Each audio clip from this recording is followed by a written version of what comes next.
All right. Okay. All right, let's just get into it. Sorry, I didn't have my microphone hooked up. I did this tasteful fade out just to not have the microphone in. I had to set that up for a second. Yo. Hello, everyone. Welcome to the stream. We're just kind of just going to get right into it today. So I have two things planned for today. You can see in the title.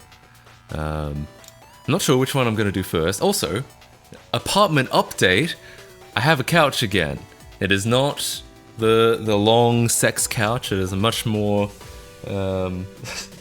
let's say, appropriately sized couch for the room that it's in.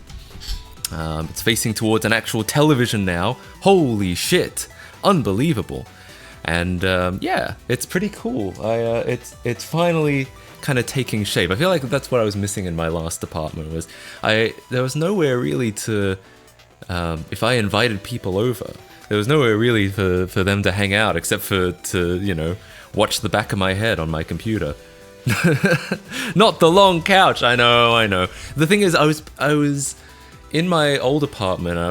I didn't know exactly where I was going to go. I was thinking I might be moving like pretty far away, and what ended up happening was I didn't. But at the time, I was like, do I really want to haul this, you know, possibly like 1,000 miles somewhere? Probably better to just get rid of it and get a smaller couch. So I really missed the sex couch. I mean, we all do. We all do. It's okay. We can all be virgins now. No more sex. No more sex couch. Sex is banned in my chat.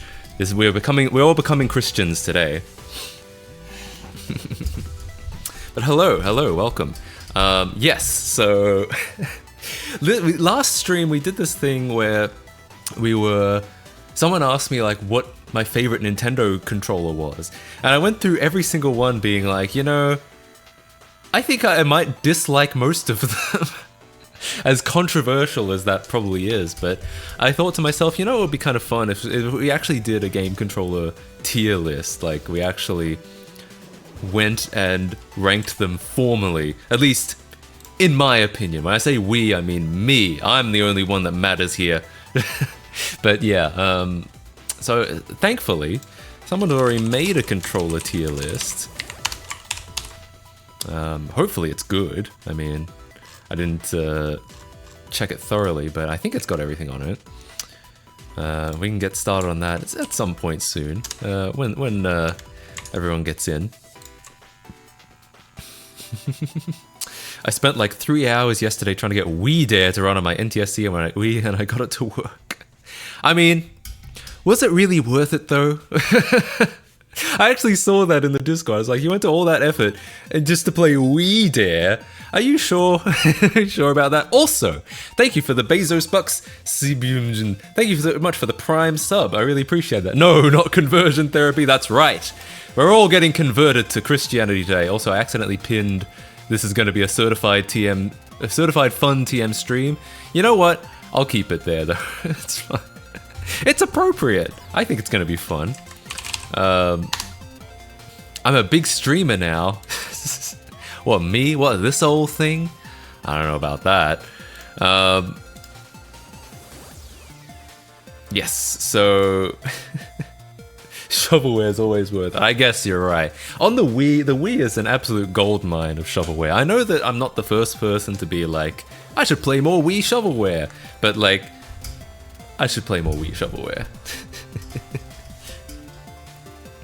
I showed my die-hard Xbox player friend a photo of a GameCube controller. I think it gave him a heart attack. Really? I feel like, online at least, the GameCube controller is universally considered really good. It's hard to imagine someone not knowing what it looks like. But I guess that's probably just... Firstly, that's probably just online. Like, people who are terminally online like myself. And secondly, it's probably... mostly, I assume that mostly comes from like Smash players, right? Wii Dare is the sexiest Wii game ever made. Why would you not? We played Wii Dare. On my birthday stream back in March, like one of the last segments of that stream was we played Wii Dare. I celebrated becoming a year older.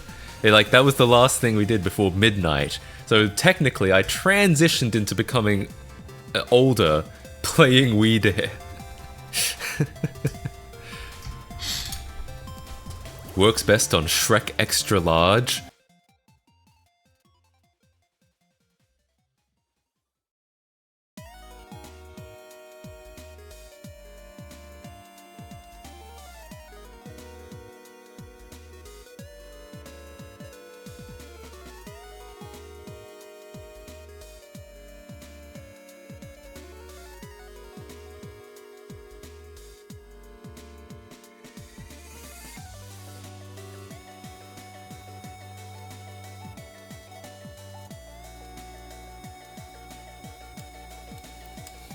Hello.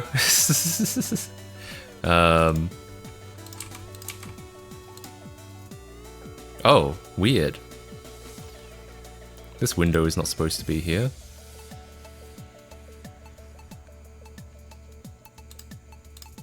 Where is that coming from? Oh, it's over here. Okay.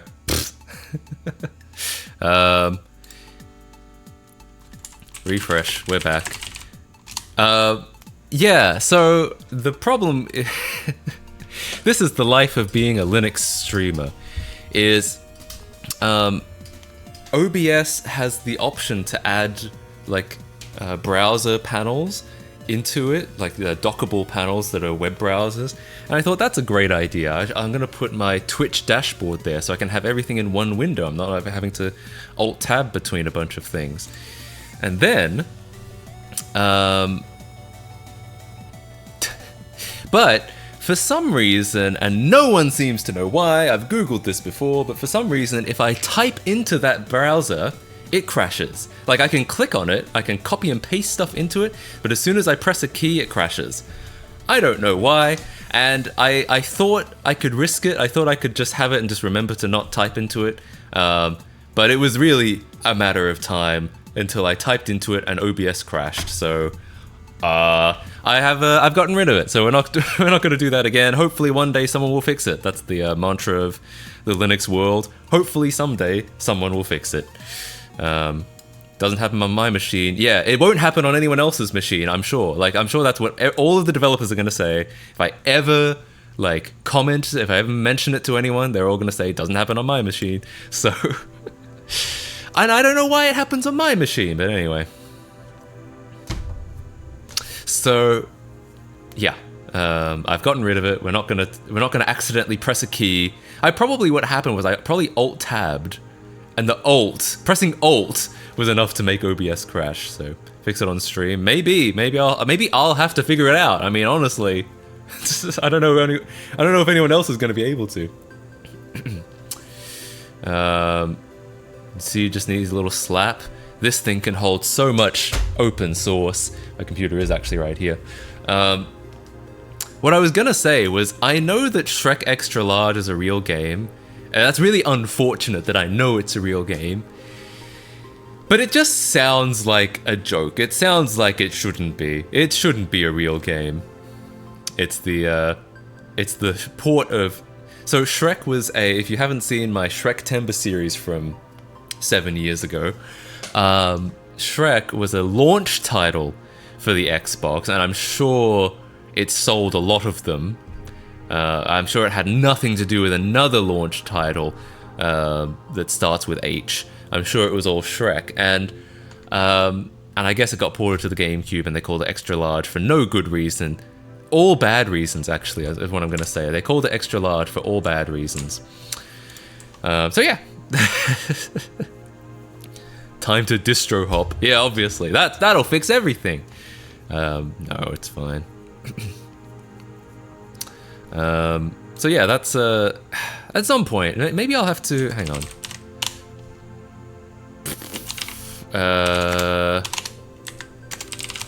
I'm sure there's another. The other thing is that this is a distro thing, actually.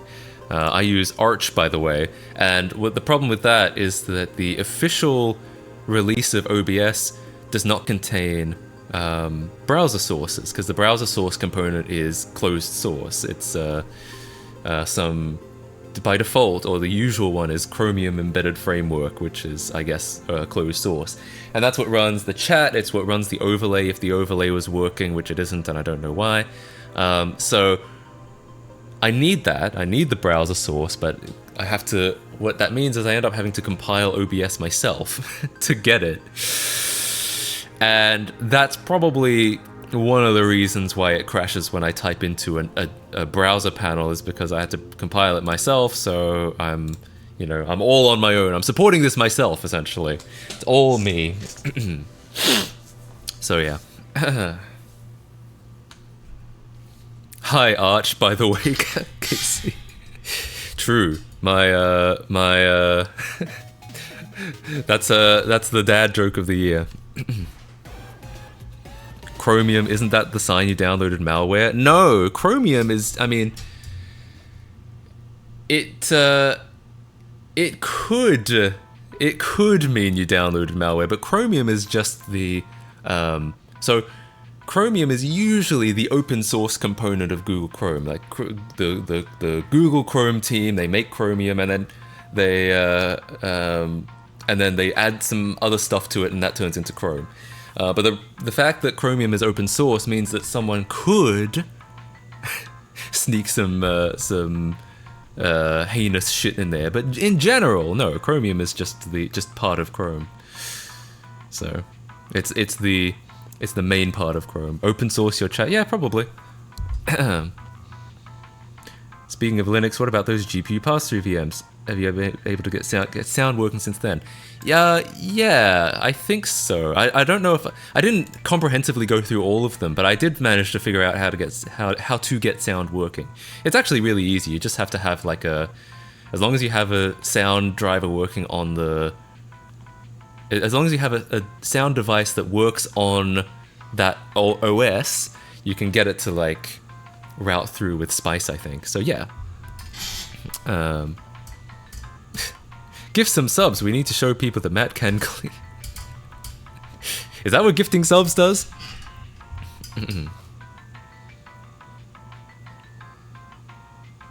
People who sneak stuff into Chromium would end up there. No, I don't mean they sneak stuff into like the Chromium source code. They have people that like check over that. I mean that they like someone could release something on the internet and say, this is Chromium, here's a final release of Chromium. And then but they might have added whatever they wanted into it, right? I'm gonna unpin this message. It doesn't really mean anything. Matt KC Arch install stream? No, that's okay. I mean, there's no real need to reinstall it, right? Oh, yeah, it's because in 2 streams ago I would clean something every time someone subbed. No, I'm not going to do that all the time. That's not going to be a constant. By the way, the apartment has gotten cleaner since the last time you saw it. There is still some mess there, but like there isn't. Which way do I go? This way. There isn't any mess here anymore. Now it's just couch.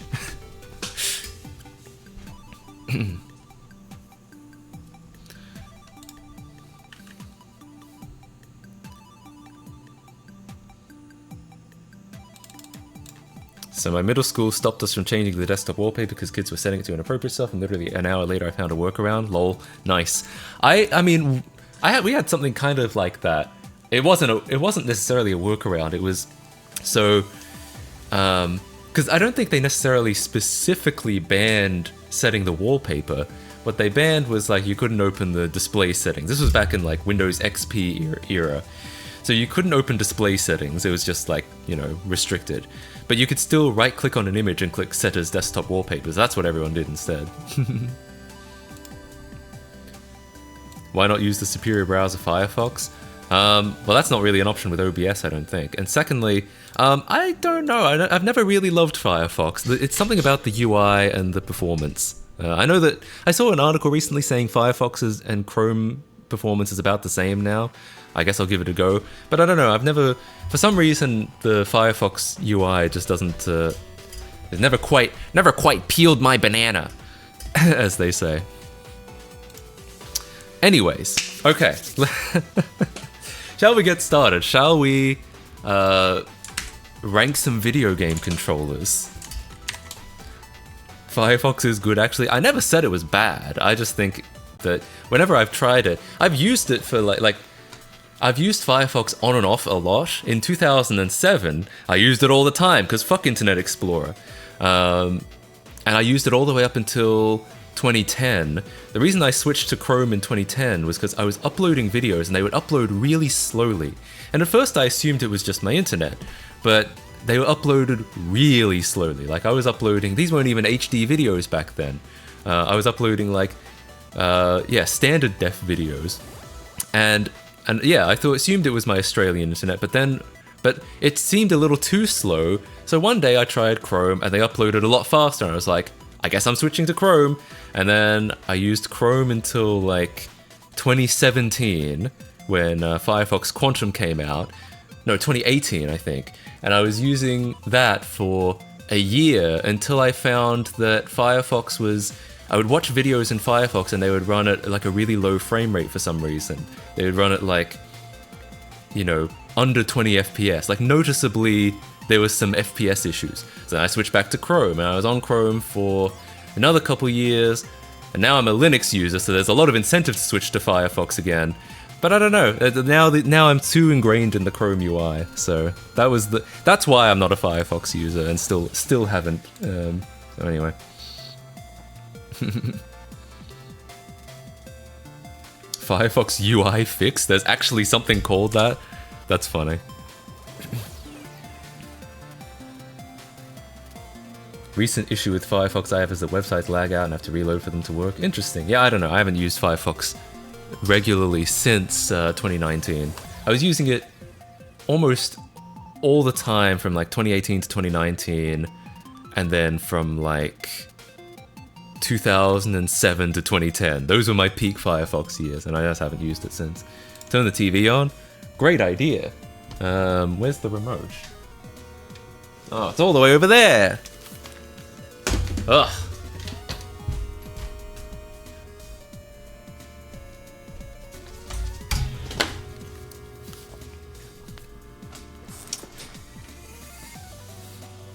Do I use Chrome or Chromium? I use Chrome because, and I know that I'll lose some cred here. I actually like the cloud sync features. Like, I like that I can. Ooh, Jesus!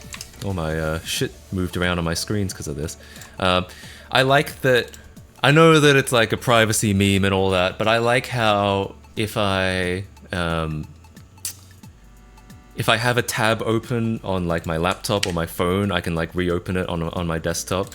So yeah, I know that I know that all my data is getting sent to the NSA and shit. I get it, but also it's so convenient, and that's going to be the downfall of society. All of us have done this. Let me make that clear. All of us choose convenience over things that we should do, or things that would actually be better for us. That's why we're all on our phones all the goddamn time. Anyway, let's get some good shit going on the on the TV. Excellent. Back at it again. Cool. Do you care about privacy that much? I do, but I'm not a like. I care about it, but not probably. I'm not like a fanatic. At least not now. There's probably a point where I'll be like, you know, time to be. The thing is, it's really difficult, like, because there are things like there are things you can do to be more privacy focused. You can, you'd probably stop using Discord. You'd probably stop using all the Google Cloud stuff. You'd probably get a Pixel with Graphene OS, and then all this, it would be de-Googled and all of that. You'd probably like there's multiple extents of what you can do to be interested, or to for your own privacy, but it's really hard. It's an active effort that you have to make nowadays, and I don't make a huge active effort. I do things like I have uBlock Origin on all the time now. I have like I always, if they give me an option, I always turn off tracking cookies. So I do things like that, but at a certain point, there's always like, how far do you, how much convenience are you willing to give up versus how much privacy you're willing to gain? And I wouldn't say I go all the way with that, is essentially what I'm trying to say.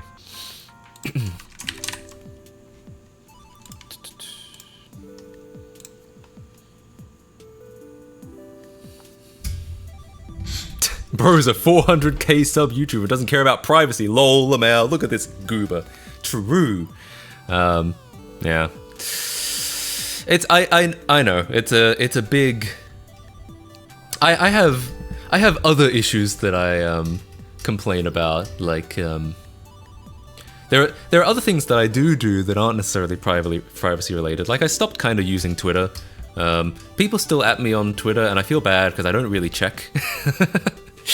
I go on Twitter maybe once a month, because it's usually if I'm just checking like someone else's, if I'm like looking at I might look at some kind of news that's on there, but I feel like Twitter is not very good for you. I feel like it's it gives you a lot of information, a lot of content infinitely, but I feel like it's not good for your mental health. I mean, do you mean X? I guess so. I guess so. Even before the Elon Musk takeover, I feel like it already wasn't good for you. Elon Musk is kind of running it into the ground. It's very funny, but I feel like even before he was doing that, it was kind of, it was already not good for you. There was already a reason they called it doom scrolling, essentially. No, it's not infinite anymore because it's rate limits, yeah. What are my thoughts on Mastodon? I think it seems like a good idea. Ideally, that probably is how the internet would work. However, I don't see stuff like that ever really gaining widespread adoption because, and this was the problem when all the Twitter people were trying to like find an alternative to Twitter, is that which one do you join? So you might join Fostodon if you're like me, if you're a developer, or you might join like Mastodon.art if you're like an art person. But then, if someone joins with your name on any of the other ones, how is the ordinary person supposed to know which one is the real you? Yes, if they're paying attention, they'll know that you're like, I'm Matt Casey at Fostodon or whatever. But the average person, I feel like it's going to be too complicated. I feel like it's too much to be like, what do you mean you're not Matt Casey on this one? You're Matt Casey on this one, but not this one and not that one? I think it's, for what it is, I think it's perfectly good. But I don't feel like the average non-nerdy person is going to be like, oh yeah, I get it. So, I'm not Matt Casey on Twitch, I know, depressing.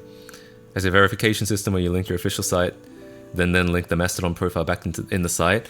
Sure, but then like, remember we're talking about the average person here. We're not talking about people who, you know, constantly check their sources and constantly check like who, you know, which one they're on and what I mean is that most people are not even going to look at the stuff after the @ You know how Discord was like, so Discord had discriminators. It had the username and then it had the hash and then the 4 digits.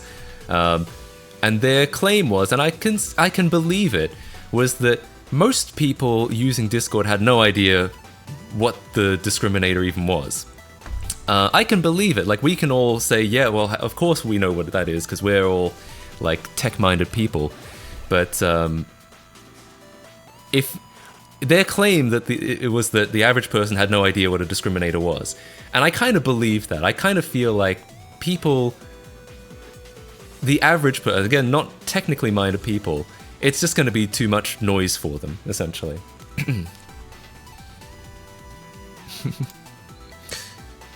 Yeah, being centralized is kind of a feature of Twitter. Like, you're on Twitter because you can follow, you know, Kim Kardashian and Donald Trump and, you know, all in one place. And I know that, you know, you can kind of do that on Mastodon, that it's like, it's federated or whatever, so you can kind of like follow people from different sites in one place. But there was people call Twitter like the internet's town square, and I feel like for that to be true, it kind of has to be centralized. Like, you have to having the different, like, having it decentralized is fine, but it's more like you're kind of going into clubs. That's at least my understanding of it. I'm no social media expert. Centralization, I mean, centralization gets a bad rap, and I get it. Like, I'm no big fan of centralization, but we also kind of need centralization. Like, a search engine is centralization. We kind of need one place to you know, bounce off to other places, right? And it's like I said, it's for the average person. I feel like it's a lot easier for people to understand. Mastodon won't ever reach the levels of popularity of Twitter, but as long as it has a good amount of people, I'm happy with it. Sure, yeah. I mean, I have no. I'm not saying that it's a bad thing. I have no. I have nothing against Mastodon. I just think that yeah, it's not going to see. I don't see it gaining widespread adoption while it is. Like it needs to be as absolutely uncomplicated as possible for like non-technical people to understand it or to get into it. It's also why, and I hate saying this because I like Matrix, it's also why Matrix I don't think is ever going to take off, like or at least not widespread adoption.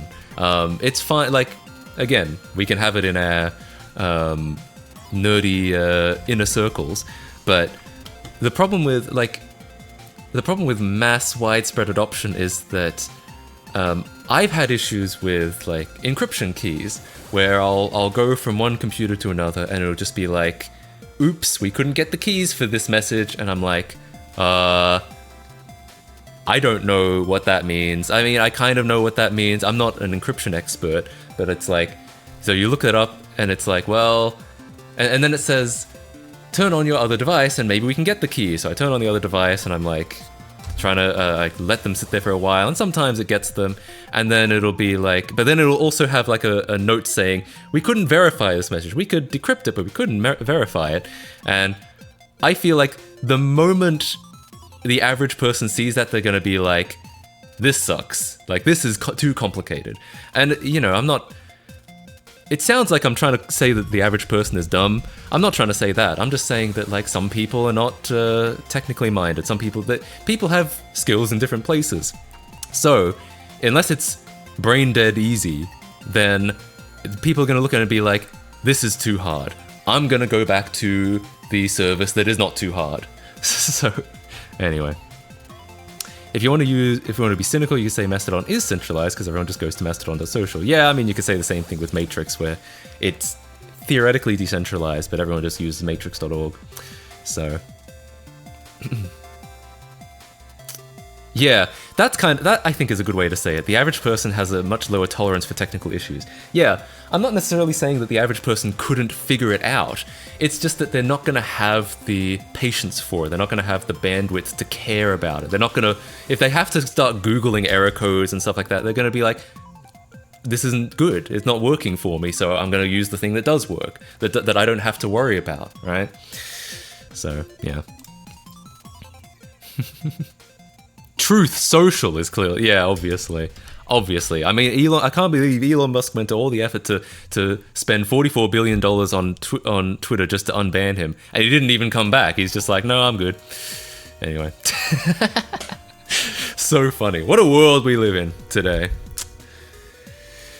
Alright, so let's get started. Let's break some hearts. Let's piss some people off. And by that, I mean, I'm gonna piss you off, because I probably have some pretty controversial opinions when it comes to controllers. Let's go. Let's, Oh. Weird. Is my, my browser broke for some reason. Alright, let's, everything goes wrong when you're streaming, I feel like. And I get it, like, streaming requires a lot from your computer. It takes a lot of resources, and it requires a lot of like weird capture stuff, but everything kind of breaks when you do when you stream. I feel like stuff that usually works perfectly fine, it just kind of stops working when you're streaming. Anyway, I think this is now, I just restarted it, it's fine now. Here we go. All right, everyone ready? Chrome broke trying to switch to Firefox. Actually, technically Chrome didn't break because I'm still using Chrome to read the chat. It was my separate instance of Chrome that I use for for streaming. If you don't know, I have a whole... Oh, interesting. Hang on. Why is there a black border around my browser? Well, it doesn't really matter. It doesn't matter.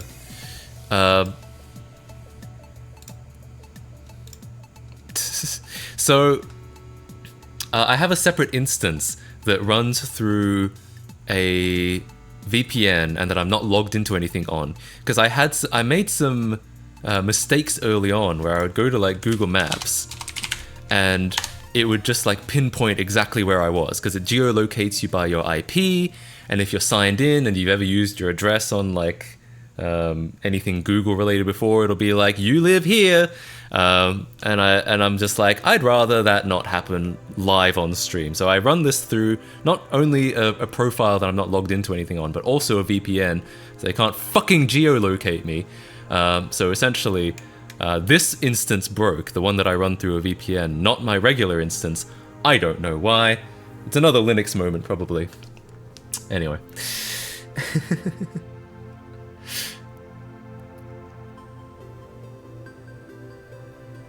I'm upset my Project Box machine could no longer install Arch because of how it tried to mount the install media when starting the install environment. Oh. I don't know exactly what that means. However, I do know that the Arch installer reads the drive label to like find it. Yeah. Gonna look at random domains and laugh at them again? Maybe. I mean, we can't do that every stream. It'll get boring after a while. But yeah, if there's a good idea. Okay. Here we go. So we've got a bunch of controllers. Again, I don't know if this is all of them. It probably isn't. But let's go and rank them, shall we?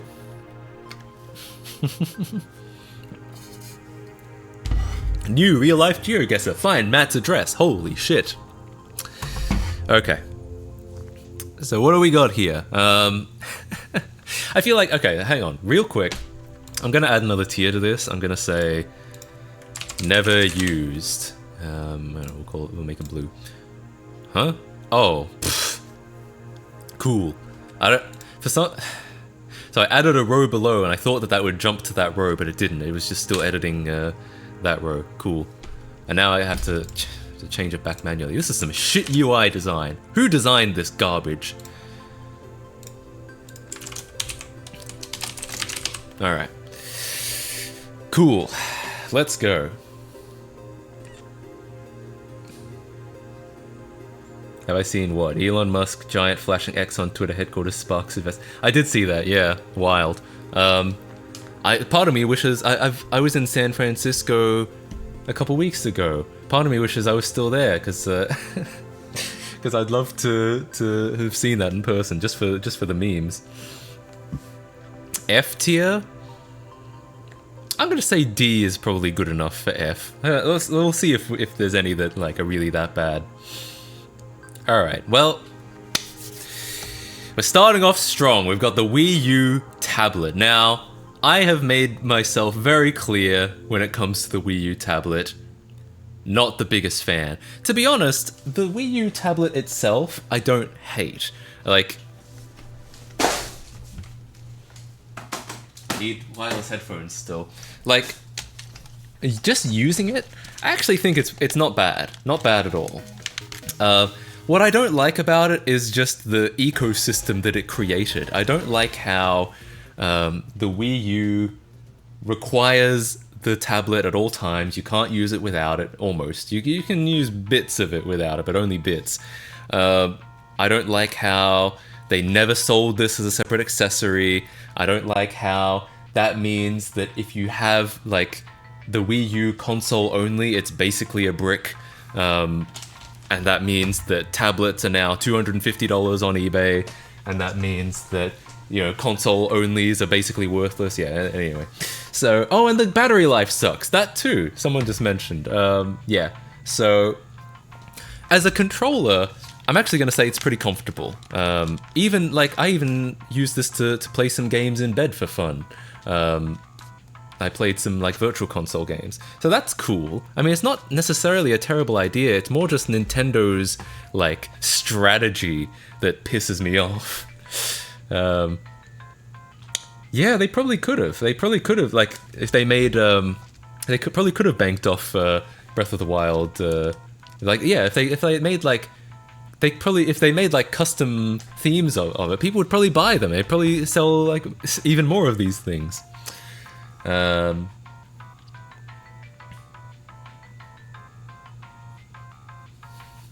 How is Splatoon with it? Actually, gosh, I'm yet to play Splatoon. I really should. Maybe I'll play Splatoon on stream one day. And I also, like, apparently this is not a thing. Everyone I talked to said this is not a thing. But part of me did wonder if, like, if you were in a family, like, which one of you gets to use the Wii U tablet? Don't you kind of feel more important as, like, the one with the Wii U tablet and everyone else has to deal with the dinky Wiimote? Maybe that's... everyone I talked to said that's not really a thing. They never really fought over the Wii U tablet. But I feel like someone must have done it. Anyway, I think it's silly. So, but... we can't rank it entirely off the business strategy that Nintendo used. We should rank it off the comfort of its own merits as well. I always get the Wii U tablet because no one in my family ever wants to touch the Wii U. Well, there you go, I guess. It was a fight in my family? Well, damn, there you go. I feel like it must have been, because the Wii U tablet is, you get the screen and you get, and shit like that, you get, I feel like someone, maybe the way they solved it was just, they were just like, no one gets the Wii U tablet. Everyone only uses the Wiimote, and the Wii U tablet just sits on the shelf in its dock, because after all, it's gonna run out of battery in 30 minutes anyway.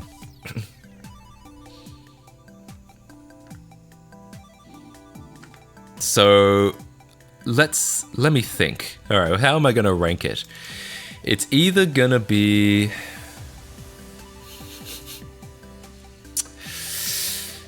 If I ranked it, like, on its own merits, I'd probably say it's a B, honestly. Because, like I said, it's not uncomfortable. And it's not a bad idea having, like, a satellite screen away from your TV, or secondary screen, I should say. Is the gamepad stop saying tablet? Who cares? Literally, who cares?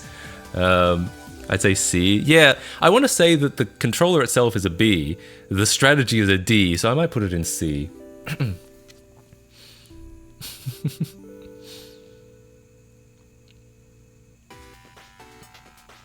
Wait, hang on. Sorry for highlighting for attention, but my Magnet School's CS Academy section had a CS Olympics night. I brought my Wii and my friend brought his Wii U.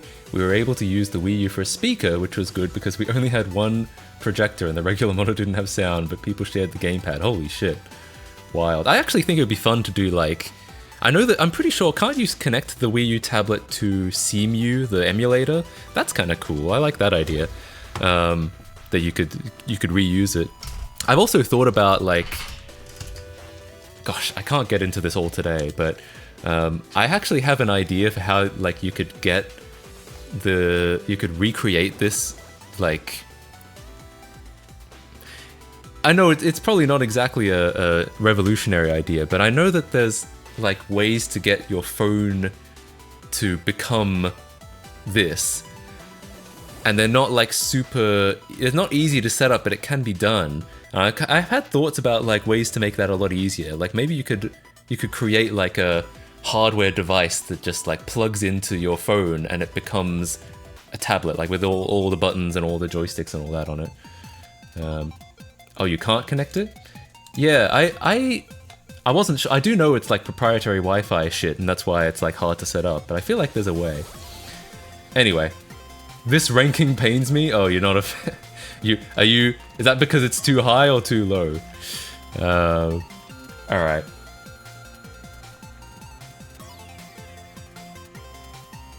Okay, so not yet. I must have like misread that. I know that you can. So there's something called DRSM, which, like, this is the other way around. It lets you kind of use your computer or a phone as a replacement for it, but at the same time, it hasn't been updated in many years. I used this myself because of that whole region locking incident. That's the other thing I hate about it. Region locking, give that a D. Bullshit. Oh no, actually, no. I'll leave it at C. And I remember, so this works, but I remember it was really hard to set up, and it only works on Linux. You have to use, like, a modified version of, like, WPA Supplicant to use it. it's kind of complicated. And I thought about, wouldn't it be interesting to like try and do this, but try to make a more like streamlined approach to that. Anyway, like I said, I won't get into all the ideas I had, not today at least, but I did think about it.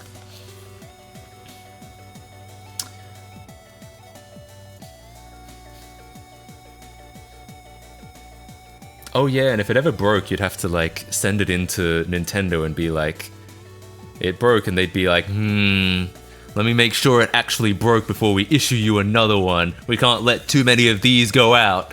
Yeah, it's just such a weird thing. Poor Wii U. Yeah, I feel a bit bad for the Wii U. I mean, there are a lot of things that are like, I do have a lot of criticisms of it, but it could have. Here's what I'll say: the Wii U walked so the Switch could run. Like, it's not a surprise that eventually they just ditched the console entirely. They just put the whole thing in here. Like, that kind of makes sense. And I get that the Switch today people have a lot of issues with its performance because it's old and it's kind of a console but also kind of a handheld. But I think it makes total sense that it would eventually become the Switch. Okay, let's go to the next one. We've got the Wii U Pro Controller, I think. Is that correct? Yeah. So, I'll be honest. Never used this at all. What have they done here? What is this?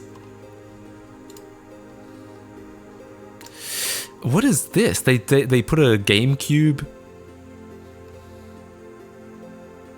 A slightly better Wii U. This beast includes a built-in SSD based, as well as the integrated control ports. So, I guess they ditched the optical drive, which honestly based for an SSD, and then put GameCube controller ports right into it. Okay, yeah, I see that's good.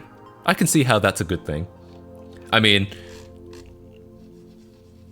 it does look a little Frankenstein-y if you're like used to how the Wii U usually looks, but yeah, all right.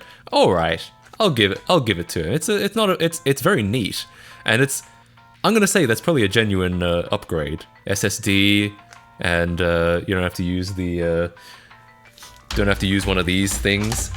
I have one for my computer, so I can play Dolphin with real GameCube controllers.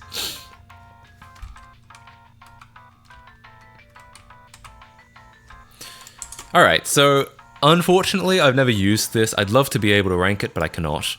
All right, Joy-Cons. Oh, the next two are actually Joy-Cons.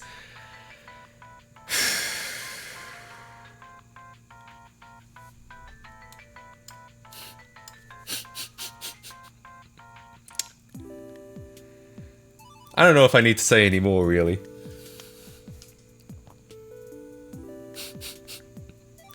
I mean, to be fair, let's be a little fair to them.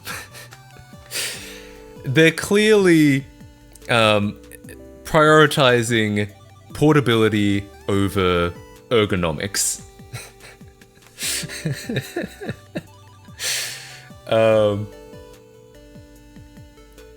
Now hold on. Hot take. Switch Joy-Cons and Nintendo's attempt at being like, oops, we ditched Wii Motion Plus for 1 second, let's bring it back. Are they? I feel like I can see what they're trying to do with the Joy-Cons. Dual Joy-Cons are a C. This one. Look.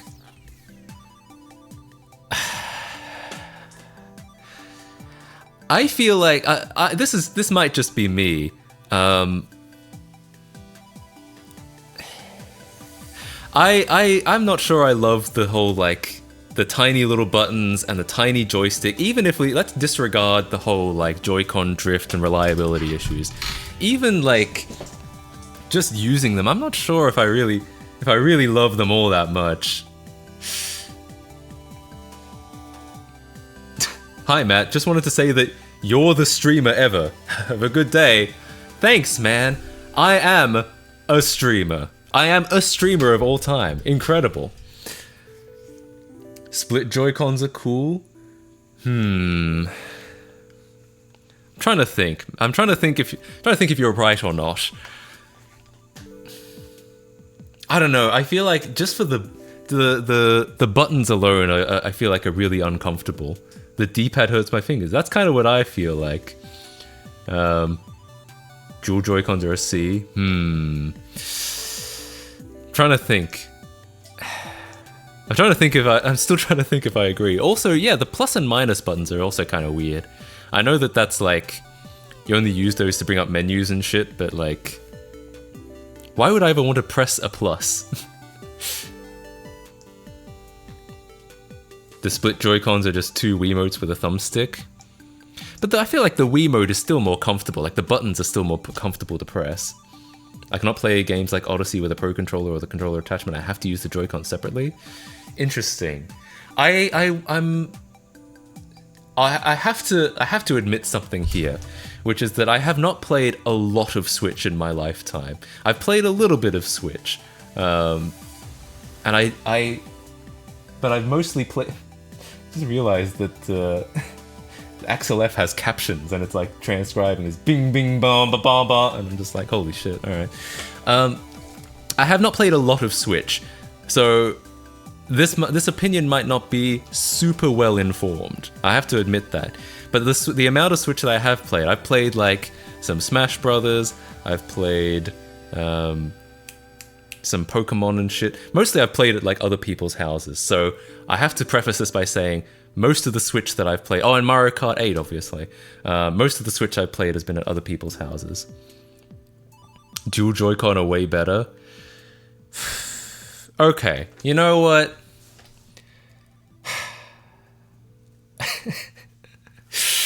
I'm gonna lightly agree with you. I'm gonna lightly agree that perhaps they shouldn't be in the same category. Or at least, if they're gonna be in the same category, it's gotta be like, this is a high D and this is a low D, right? This tier list sucks because it's actually serious and doesn't have the stupid shit like the steering. You know what, if you want to make a tier list with stupid shit, I'll do that. I can do that too another time. I'm totally down. Alright. Here's what I'm gonna say, actually. Here's what I'm gonna say. Let's read this list as if they are in order. So, this is gonna be a high D, this is gonna be a low D, alright? That's how I'm gonna say it. They're not as bad as each other, but I'm still gonna put it both under D, alright? That's my final answer. Okay. Moving on, the Switch Pro Controller. Again, I actually do have one of these, but again, I haven't played a lot of Switch. This is the story of me and the Switch. I bought a Switch like a year ago because some of my friends were streaming Mario Party, the new Mario Party, the one with like where they have Superstars, where they have like they throw back to all the old mini games. And I thought that sounds really fun. I want to play Mario Party online with my friends. And so I picked up a secondhand Switch. I made sure it was a model that could be modded in case I wanted to mod it. I like read the serial number and shit off the photos. And I got the Switch, and then they stopped playing Mario Party. And I never really touched it. I haven't even modded it, and I want to. I still want to do all that. I just never got around to it. Or you just fiddle around with the Pro Controller. I guess I could like use it on my PC, because I'm pretty sure Linux has a driver for it, and it's just USB-C. So I could use it like as we speak. But I have like fiddled around with it before. I'm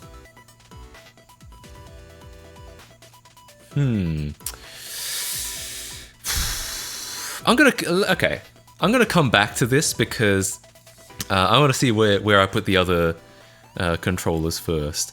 It's gonna be yeah. Let me come back to the Pro Controller, okay? Gosh, the Atari joystick. I feel like I want to have an opinion on this, but I'm gonna put it in never used because I haven't really. Same with the Master System controller. I've never used the Master System in my life. Genesis controller. Interesting.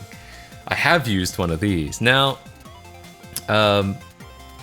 Windows has a driver. Really? I didn't know that. That's cool. EOD. So, the Genesis controller, let me actually, you know what? Let's get a visual demonstration. Let's actually bring these controllers out, because I have so many of these. Hang on.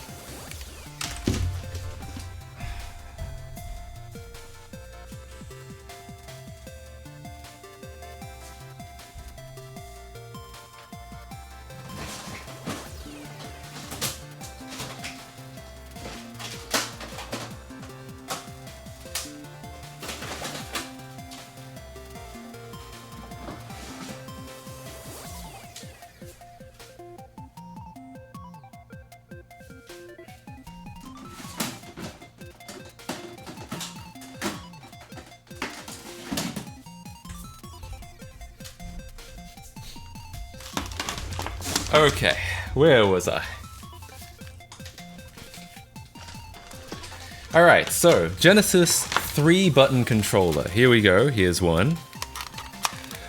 This controller, in my opinion, it's comfortable, very comfortable. It feels good in your hand. I like the curved shape, and it's got just enough of like a depression on the back that it fits in your hands pretty nicely. You can like grip onto it.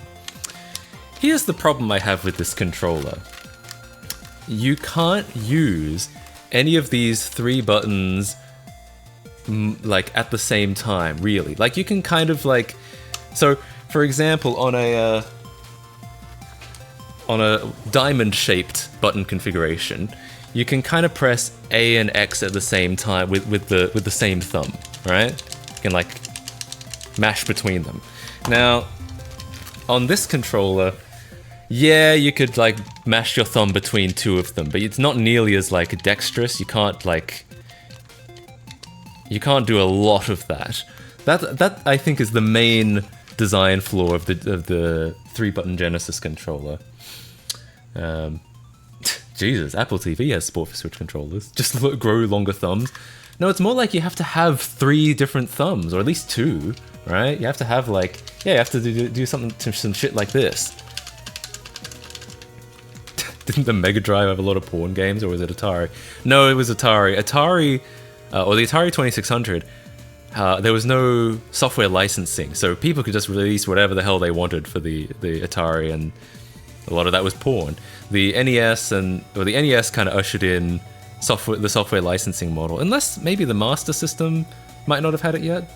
You need wide thumbs, not long ones. Yeah, I guess so. But even then, it's just like, you can kind of do it, but it's just not.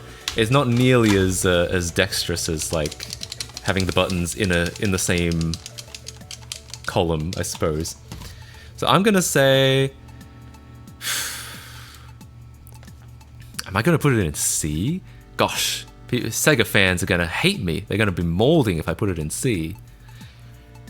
But I don't think it's higher than a B. B for Genesis? Someone else said B. What I might do, I might put Genesis 3-button Genesis in C, and I might put 6-button Genesis in B. That was the other thing about this versus the SNES controller. Is this is 4 buttons, which is what the NES had: A, B, select, and start. This has an extra trigger button and no select button. And then the SNES controller came along. It came in with, like, I don't have an SNES controller, but it came in with a diamond button configuration, and it came in with triggers on the top, left and right triggers. So when the 6-button controller came out, well, they kind of have 4 in a diamond shape there, almost. And then they have 2 more, which kind of sub in for an L and R button. And no select button. So it's still less buttons than the SNES controller, but it is better, and you can do a little bit better. It's still not super comfortable. Like these upper buttons are a little small and hard to press comfortably. It's a little better though. So I want to say Genesis. Oh, is that the Saturn controller actually? Shit, that's the Saturn controller. Damn it. I went on this whole tirade to not pay enough attention. It's a Saturn controller. Well, shit. Now I have to get one of those.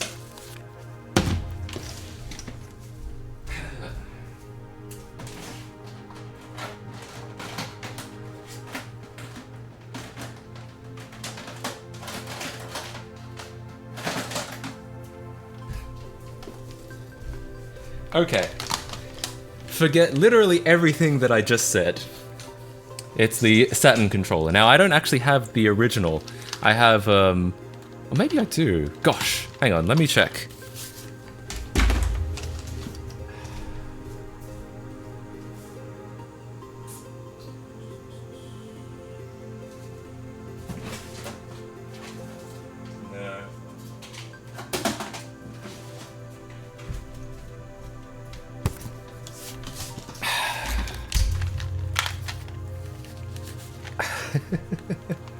I have this, which is a slightly different design, but it is a Saturn controller. It's got the left and right triggers. So it's basically, I mean, compared to the 6-button Genesis controller, it's almost the same, except for the L and R on the top. Now, but like I said, this is a slightly different design, so I don't know if maybe that's going to affect the ergonomics, in which case I might just throw this and never use. That's probably the fairest thing to do, right? Because this might have... Let me brush up on my Saturn controllers, actually. Right. I've never used this one. I've only ever used this one. So, yeah, I might have to throw that under never used. Went on that whole rant just to eventually throw it into never used. All right. Dreamcast controller. Okay. Okay. I have one of those.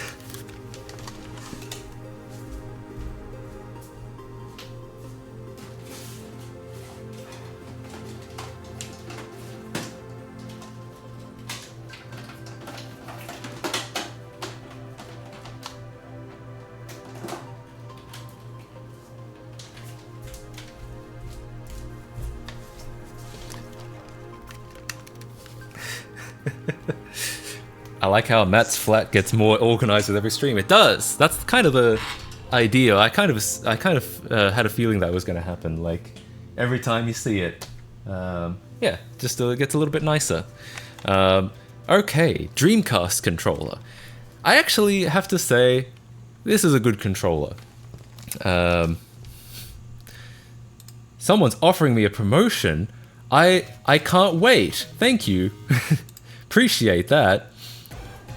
So, Dreamcast controller. I do like this controller. It feels pretty comfortable. It introduced a lot of... Well, technically... Okay, let's be fair. Technically, this is the original. The Saturn 3D controller. This was the first controller, at least the first one I'm aware of, that kind of put the analog stick here, where your thumb sits, the D-pad down here, then the buttons over here, and then the start button. But this is, I like this layout. I like the analog stick up here and the D-pad down here. That just feels kind of most comfortable for me. This came later? The 3D controller came later?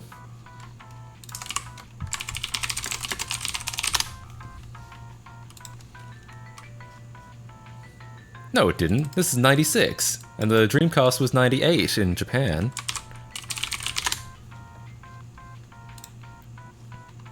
Yeah. So no. So technically, this was the original.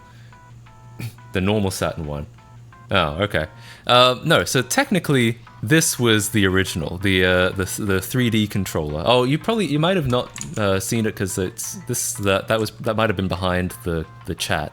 So technically, this is the original, the 3D controller. This is an evolution of this, essentially. And it is better. It's got like the diamond configuration, which I think is probably better. Anyway, so, but for all intents and purposes, this introduced a lot of concepts that would become pretty standard, or at least this did, and then this improved on them. So, That being said, there are some things I don't like about it. Someone in the chat mentioned the plastic thumbstick. Not the greatest thing in the world, especially when your like thumb is sweaty. Your thumb will slip right off. It's hard plastic. It'll if you're playing it a lot, because it's like the friction is pretty rough. You can get like thumb blisters on it, so that's not wonderful. It doesn't have a second analog stick, and you might think, well, it's only 1998, but the DualShock did. When did the DualShock come out? The original. Actually, when did the original dual analog come out? That was even earlier. Yeah, the dual analog came out in 97. So the PlayStation, the PS1 already had 2 thumbsticks. So, ergo, I feel like this ought to have a second thumbstick, or it'd be nice if it did. VMU is really cool. I actually like this. I know it's a bit of a gimmick, the fact that you've got like a portable game as a memory card, but you know, I actually think it's really cool. Who knows if it actually would have been like super successful if the Dreamcast wasn't such a flop, but oh look, a dinner plate. Yeah, it is very round. Theoretically, I mean, yeah, this has a circle in it as well. It's got like, oh, it's too bright. You can't see it. Damn it. But I guess I can just bring up a photo. They really are spiritual successors. Like you can see, yeah, you can see it's based around a circle as well, technically. I like the VMU idea, but execution is a little weird. I can kind of see that. I don't know about if I necessarily have any issue with the execution. I just know that nowadays the problem is that like the battery runs out, and so every time you turn on your Dreamcast it beeps until you replace it, which is a little bit annoying. You have to place it in the time. Growing up with the Dreamcast coming out, it was around the time when Tamagotchi and Digimon were popular. Yeah, and you can actually, yeah, Sonic Adventure 2, I believe, puts a Chow minigame on here, so it is kind of like a digital pet. I actually think all of that is pretty cool. Like I said, I don't know if it's how well it would have taken, like, obviously we don't know how well it could have taken off because the Dreamcast kind of flopped, and I don't know how well it would have taken off if it hadn't, but I think certainly from a concept standpoint, it's pretty cool. And I like that it's a really early, like it's got a screen, the fact that it's got a screen in a controller means they can put stuff like graphics on your controller. Like if you play Resident Evil, it puts your health on the controller, and that means it's not on the screen, so you don't lose your immersion, but you do get status updates. I think that's pretty cool. Even controllers today don't have a screen on them, I don't think. So that's kind of, I feel like that's ahead of its time. So there's a lot of things to like about the Dreamcast controller, but why the hell does the cord come out the bottom? Why does it come out towards the player? What were they thinking of? And you yourself have to route it manually. They've got a little like notch in here that you can like stick the cable into. So it's like they knew, obviously the cable was supposed to come out that way, but it comes out the bottom for some reason. Now, this must have been like a cost-cutting feature, because like they've got this plastic here. Why couldn't they have just internally like routed the wire up there? It genuinely beggars belief. There's no obvious reason why the controller would come out the bottom when even they acknowledge with this little like notch here that obviously it's supposed to go out towards the console. I don't know. The back was already being used. Wait, Resident Evil controls suck though? Oh, I guess so. I mean, like, if you don't like tank controls, sure. The back was already being used. I don't think it was, though. Like, they've got this notch in here. Why doesn't the cable just come out here instead? Like, they went to the effort of designing a notch into this plastic, into the molding. Like, why don't they just put a hole there and then route the wires up? I feel like that's silly. if anything, the VMU should go in the bottom and the cable should come out the top. I mean, yeah, probably. Engineering oversight? I don't know. Again, like, they've clearly put it into the design that you, the player, will route the wire out the front. So, like, why didn't they just... And I know, like... I could probably do it. I could probably solder some wires that, like, make it come out the front. Probably has something to do with the VMU and the controller sharing the same bus. I still don't see how, like, you could, like, again, like, if I took this controller apart and, like, how many, like, I think this is only 4 pins. Or is it 6? I think it looks like 5, actually. So 5. Like, how hard would it be to actually solder 5 wires that just go from here inside up here? I feel like it's gotta be, like, even if these wires have to come out the bottom, why don't they just make more wires to come out the top? Try looking for the controller PCB. Okay, but that's Sega's problem to solve, not the consumers. Yeah, I kind of agree. Hang on. Okay, so Dreamcast controller PCB. But the problem is, like, again, even if these wires have to come out the bottom, why don't they just run the wires up towards the top of the controller? Why am I responsible for taking this bit and routing it up? Maybe the wire was more expensive than adding a crap ton of plastic. Well, yeah, that's almost certainly the correct answer. It's probably, it was almost certainly a cost-cutting measure, I feel like. Because it would, manufacturing-wise, yes, it would cost a little bit more to have the wires, to have a little bit of wire going from here to here. Yeah, that would cost a little bit more than just adding a little notch into the plastic molding. I mean, that wouldn't cost anything from a manufacturing standpoint. They just keep making those, right? But to keep adding extra wire, yeah, that costs a little bit more money. Okay, so that's my long rant. And for that reason,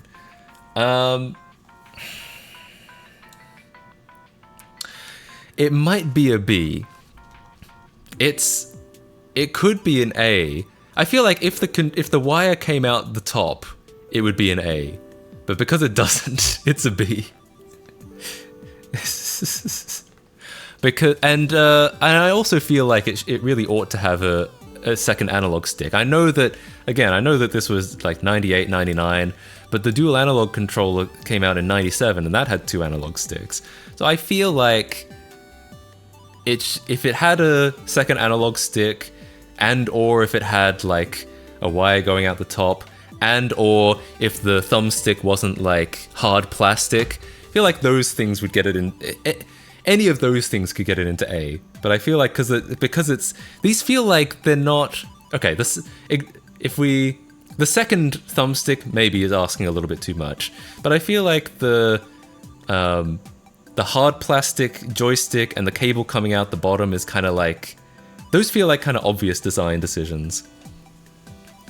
Might be a balance thing, could counter the weight of the VMU a bit. Maybe. I feel like it's not that, the VMUs are still much heavier than just the little bit of cable though. But maybe, I mean. But then if you route it up to the top, doesn't that like undo that anyway? Keep in mind the joysticks don't use the regular sensors that just keep breaking and might be more expensive. Yeah, sure. I can absolutely, I mean, yeah, 2 joysticks is definitely more expensive. But I'm not talking about how much it cost them. I'm talking about like what the experience was as a player. And we already had two analog sticks on the PS1, the PS2, the Xbox, and the GameCube, basically all the other controllers of the generation and controllers of the previous generation. So I feel like it's not that big of an ask, but I'm not even going to consider that. I'm going to say the biggest issues of the hard plastic thumbstick. Again, none of the other controllers of the generation had that. I know the N64 did, but that was the previous generation. And the wire coming out the bottom, I feel like is a really weird idea. First with analog triggers. Oh yeah, the triggers are cool. I like those. You think that has something to do with the... Oh, and I guess if... I guess having analog triggers might offset the not having a second thumbstick. So sure, I'll say that. I'll agree with that. A third stick? What controller has a third stick? Alright, I'm gonna move on. I'm gonna move on from that. NES controller. This is actually a Famicom controller. I mean, technically, I haven't used a Famicom controller. There's also an NES controller later on, so which I have used. So I'm gonna put Famicom under never used. Oh boy, the Duke controller. I feel let's try and get through these a little bit quicker. I feel like I've been rambling too much about these. All right, Duke controller. Honestly, not the biggest fan. I mean, the layout is fine. If I had big man hands, I might like it. Yeah, I'm thinking C as well, if I'm being honest with you.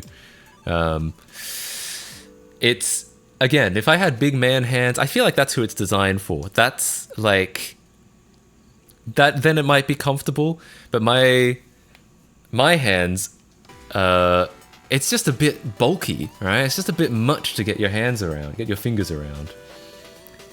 Duke kind of sucks. Too big. Duke is so stupid, I kind of love it. Yeah, I mean, I appreciate its existence. I think it's kind of funny. But as a controller, I don't know. It's too big, yeah. It's too thick, it's too chunky. I have big hands and that still felt weird more so than the Dreamcast. Yeah, definitely. Yeah. I don't like how it's just got a massive chunk under the controller. Oh yeah, it is rotund, isn't it? Yeah. I'm not, like, I love the OG Xbox, but yeah, I feel like the Duke controller was a bit much. It's a bit of a misstep early on. It has been designed for people who have hands big enough to hold a burger. I mean, you say that as a joke, but that actually might be kind of true. Like, it was designed in America for Americans. Like, the Controller S, which is not on here for some reason, this controller, this, was originally Japanese exclusive. Like, they were like, we'll make a separate controller for people with small Asian hands like me. And then this will be for us fat Americans. It seems to have been the implication. Eventually they brought the Controller S over and it became like the default controller, I think, but...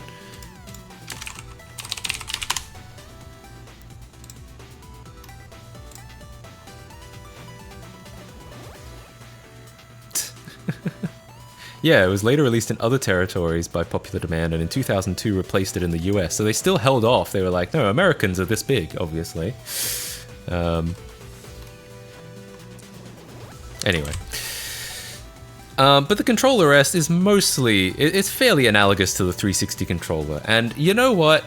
I really like the 360 controller. That's gotta be an S or an A easy. Like...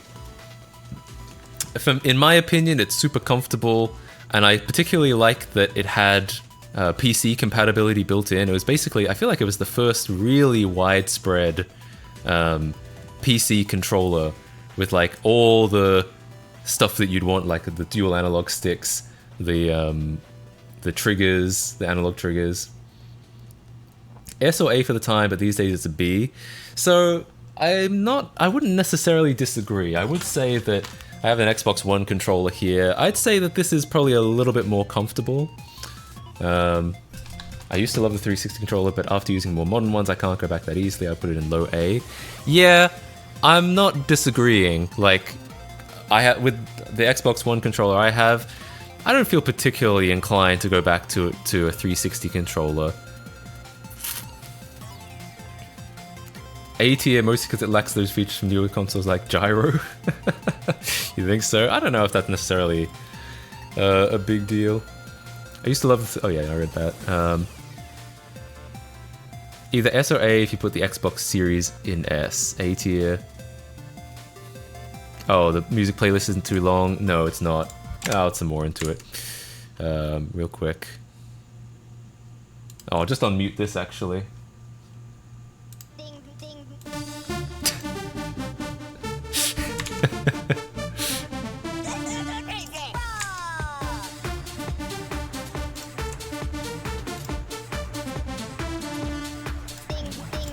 Hang on, I'll get some more music in here real quick. This part of the VOD will get muted, that's fine. Yeah, I'll bring in the old classics.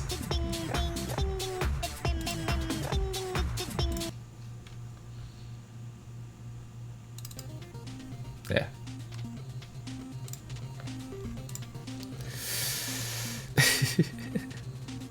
To me, Crazy Frog is just normal frog. True. Make this your ringtone. Text now to 122. Yeah, I forget that this was all for selling ringtones. Like, what a weird foreign concept today. Like, you don't buy ringtones today, you just set it to shit. But back then, this was like a thing. Alright. Moving on. I assume this is the Xbox One controller.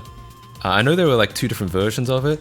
I'm gonna leave this in I think I agree. I'm gonna say it's low A. And in which case I'll put this. If this is the Xbox One controller, if this is like what I've got, then I'll put that in S. Ding, ding. Did anyone else own a copy of Crazy Frog Racing that was never opened to keep the demons at bay? No, I actually played my copy of Crazy Frog Racer, and there's a video on YouTube of me playing it. Funnily enough. Unbelievable. Most people just leave the default one. Yeah, I mean, I feel like nowadays customization isn't that popular. Like, back in the days of Windows 98, like, I feel like I've shown these on stream before, but look at these, like, look at what the themes used to be on Windows 98. You guys have all sorts of weird colored shit. But now I feel like not only do they not let you do that, people just aren't really interested. They might change their wallpaper, but that's about it. Sometimes they don't even do that. Whatever happened to Windows screensavers, right? So yeah. I have an Xbox Elite Series 2 controller, and I call it the second best controller I've ever used. Okay, I get that. I don't think I've ever used any Xbox Series, or I haven't used the DualSense either, which is not on here. This must be an old list. This must be like prior to the current generation. Okay.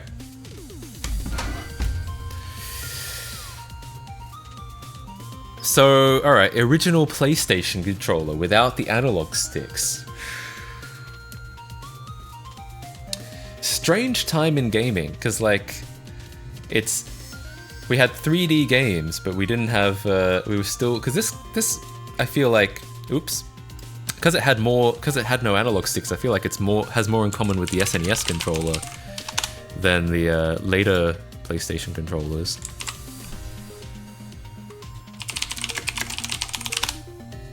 I don't know if I have one of these like on hand. I don't know if I have either of these on hand.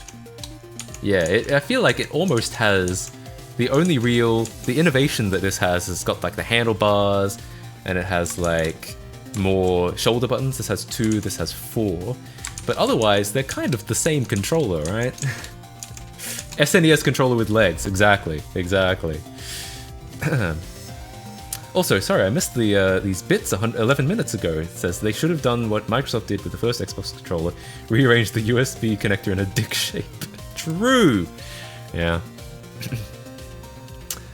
Oh, you got a new tier? Alright, maybe we'll do that after. We'll do that next. What do we got here? Jesus. God, we'll have to like blitz through these, there's so many of them. Alright, but yeah, maybe we'll do that next. So, yeah, SNES controller with legs, I agree. Certainly no higher than C. Is it really going to go in the Joy-Con category, though? It's either low C or high D, I feel like. Looks wrong without the sticks. Yeah, it really does. It's become such a defining characteristic of the PlayStation. PS1 controller is really uncomfortable IMO. The handles are too big compared to where the buttons are relative to it. Interesting. I don't know about if I feel that. because the PS1 controller with the analog sticks is basically the same as the PS2 controller with analog sticks, and I feel like that's generally been fine, unless maybe the handles were a little bit modified.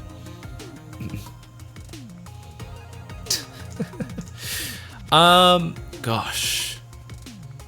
For the time, remember the first release of the PlayStation was in 1994.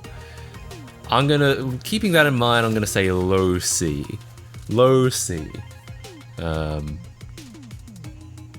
Yeah, probably. If I might even put the, gosh, betraying my ideas, I might even put the Wii U tablet above the Genesis controller. Oh yeah, I hate the pressure-sensitive buttons for sure. Well, here we are, PS2 controller. We can actually decide on this now. I'm gonna put it in B. I feel like, this is gonna be, people are gonna hate me for saying this. I like the PS2 controller, but between it and the Xbox controller, I prefer the Xbox controller. I just like the layout more.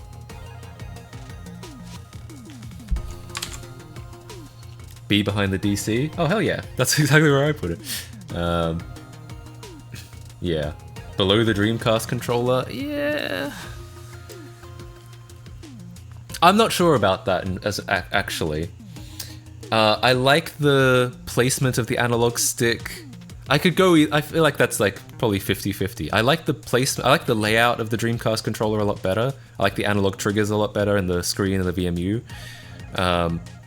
But the PS2 controller maybe I might say is slightly better designed in the sense that it's got the dual analog, they've got like rubber padding and the cable comes out the top. I'm gonna say they're about equal. The hot takes today. I know. I'm getting cancelled. I'm getting a hate thread on Reddit. I'm gonna be trending on Twitter in a few minutes. I get it. I accepted this when we began. All right. PS3 controller. Oh my god. I really need to make a video about this one day. I actually don't love the PS3 controller. It's got some refinements over the PS2 controller. The analog sticks may be slightly better. It's wireless. That's nice. It's Bluetooth, so you can actually even like hook it up wirelessly to a computer or whatever. Oh, 6-axis or DualShock 3? I'm gonna assume it's a DualShock 3. But either way, I have to say, and I have to say, I also kind of hate the 6-axis. Like when you're playing Uncharted and like you're walking across a log and you have to like keep the controller steady, that's some bullshit, bro. I hate that.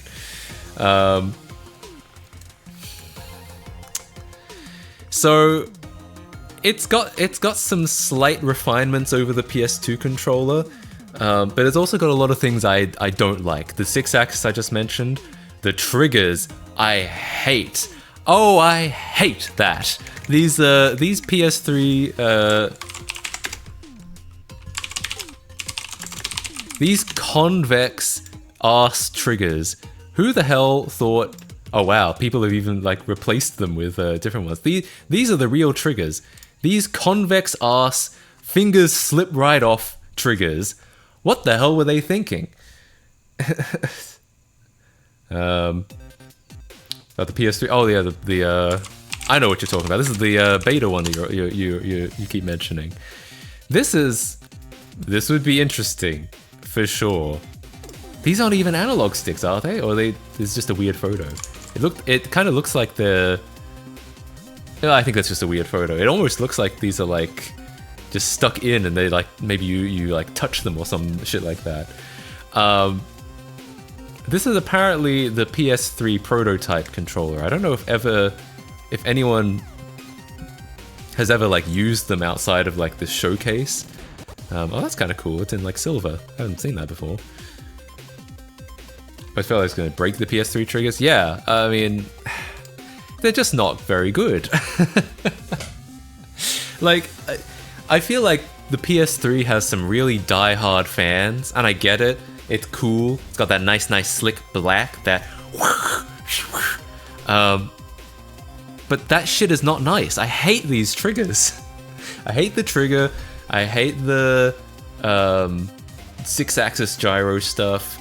Everything else is fine. Everything else is basically, it's just the PS2 controller. Non-proprietary USB though? Is that true? I do know that, like, yeah, you have to install some shitty driver on Windows. Again, on Linux it works, but on Windows you have to install some shitty driver to get it to work. Oh, non-proprietary. Jesus, I read that as proprietary. What the hell is wrong with me? Yeah, I actually, you can plug it into a PC. That's cool. I'm a PS3 fan. The controller sucks. I use a DS4. I'm glad. Claps in chat for that guy. I wish, you know, there's something called PS3 XPad, which is a plugin for your PS3, a modded PS3, that supposedly lets you use like other controllers. It supposedly, yeah, out of the box, it supposedly supports all of these: 360, Xbox One, wireless 360, wired and wireless DualShock 4. Now, I installed this on my PS3 because I was like, based, I want to use the DS4 on my PS3, but it didn't work at all. The only thing I was able to actually get working on my PS3 was this wireless 360 controller with the USB adapter, which was, by the way, the most cursed thing ever. Like, browsing the XMB with a 360 controller, wild, absolutely wild. But yeah, I never managed to get this mod working with these controllers. In fact, I even made a Reddit thread. Yeah, I made a Reddit thread back in December about it, saying like, why the hell does this not work, right? I mentioned like all the things I tried and like what the hell is happening. No reply. no one knows. So honestly, maybe I have to fix it one day. I have to fix that. I have to fix OBS. I have to keep decompiling Lego Island. I'll fix all these things one day. Oh, so the DualShock 4 works. Okay, let me clarify what I'm trying to say. So, yes, you're correct. The DualShock 4 works out of the box, in theory. However, it doesn't actually work completely. The PS button doesn't work, vibration doesn't work, 6-axis doesn't work, or the gyro stuff doesn't work, which, by the way, sucks. I hate that shit, but some games require it. So, if you're playing like Uncharted or you're playing Last of Us and it's like you gotta do some shit with the motion control and you're using a PS4 controller, it won't work. So, so it's a so when I say I want the DS4 to work on the PS3, it does work, but it doesn't work 100%. This was supposed to get it working 100%. This was supposed to get like the PS button working and all that extra stuff, but it doesn't work. So yeah. Gyro aim is epic in shooty games, but forcing waggle on PS3 seems very stupid. Yeah, I mean, I wouldn't do it, but I didn't write these games. I didn't write the entirety of The Last of Us for some reason. Anyway. Could you theoretically take the DS3 motherboard and put the DS4 components on it? Maybe. I'm not gonna say you can't, but I'm gonna guess that the motherboards are different. Like actually, this is a bad way to do it. I'm not gonna say you can't, but I'm gonna say that these boards are probably not fully compatible. They might be. No, they're different shape and shit. So that's going to be the problem. It's just going to be like getting the shape right. The alignment with the sticks is probably going to be a big deal, and the triggers and all of that. So, yeah. Use an 8-bit DOE adapter. Yeah, I guess I could. I think that is the correct answer, or the, was it the Brooks controller adapter or some shit? This is like a hardware thing that could make it work. It would allow me to, use a PS4 controller on a PS3, but it costs a fair bit, doesn't it? It costs like, oh yeah, usually it costs 40. I'm used to it costing $40, but it's 13% off right now. Yeah, I mean, it feels like a lot of money when like this is supposed to work, but yeah, I should probably do it. Why a PS3 controller though? No, what they're asking is, can you put the PS3 motherboard in a PS4 controller so it acts like a PS3 controller, but it's actually, it feels like a PS4 controller. So, and I don't think so. I feel like that's too much. Yeah, and it's like $20. Yeah, I mean, I have a bit of a innate aversion to buying hardware for things where like the software should be able to do it, and the software claims, there's software that claims it should be able to do it. I don't like the idea of like buying hardware when I don't have to, but yeah, I like that probably is the solution, right? Okay, so that being said, where am I putting the PS3 controller? Well, it's certainly below the PS2 controller. I don't want to say it's worse than the Duke, though. I want to say I'm gonna put it there, right? I'm leaving the Wii U tablet pretty high in C because, like I said, it's a really comfortable controller. I actually think technically there's nothing wrong with it. It's just the business strategy, right? Anyway, so let's move on. DS4. I actually really like the DS4. I prefer the Xbox layout, but I like the DS4 a lot. If I have the option and I'm playing a PlayStation game of any kind, like PS1, PS2, PS3, I try to use the DS4 wherever possible because it's got the right layout, so it feels like a PlayStation game. It's got the X, square, cross, and triangle. Feels like a PlayStation controller the whole time, but it's better than all the others. So it's either S just below the Xbox One, or it's A above the 360.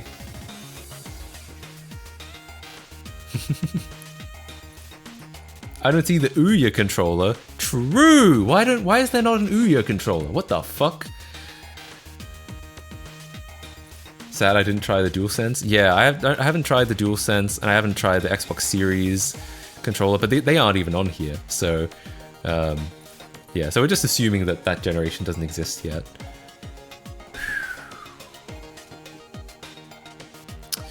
Here's the real question. Would I rather use if I could only have one controller in the world, would I rather it be the 360 controller or the DualShock 4?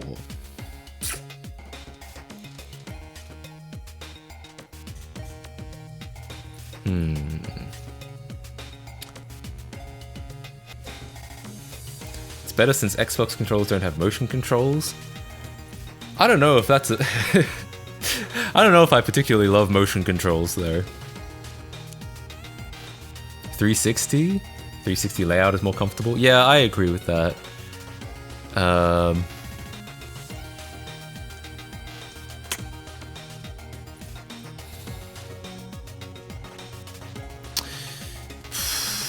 This is actually really, really hard for me. It's either, I feel like it's either A on the same level as the 360 controller, or it's S below the Xbox One. Everyone's saying 360 though, so as I'm wondering if that's because I prefer the 360 layout as well. I think the reason I'm like wondering about this is because when I have the DS4 controller in my hands, it feels a little bit more like solid. Maybe that's just like my imagination, but it feels a bit more like the 360 controller. I feel is a little not quite as well constructed. DS4 is more comfortable. Oh, okay, now we're seeing people who are saying the opposite. So I guess it is all a matter of opinion. Definitely more solid. Yeah, I feel like that's the reason I'm like, I prefer the 360 layout as a controller, but the PS4 or the DS4 feels a little bit more solid. Went back to a 360 controller recently and wasn't as comfortable as I remembered, especially with the battery pack on the back. Yeah, I can believe that. Gosh, so it's either... Alright, this might piss some people off. I think I'm putting it in S, below Xbox Series, no, Xbox One controller. Oh, thanks for redeeming change notification sound, but it's unfortunately not going to do anything right now. DS4 has better compatibility. It works on PS4, PS5, PS3, and Windows/Linux. I guess that's theoretically true. Again, the problem with the PS3 is it doesn't work completely. It's like the PS button and the vibration and the gyro doesn't work. And the Xbox 360 controller works fine on Windows and Linux. It just doesn't work on anything else. So, yeah, in theory, that's true. It's partially true. You're gonna get to make avatars with the DS4, though? Yeah, you're right. Oh, yeah, great. We get to grade the Pippin now. Alright, the problem is, this is very undramatic, very anticlimactic. The problem is, I've never used this controller. Never once in my life. It looks like shit, I have to say. It looks like garbage. I don't feel like it's the kind of controller I'd have any interest in using at all. But anticlimactically, I think I just have to put it in never use. If I was to put it anywhere, just based on the look of it, it would be D. It would be D below the Joy-Cons, honestly. It looks just like it looks like a fucking disaster. This is, if you don't know what this is, the Apple Pippin was, in Apple's more questionable hardware years in like the mid-90s, before the return of Steve Jobs, they converted one of their game consoles, converted one of their computers into a game console. They basically, it's just one of their computers with like a TV port, like a AV out on the back, and a slightly different operating system. And it did not do very well. No one cared. No one was interested. I don't even know if it had any like good games on it. Oh yeah, I think it was a joint venture with Bandai, of all people. Yeah, Bandai manufactured them, I guess. No one cared. It sold 42,000 units, which is very, very small, and it's now considered a interesting yet hilarious side gig for Apple at one of its lower points of life. Anyway, that was the controller that came out with it.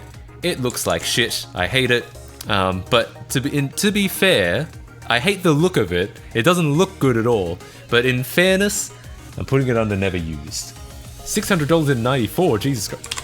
You're not wrong, actually. I didn't even realize that.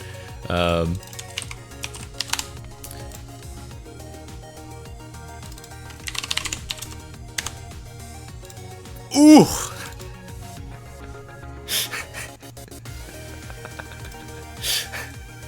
Ready for some games? You'll have to fork over $1,223. Ooh. And people think the PS5 is expensive. Anyway, yikes. So, there's so much of me wants to put it in D because it's so funny and it's so awful. But I have to be fair, I have to say I've never used it. It could be great. Could be S tier if I ever got around to using it. I just don't know yet.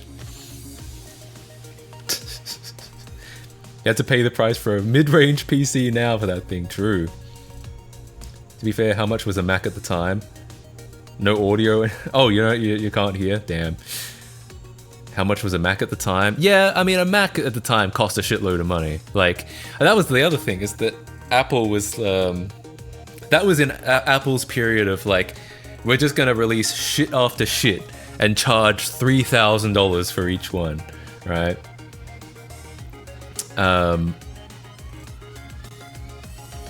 Yeah. All right. So, but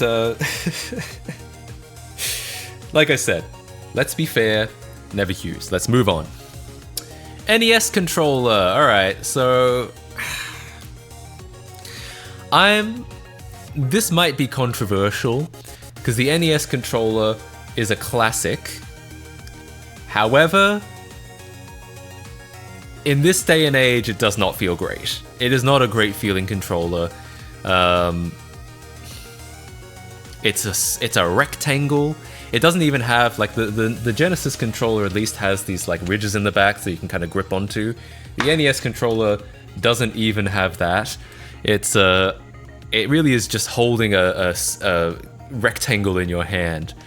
I feel like it's got to be low C, high D, right? Do I want to say it's as bad as the Joy-Cons? Or in the same sort of category? S tier? Actually, it's my favorite controller. I play GTA with the NES controller. Never used, but I say lower C. True. You know, we gotta keep the D category designated exclusively for the Joy-Cons. No, I'm just kidding. Yeah. Apple surviving the jobless period just tells you how much Apple target customers that just don't understand tech. Yeah, and to be fair, they had like in the late 80s, early 90s, they were like Photoshop was only on the Mac, I think, early on. So they had a bit of a they were able to carve out a bit of a monopoly in a burgeoning new industry. But yeah, there was as soon as Photoshop was on Windows, as soon as Windows 95 came out, and they had been like stagnating that whole time. They hadn't really innovated that whole time. And yeah, there was as soon as Windows 95 came out, probably even as soon as Windows 3.1 came out, like I feel like they were done unless you know they leapfrogged ahead, which they kind of did with when Steve Jobs came back. So yeah. I think it's also fair to factor how well you can use it with modern games, and the NES controller fails in that regard. True! I want to put it in C. I know that it's like, as someone said, it's a product of its time. The Master System controller looks exactly the same. It's also just a hard rectangle. But I'd probably put the Master System controller there too. I feel like just... it's not a great controller. At least not... It was fine at the time. It was doable at the time. You don't need a Mac for Photoshop. You could also take out a loan on your house and buy a Silicon Graphics workstation. True. That's if you're. That's like the Ferrari of being into graphic design. It's like, oh, you got a Macintosh. Yeah, when I take my Silicon Graphics workstation down to the office, honeys get all over that. Whew. Yeah. Fun fact, it was possible to use the NES classic controller on Wii U if plugged into a Wiimote and could be used to play games like Virtual Console and Mario Maker. I assume you needed like a adapter for that, right?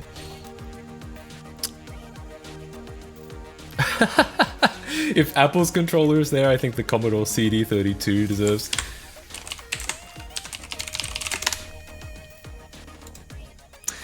Oh yeah. I've seen this before. I missed the boat on the whole Commodore Amiga of the 90s thing. But this is an interesting controller. Yeah. So, we were talking about how the Dreamcast controller, the cable comes out the bottom. Maybe we're just using it wrong. Maybe you're supposed to use it like this, right? Because that's like what they've done here. The controller is upside down.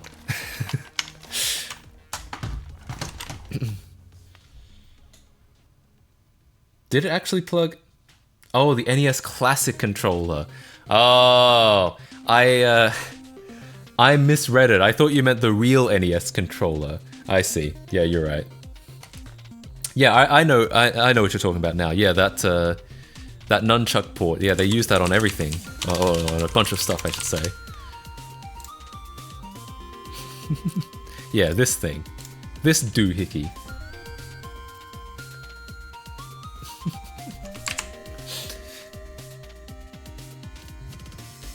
Yo, thanks for the Bezos bucks, Magic Mike PL. Thanks for the Prime sub. I really appreciate that. Hell yeah. I feel like I've seen you before. It doesn't save sub for more than 1 month. Maybe I'm mistaken, but thank you so much. I really appreciate that. The CDI and the Panasonic 3DO controllers. Well, I gotta say, if we're talking about the spoon, guys. We're talking about the spoon, easy S tier. Absolutely fantastic. Look at this. Why do you even need any more buttons?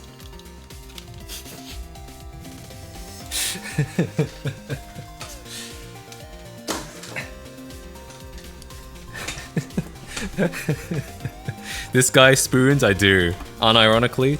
I'm spooning every day with that. Classic. Alright. What's next? SNES. Hang on, I'll put this at the end. SNES controller. Never used. You know, I could extrapolate. It's kind of like a cross between, you know, the PlayStation controller with no handles, and the Genesis controller probably. But never used it. I've never owned a Super Nintendo. The thing is that they're always just kind of expensive. Nintendo has that brand name recognition. Like when you pick up a Sega Genesis, it costs like $20. When you pick up a Super Nintendo, it's like $80 to $100. And it's... I don't know if it's that much better than the Genesis.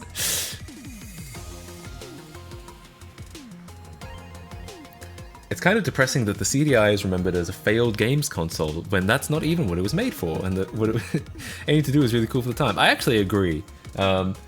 The CDI was a lot more than people remember it for. Now, it's only remembered for Zelda CDI cutscenes and Hotel Mario cutscenes. Pretty much exclusively. Like, imagine creating an entire CD specification, entire standard, an entire ecosystem, infrastructure, bunch of different manufacturers, you know, a bunch of different accessories. You can get a keyboard and mouse on a CDI, and all that anyone remembers it for is, great, I'll grab my stuff. There is no time. Your sword is enough. How about a kiss? For luck. You've got to be kidding. Literally, that's all that anyone remembers. SNES controller is very well made, good materials, very good D-pad, but again, same slab to hold as NES controller, no indentation for your fingers, just a rounded little bit. Yeah, interesting. By that description, it would probably go in like high C somewhere. It'd probably be somewhere around Genesis controller, but I'll be fair. I don't want to judge things without knowing. I find a lot of good deals for SNES, like 20 euros.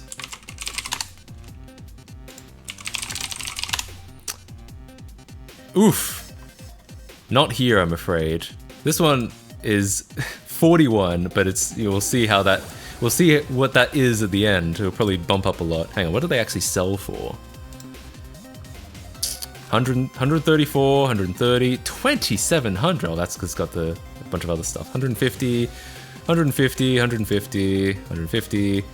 Parts only, sold for 50-ish. It's not bad looking though. It's not super yellow. A lot of these are really yellow.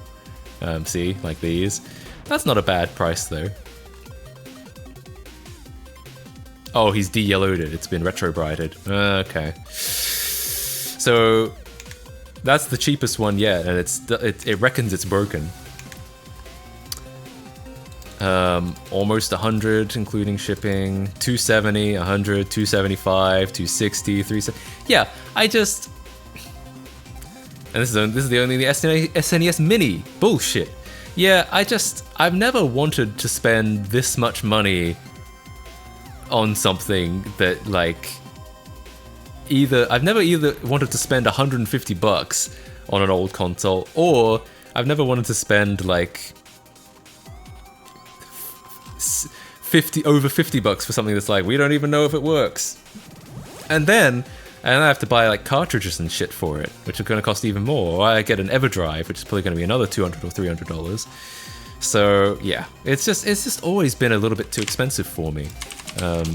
Whereas Sega Genesis,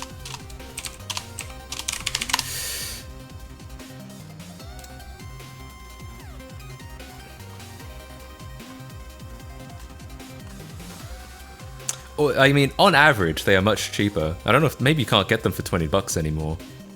Maybe that was a. Oh, you can get a. Oh, that's a classic. Yeah, so I feel like on average, you get a much better deal by getting a Sega Genesis. So I have one of those. Yeah, this isn't bad. It's tested working, and it's only $50 with 2 controllers. That seems perfectly reasonable. Not fucking like $150 for the same thing. Anyway. Yeah. I got a broken PS1 in Akihabara for €5 and built a RetroPie machine. It works like a charm. Hell yeah. Yeah, I mean, I could get a... I might be able to get an SNES in if I go to Japan again. $420 for a 32X CD. Thankfully, mine didn't cost that much. But I also bought my Sega CD broken and had to fix it, so there's that. N64 controller. Alright, here we go. Time to have some really controversial opinions. So,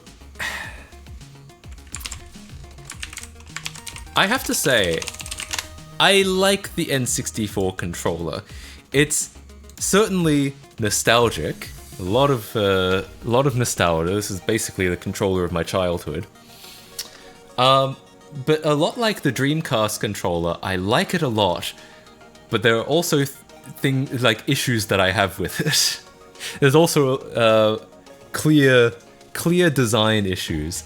For example, everyone knows the thumbstick garbage. Even at the time, it was kind of crappy. It's hard plastic. I already said I don't like that. But also, nowadays, they're all falling apart. Now, the thing about the N64 controller assembly... Now, to be fair, I think it was one of the earliest controllers to have an analog stick at all. Like, the PlayStation controller originally didn't have it. The Saturn controller originally didn't have it. 3DO, Jaguar, CDI, none of those had it. So, this was a good first stab at an analog stick. Sure. But it really has not... It certainly has not aged very well. I mean that both literally and figuratively, in the sense that, you know, it's...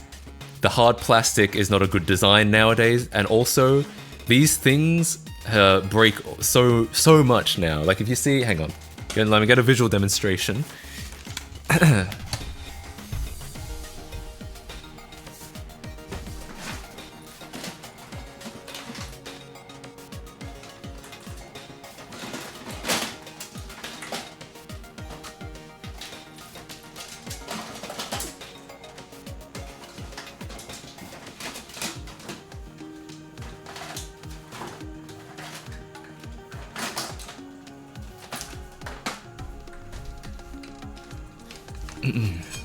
Okay, so nowadays, today, most N64 controller joysticks look like this.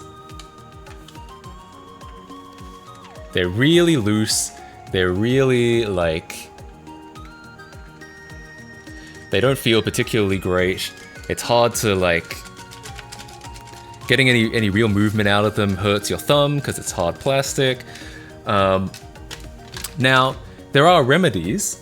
There is, of course, people make replacements now. In fact, this controller, I replaced this stick with a modern style stick, and this actually feels really nice. I actually feel like this is a good.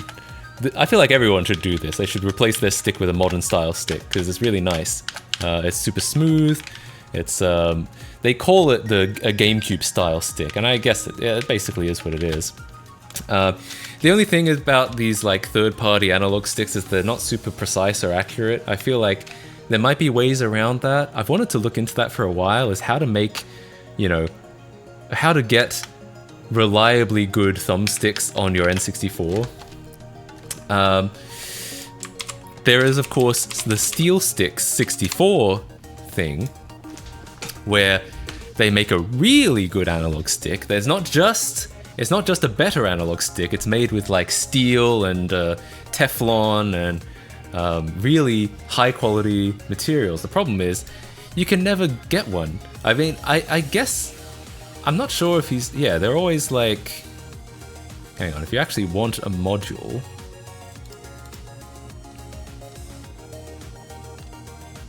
$125, and then like all gone, but I'm making more. I guess you have to like sign up to this mailing list, and then you buy one later, like when has more in stock, or maybe I don't know if this is just, I don't know if these are never in stock, or if they're like, or if you just have to be on the waiting list to get them. But every time I've come to this page, they are always out of stock.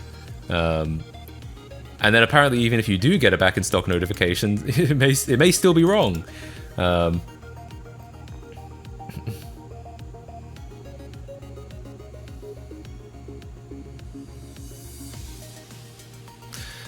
What I found, and I won't show this today, what I found when I use this stick is that it's a little bit oversensitive. So like you'll put it in a circle, you'll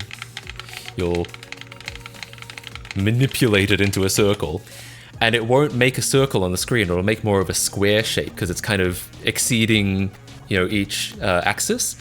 That I think is probably the biggest issue with this stick, and that might be a calibration issue. Maybe I can like adjust it so it's it doesn't do that. I haven't found a way to do that. I haven't figured out what needs to be done. Otherwise, it's really nice, and I kind of feel like it makes more sense to get something like this than to get the steel stick. I mean, the steel stick sounds great, but it also costs a lot of money, and I don't even know if or when you can actually get one. And it doesn't have to, I feel like your stick doesn't have to be made out of steel. It just needs to be something that works. So, yeah. Yeah, it doesn't need to be made in steel. Yeah, I feel like someone just needs to like do a run of replacement modules that are not $125. They're not steel. They're not ridiculously like. I'm sure that's great, but I just want something that works. I just want a decent analog stick. So, yeah, it costs more than I'm willing to spend on an SNES. Absolutely. So, with the stick replacement, I would use this all the time. I would use on the N64 at least. I wouldn't bother with like a replacement controller. Or I used to have a Cube 64, which was a homemade adapter that you could make where you could use a GameCube controller on an N64. That used to be my solution. That used to be how I got a decent controller on my N64. And it works. It's good enough. It's still not quite the same. Like the C stick is not quite analogous to the C buttons. And the Z button on the GameCube controller is not quite the same as the Z button on here. But that's not a terrible solution. Essentially, I'm covering a lot of ground here. Essentially, if you don't want to be stuck with... My bad. Hello?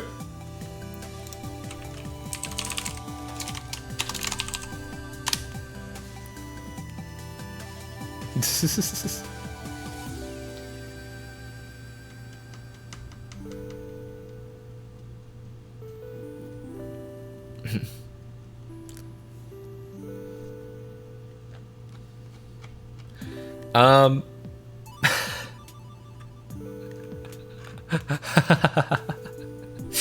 I figured out what happened. I had I have a bit of a pile-up of controllers here right now, and I was trying to pick one of them up, and as I picked one of them up, it like flipped over another one because they're kind of tangled together. It flipped over another one. It landed right on my keyboard, hit the stop streaming button. Oops, sorry, I'm back.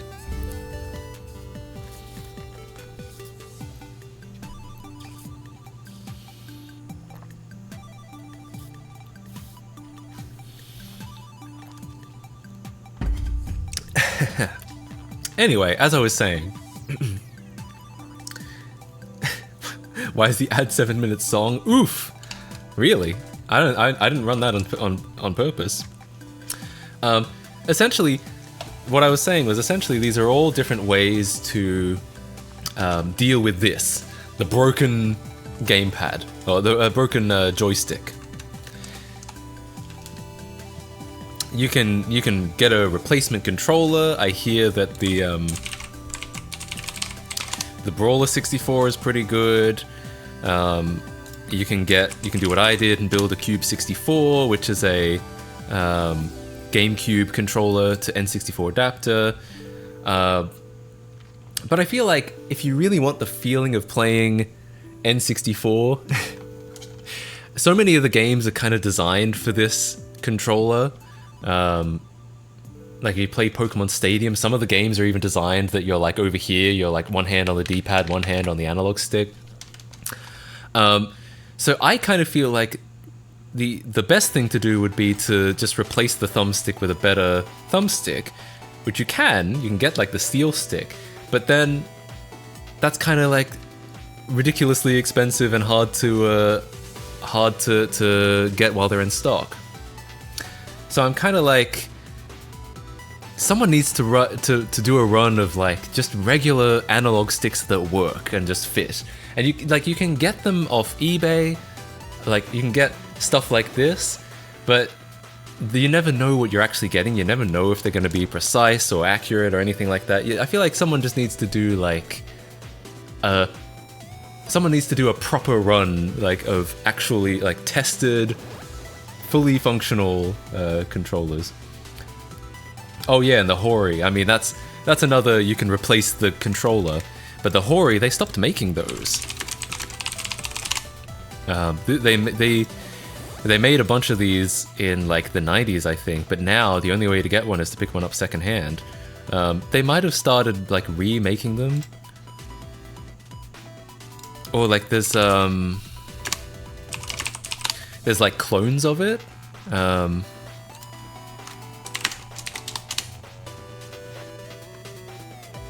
No, you can't buy one, but there are clones, like the Tribute 64.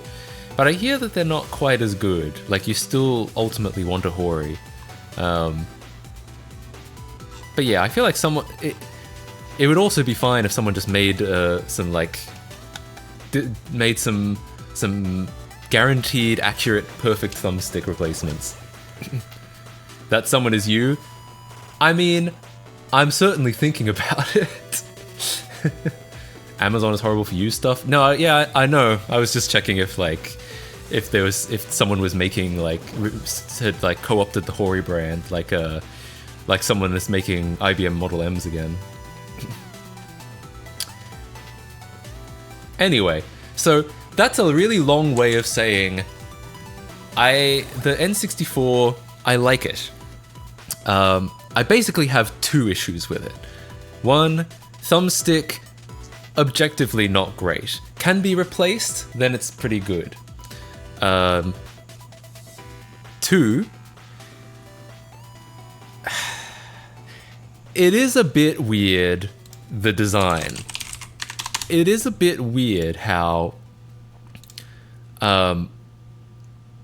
you physically cannot use all of the parts of this controller at the same time. Maybe if you like got your foot in there to do the analog stick or something, but like you can basically only use 66% of the controller at any given time. You cannot use... There's always, no matter which way you hold it, there is always a third of it going unused. And I think it's interesting looking, but I don't think that's ever a particularly great idea, that you can have a third of your controller unused at any given time. 64%, true. That's exactly what I mean. Now, in practice, it's not really a big deal. In practice, games usually are designed so that you do only use, usually these two, the analog stick and the buttons. Some games are designed D-pad and the buttons, and some games are designed D-pad and the joystick. So in practice, on the N64, it's not such a big deal that you can only use 2/3 of it at any given time. It's a little weird. Maybe that it might have affected the kinds of games people made, but let's assume it didn't, and that the games found clever ways to get around that, like you only using 2/3 of it. I'm sure some person has used the controller's middle part for the wrong reason.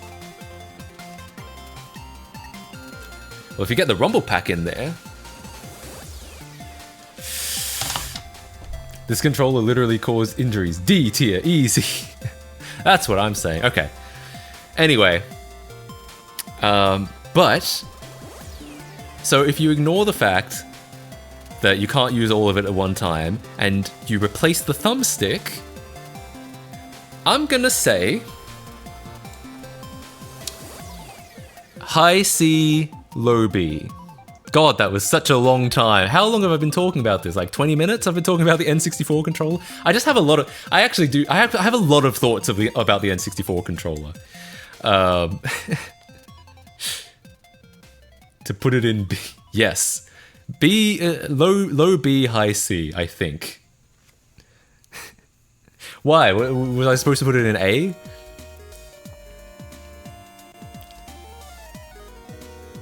It was N 64 minutes. True! Yeah, you need to get a new thumbstick. That's true. It's 20 minutes talking about the N64 controller. I mean, hell, if I actually do what I said and I do a run of like N64 joystick replacements, then I probably will make a 20-minute video about the N64 controller. Low C, high D? Interesting. Yeah, okay. It's probably a little biased to factor in the replacement joystick.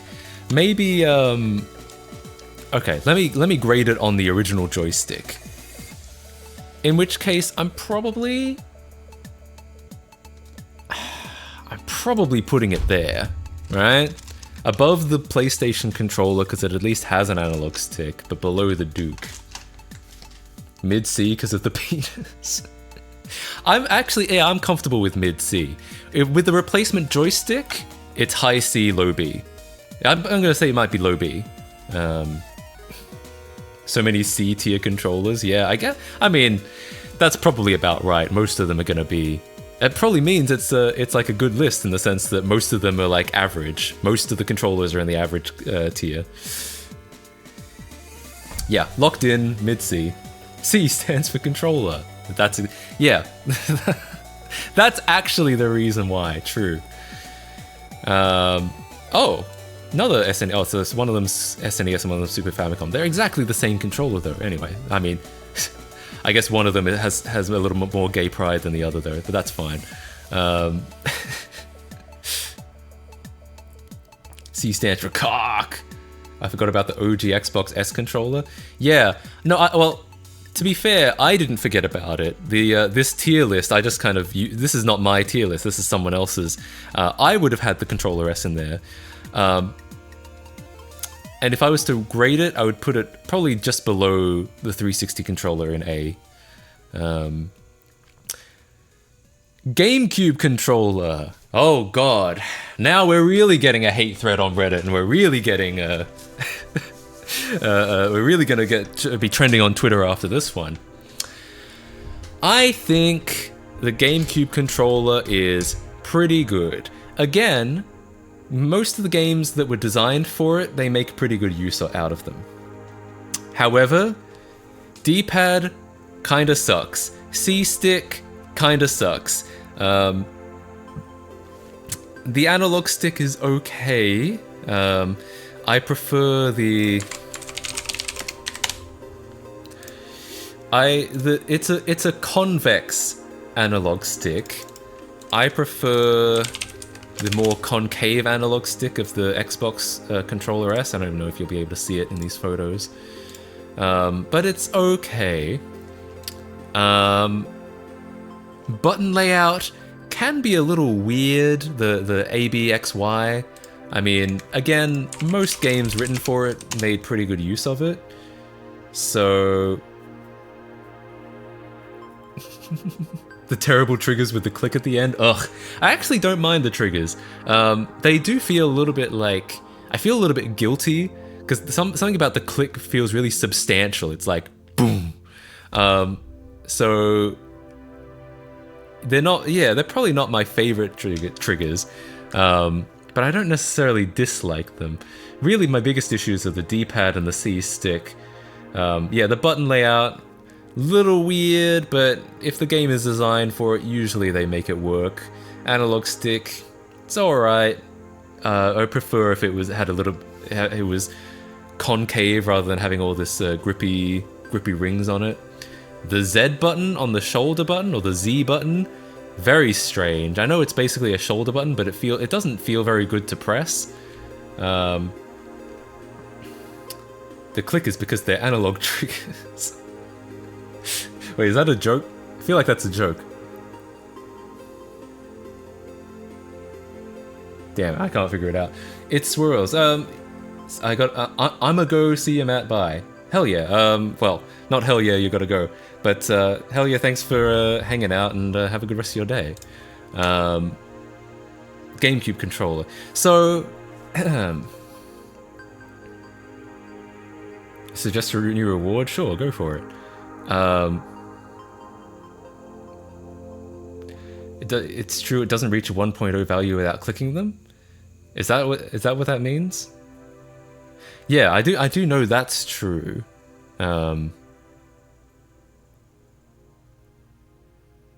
Yeah. Kind of waiting for the Wii controller review. Oh, I guess that's coming next. I'm gonna throw it in B. I think some people in the chat said B tier. Some people would rate this an S. And I get it, especially I think Smash players love the GameCube controller. I'm not a big Smash player. I feel like, because of what I mentioned, I feel like it's got to go in B. Below the DC where it belongs. True, yeah, that feels about right. Wiimote D, looks like a deal. No, yeah, it's D for dildo. Wiimote and Nunchuck. Is it bad to say I actually kind of like these? Like, I shouldn't. I know I shouldn't. But you know, compared to like the Joy-Cons, I feel like the A button is actually pretty comfortable. The D-pad is not bad. I mean, it's not the greatest thing, but mostly they use them for like camera controls, and that's perfectly alright. The button layout on the Wiimote. Let's have a closer look at this.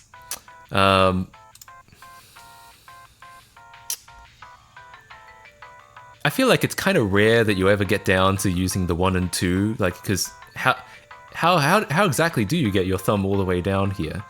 I know that when you like use it sideways, like a retro controller, like an NES controller, you use them. But I feel like that's the only time you really end up using them.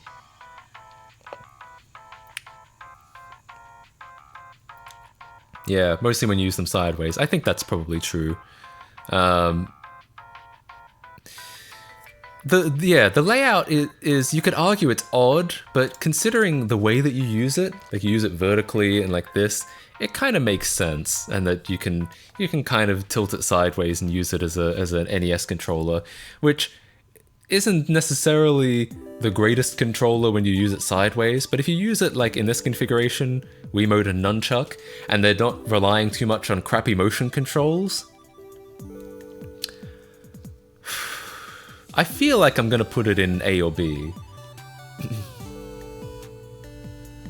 Use your other thumb, but it's on the Nunchuck. Metroid Prime 3 uses 1 and 2 buttons, and you really just stretch your thumb all the way down to 1. Holy shit. I've only played Metroid Prime on the GameCube, the first one.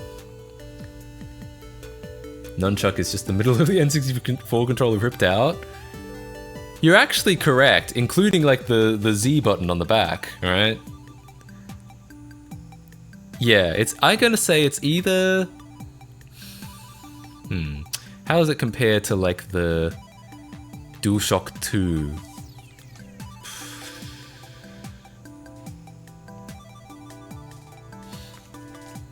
After experience with Our House Party, it should be S, yeah? True. It was that was very good. Do I think it's better than the Dreamcast controller is essentially the conflict here.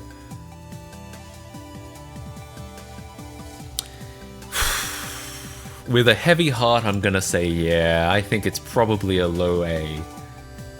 How do you compare the Wii Wiimote to the DS2? That's, I think, really the struggle. It's kind of its own beast here in a way. How do I really compare it to these other things? Do I think it's better than the PS2 pad?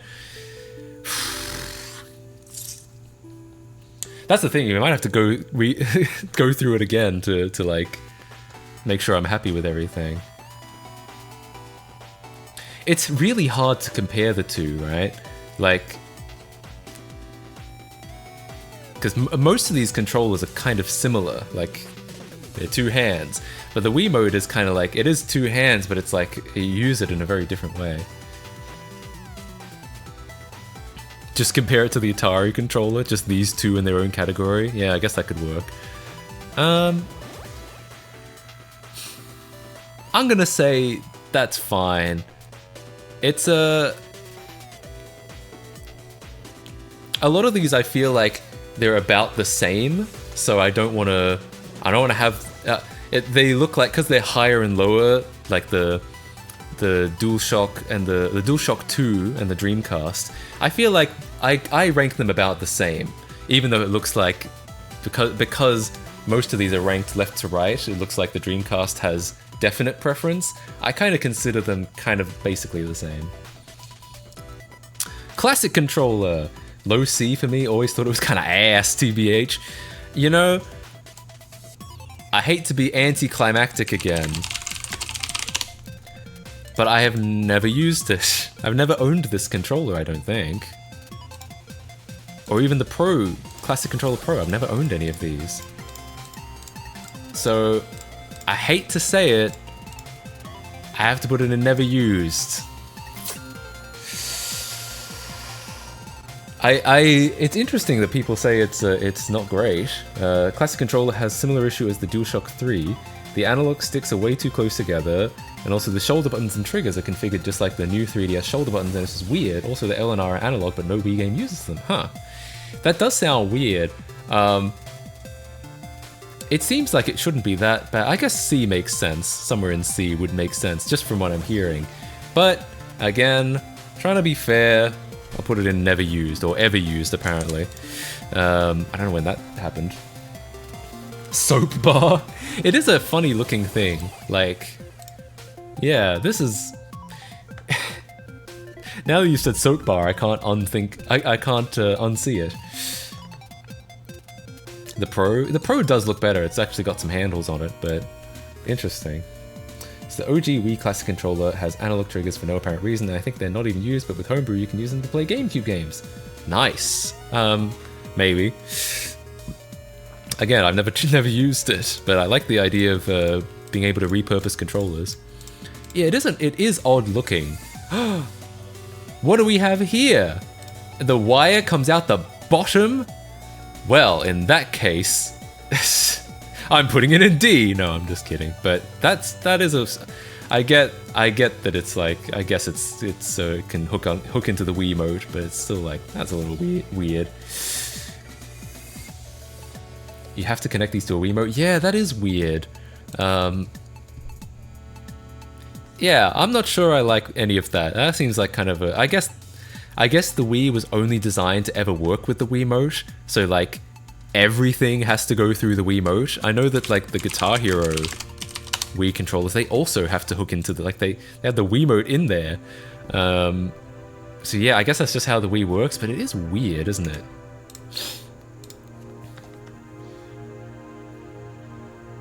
And it has a button on the top that was meant for something, and my theory is that it was supposed to have claws that could hold the Wii remote to use its rumble feature. Huh.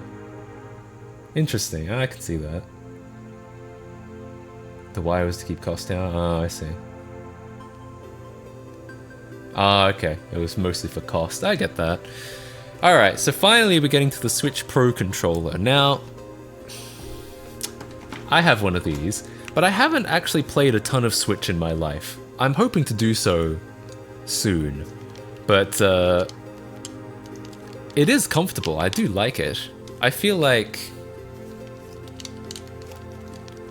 just twiddling around with it by myself in the corner with a box of Kleenex. I want to put it in high B, low A, or actually maybe even mid A. Maybe like on par with the 360 controller actually, because it is kind of the same layout. S tier? Maybe. Do I like it more than the 360 controller? Sex. S, I use it for PC gaming and emulation, also big shocker for Switch games. Holy shit.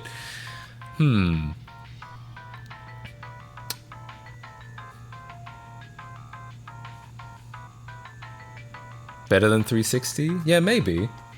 Maybe it is. Again, I'm trying to, like... I'm judging this having played very few, almost no games with this thing. So, my opinion is not the most well-informed.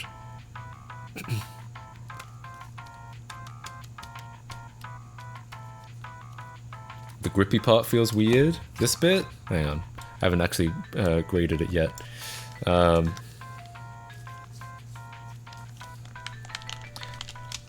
I feel bad grading this having not really played much with it.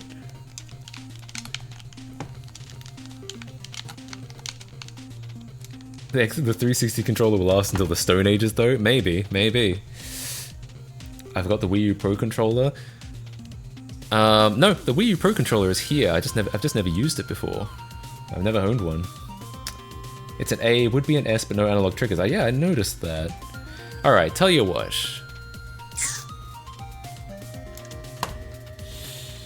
Is it there, or is it one up? Oh yeah, it flips the ABXY. That makes sense for Nintendo games, but not for like 360 games, not for emulation.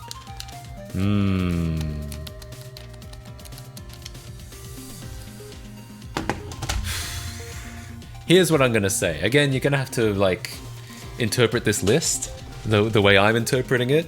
I'm putting 360 and Switch Pro at the same place. I'm not sure I'm prepared to put it in S, at least not right now.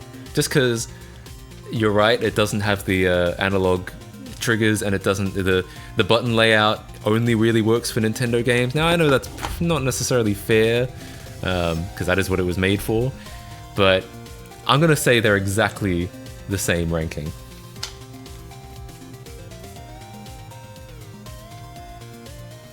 You prefer the triggers on the Switch Pro controller of the normal Xbox type triggers? I feel like you gotta have like analog triggers for like driving games and shit, but on the Switch I know you don't do that, because on the Switch you press the A button, so it depends on what games you're playing probably. It has rechargeable batteries, Matt, it uses USB-C. That is pretty good. I do like those both of those things. The PS3 boomerang. We did talk about that earlier. Unfortunately, it's not in this this list. I didn't make this list. I just co-opted one off the internet. Without the battery pack on the back? Yeah, maybe.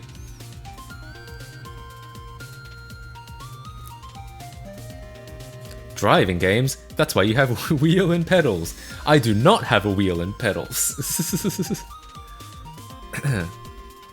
Switch Pro Controller uses a 3DS battery, which leads to having an insane battery life.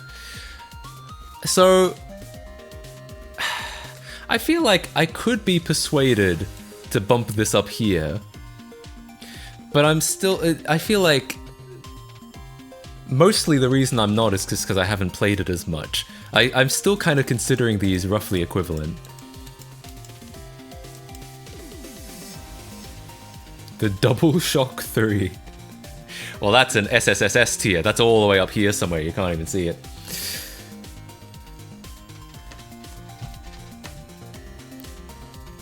The controller your friend lets you use? Uh-oh. What's this?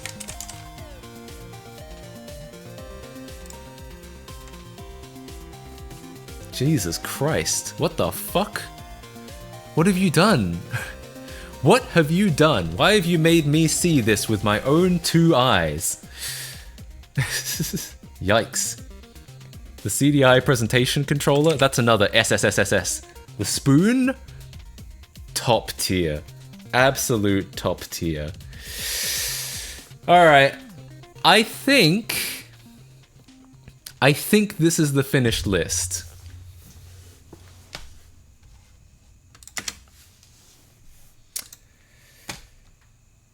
The Switch D-pad is better? Oh, that's true. The 360 D-pad is garbage. Absolute garbage. I love controllers I can eat breakfast with. Yeah. Actually, why am I even looking it up? Just bring it out again, of course. This is the real winner, though. The real winner of the tier list. And don't you forget it.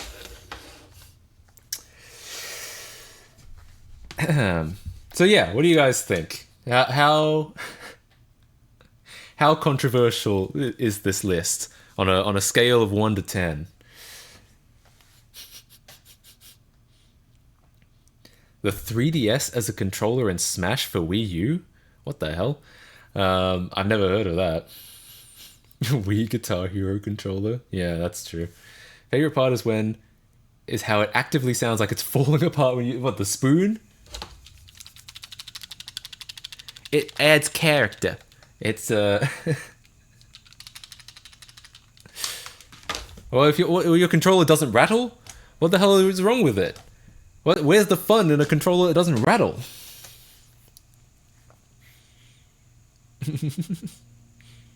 Pretty fair, 6 or 7? 7. There you go. Xbox 720 controller.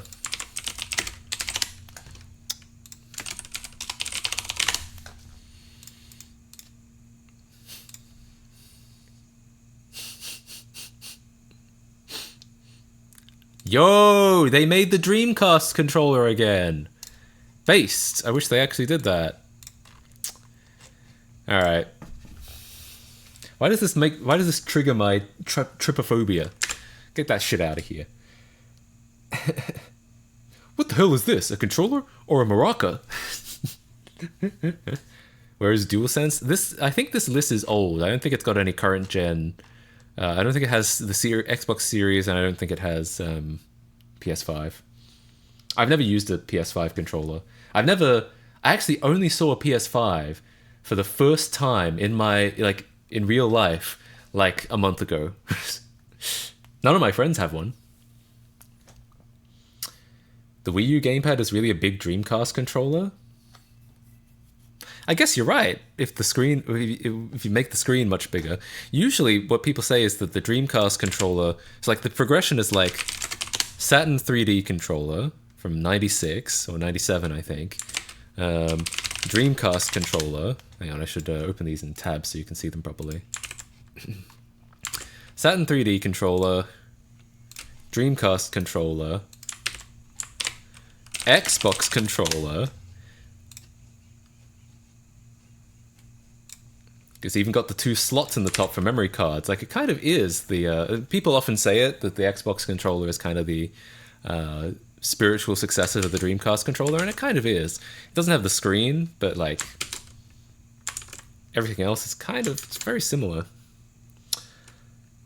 DualSense would be S for me, but below DS4, only because some games have this thing where doing certain actions makes the triggers feel like they're sticking, and it freaked me out the first time. Oh, I heard that too, that it like, I guess they have like customizable pressure on the triggers, like so you can make it like feel harder. That's an interesting feature. Trigger feedback, yeah, I've heard about that. Never used or felt it though. Interesting, really interesting. And yeah, I have no idea what that would feel like. One of these days I'll try a DualSense controller. I know that like, what are they on eBay? Well, brand new, they're like 53. It's not so bad. How much is a DS4 nowadays? 35. It's not so bad. Yeah. What's this? What's this eBay item? I don't know. I don't need that much immersion. That's like me with pressure-sensitive buttons on the PS2. I just get rid of them. Don't need them. Yo! Yo! It's Patrick! The cord is coming right out of his head. It's a little barbaric, isn't it? Is this official? No, it can't be, right? Can't be. SSSSSS tier. Yeah, we need an SSSSS tier for like the spoon, the what did someone mention earlier? And the Patrick controller. Wait, he got butt cheeks, does he? Holy shit, you're right. He bro, he thick.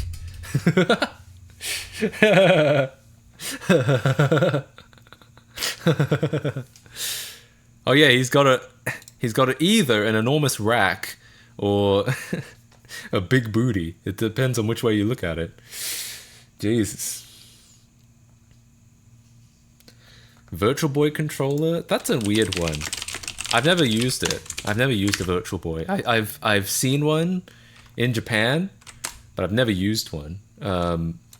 It's dual D-pad, which is interesting. You know, rather than dual analog stick, it's dual D-pad. No idea. No idea. Maybe it feels great. Oh yeah, they've got some like triggers, I guess, on the back. That ass is so wide you could fit that 20-lane highway in Texas in there. If you don't know, there's a highway in Texas that's everyone laughs at because it's got a tremendously enormous amount of lanes. But I'm sure just adding one more lane will fix it. That'll fix traffic. Just keep adding lanes, obviously. All right. Oh, I guess we were going to do the Wii accessories tier list. You know what?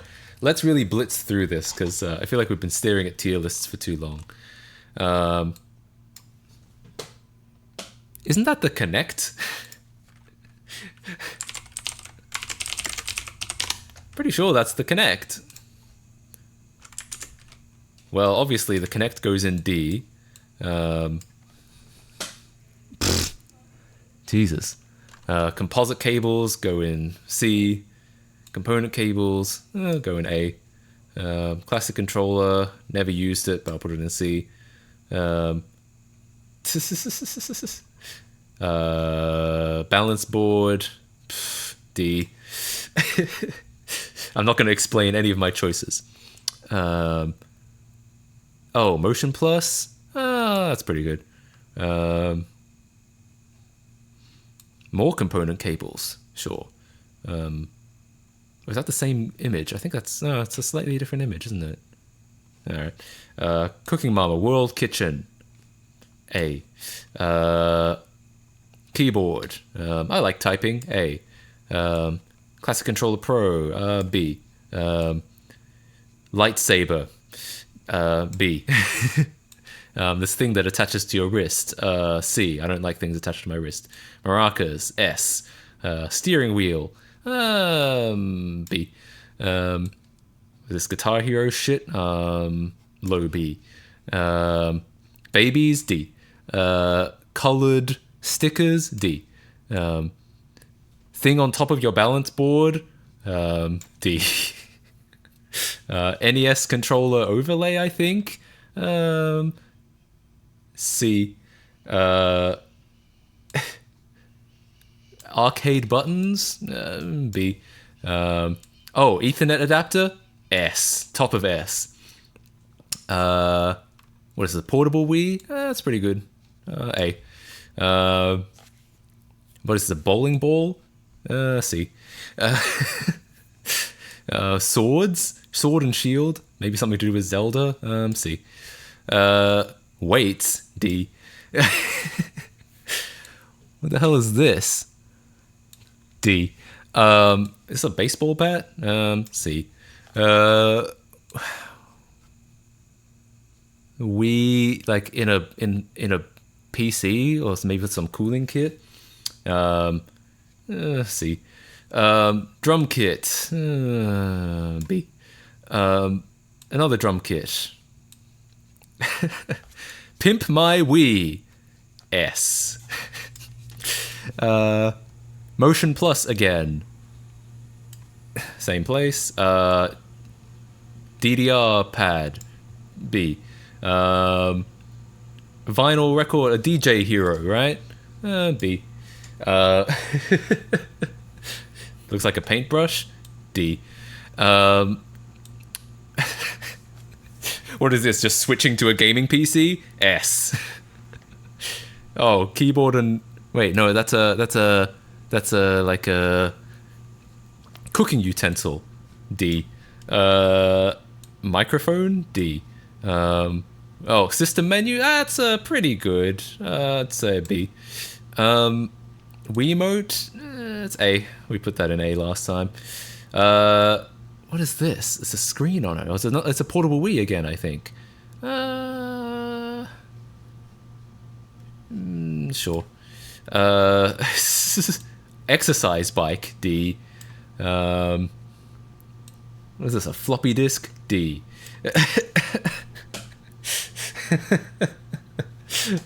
Another Ethernet adapter.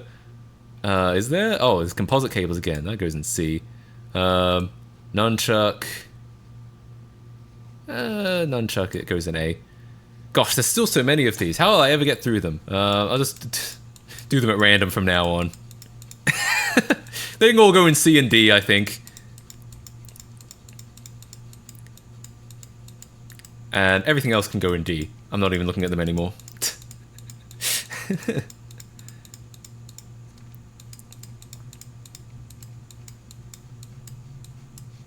Alright. And that's my tier list. What do you guys think? You don't know what the Wii phone is? Should I? Wait, there's a Wii phone? What the hell is this? No? I've never seen this before. Oh, it's an Android app. No, that's something else. It's a fake video game handheld system that's essentially the Wii but as a phone. It can be assumed that all of the titles on the Wii could be played on this system. And seeing as how the only known image of it displays a screenshot of Super Mario World, it can be assumed that the Wii phone has a virtual console. I don't know why you'd assume this. I assume it's just some cheap Chinese clone of something. Oh, but is it? This fake console wound up being the basis for the event Poyo Star and the Wii phone. What do I look like? Some kind of Kirby weeb? No, thanks. No, I have no idea. I thought you were miswording the Wii Speak? What's the Wii Speak? They made too many accessories for this thing, didn't they? It's just too much. It's too much. Oh, this is the microphone. Oh, this is that thing we saw earlier. I thought that I called a floppy disk. It's actually a microphone, I guess. Oh, great. Let the bodies hit the floor. Let the bodies hit the floor. Let the bodies hit the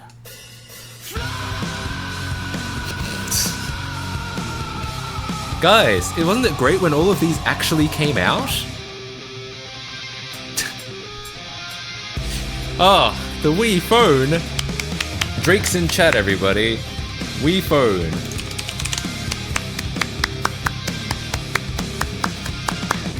Nintendo DS Open. The Nintendo's on. Game Boy Omega. I can't believe they had so many consoles planned. GameCube Portable.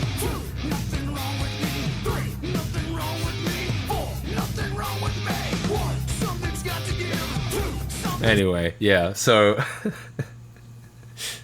Jesus. Should mute the audio. No, this is Twitch. We don't some of the VOD will get muted, that's all. And I always record the VOD locally, so it doesn't really matter. We can cut it out later. Such a terrible song. I don't know why we all liked it back then. Me neither. There's actually... Oh, yo, I just had a memory. So there's an old video my friends made in school. It's literally just one of my friends wearing a Scream mask, I think. Yeah, one of these.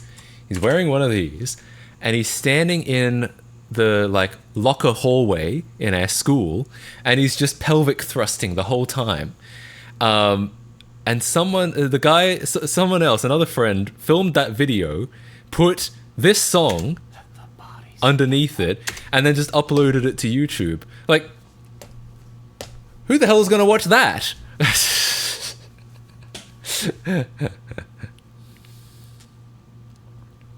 It's such a 2010 moment for them to do that. And I remember I looked at it and thought, that isn't real content. Unlike my Minecraft Let's Plays, those are real content.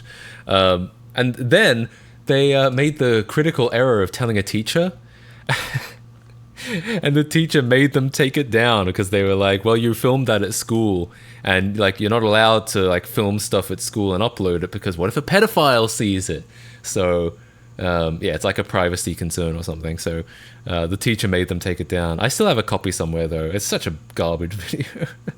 Have I found it? I do have it somewhere. Again, should I show it if it's like if they had to take it down for privacy reasons? I mean, I guess in theory, anyone who was a kid in that video is not a kid anymore because it was like 15 years ago. But let me see. I don't think I'll show it just in case. But like, I want to see if I still have it somewhere. Let me check my archives.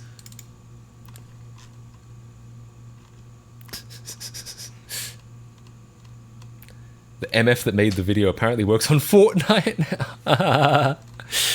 That's funny. Whenever like some really I mean, I guess we were all making shit like this back then, so any one of us could end up working on Fortnite. Well, the good news is I do have my Halo 2 Let's Play from 2011. I do still have that.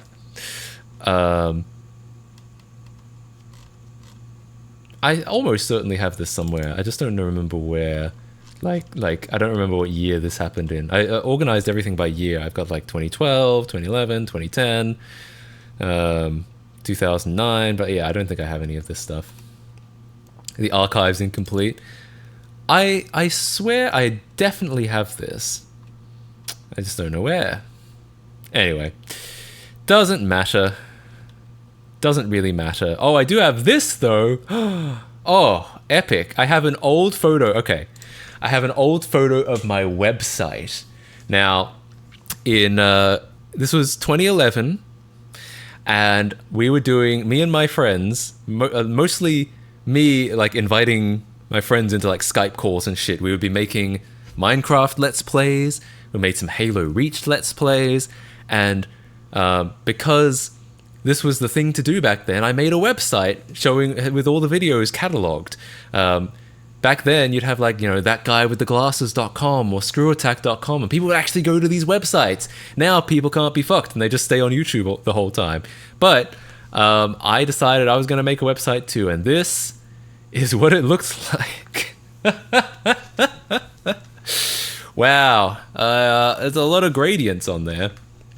I wonder if these were even real. These might. I don't even think these were CSS gradients. I think I just like made a gradient in like PowerPoint and then just tiled it. So it's a good thumbnail. It's just a screenshot from the video with like a radial blur on it. Not as bad as I expected for 2011. You know, what about the text cutting off here? I actually thought at the time, I was like, you know, it'd be cool to get like a gradient to like fade it off on the side. Didn't really figure it out though. Those quotes though. Yeah, we had a random quote at the top. I wrote this in like PHP or some shit. I like any time that one of my friends said something funny, I would just add it to the quote list and it would just pop up at the top of every page, like a different quote every time.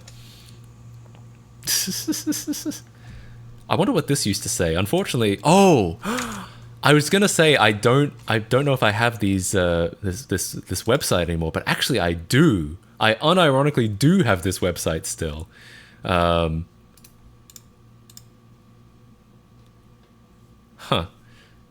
So here's what it looks like. Oh no, I can't. It's a PHP file. I'd have to load it onto a web server. Apparently, what this used to say was, it's difficult. So I wanted to see what was under what is Norwich Entertainment. It is not still up, but I still have all the files. I was very good at keeping archives after around 2009. I pretty much stored everything, even stuff that's just dumb bullshit. That's why I know I have that video of the kid in the scream mask and pelvic thrusting. I know I have that somewhere because I held onto all this shit for years. Yeah, so I do have these PHP files. Maybe I will post it somewhere just for fun. Like, imagine imagine browsing this website in 2023. Anyway, so what it said I wanted to know what it said under what is Norwich Entertainment. And what it said apparently was, it's difficult to describe exactly what it is. Which is not a great way to start this. It's kind of saying like, I don't know, but okay, it continues. In its base form, it's the label that pretty much anything I produce gets released under. Who am I? It doesn't say. If I make something, or if I assist in something, then it's likely to be released under the Norwich Entertainment title. Is it a video production company? Well, kinda, considering how much of what I do is based on video productions, except for the fact that there's really only one employee, and that's me. I guess you could say it's a one-man production company. But really, I guess the best way you could describe it is that Norwich Entertainment is me. It's my anthology of the crazy ideas that I've had. It's a project to encapsulate every decent idea that gets turned into reality. It's my crazy mind in its crazy world. Can you tell I was 15 years old? Crazy mind. Anyway, well, kinda. What is Norwich Entertainment? Bro, I don't fucking know. That's basically what it says though, isn't it? Oh, Jesus. I actually unironically feel like I should like upload this site somewhere. Like, if it's not, as long as it doesn't have any like personal information in there somewhere, I'm sure it's fine.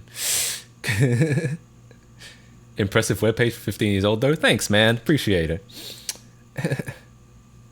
Yeah, maybe I will. Maybe I'll try to post this somewhere because I think it'd be kind of funny to resurrect this 12 years later. This is a 2011 website.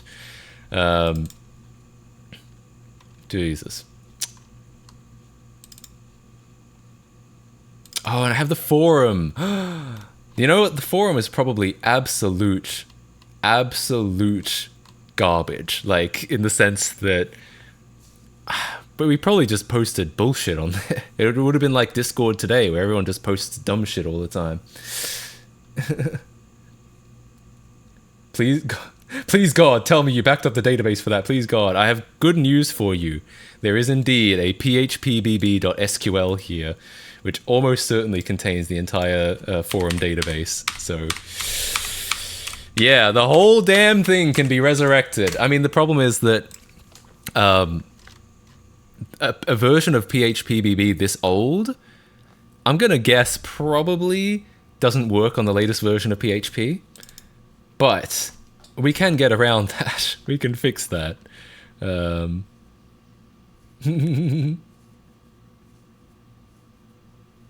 Did anyone post in the forum? Me and my friends. That was it. Just me and my friends. Yeah.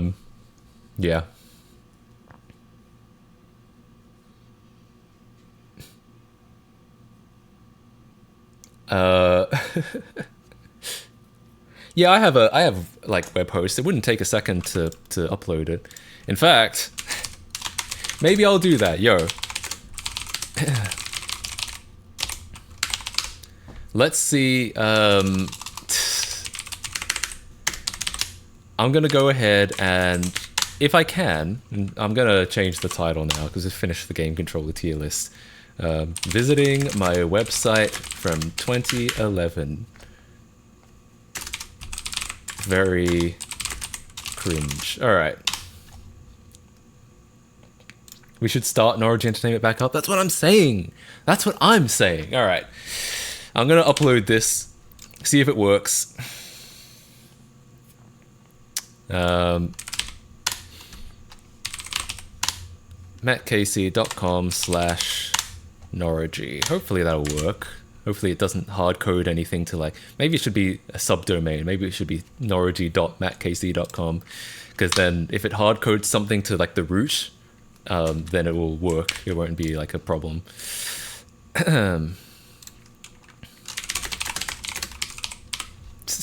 We're all together. We're gonna browse this website from 2011, I should say. I should buy norwichentertainment.com. I used to have norwich.com, and then I let it lapse. And now, if you go to it, I think it's a parked site. Yeah. Someone parked it for some reason. Oh yes, no, someone bought it. Who the hell bought this? Well, yeah. Anyway, I used to have this domain, and I don't anymore. Oops, you know.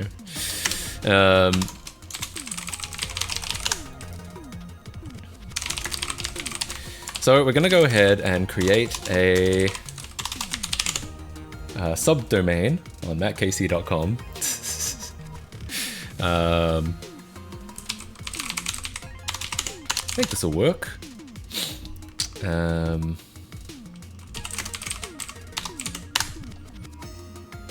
Cool, good enough.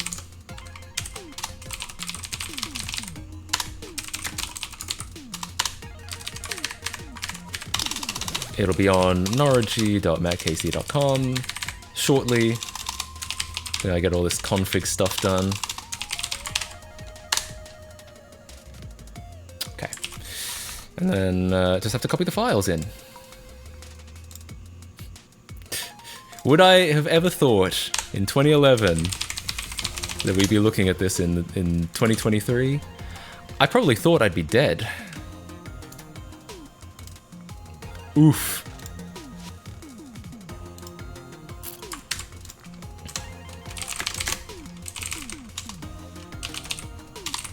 Can we watch the Halo vid? As a matter of fact, I think you can. I think if you go to the Norwich Entertainment YouTube channel, I think all that stuff is still up. The website doesn't exist, but the YouTube channel I think does. I definitely thought Norwich was going to be the next guy with the glasses, the next Fusion Media Hub.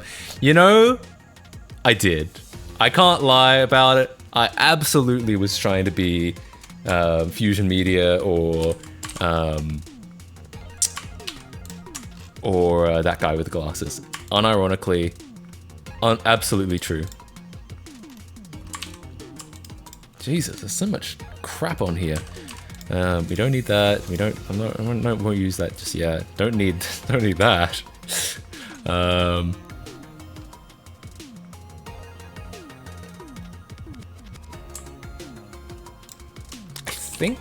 I think that's everything.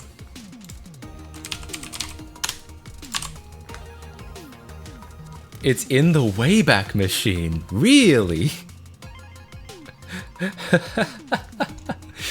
Holy shit. Someone archived it? Let me check.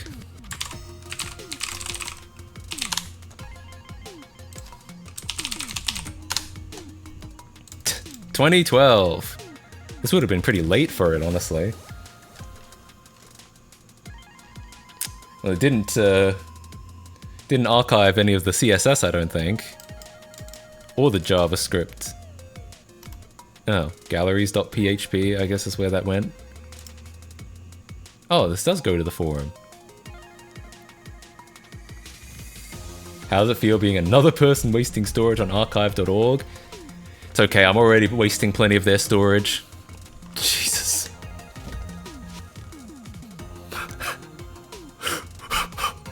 What the fuck was that?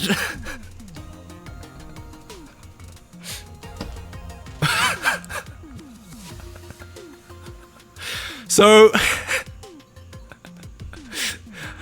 I guess the problem with digging up stuff from 12 years ago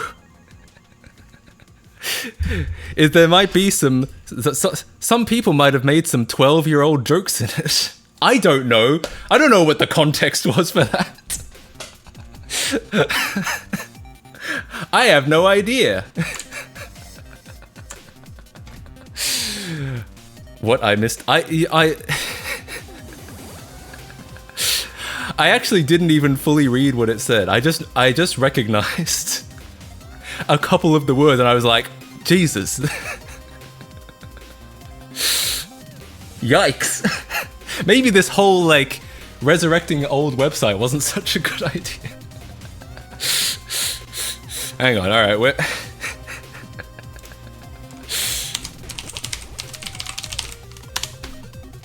I don't even think it was necessarily like it didn't have like a slur in it or anything. It just had it just looked like it might have been a really edgy joke. It was something like, "You'll want to hear a joke, women's rights?" No, it wasn't that. It was close though. Might want to check that quotes array. Maybe. What was in there? Hang on, let's have a look.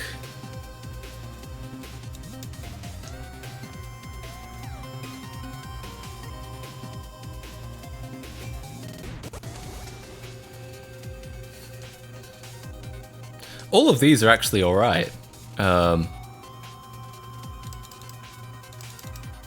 Yeah, the quotes here are fine. I don't know where that thing on the forum came from. Might want to get rid of the forums. I'll certainly look over it first.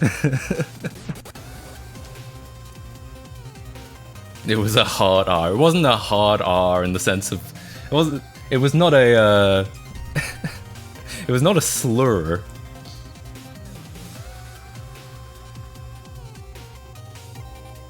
I saw it, but now I don't get the joke or why even a 15-year-old would laugh at it. Let me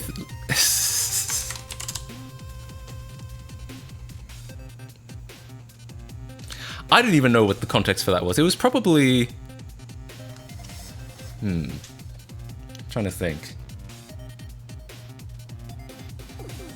I'm guessing someone was just like, "What about this place?" And then they said that, and it was just like, haha, they said the word.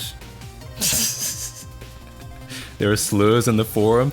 You know, I don't think so. I feel like we weren't like slur users. But there would have been like things that would have been much more common back then. Like I'm absolutely sure that I'm sure some of us called things gay just because we didn't like them. I'm sure we used the R word as in, you know, the mentally handicapped word. That's just because that was like a common thing to say. But I don't think any of us were like actual slur users. Revive the damn website. I do think the website itself would be interesting. We'll see. We'll see about the forum. I have to check over it first. But the website itself, I don't think has. Like, I looked at the quote database and there's nothing really in it. Just me telling a friend that he has no friends. Someone saying he doesn't like John Howard because he's bald, which again, it's not very funny, but it's just like, it's not. The R word is a slur, as far as I know. I mean, today, yeah, but it's not like, isn't, yeah. Anyway, anyway, I'm not trying to defend 15-year-old 2011. Start the server locally. Yeah. I mean, certainly the forum I think I'll check over first. But the website itself I think is just like, is literally just videos, right?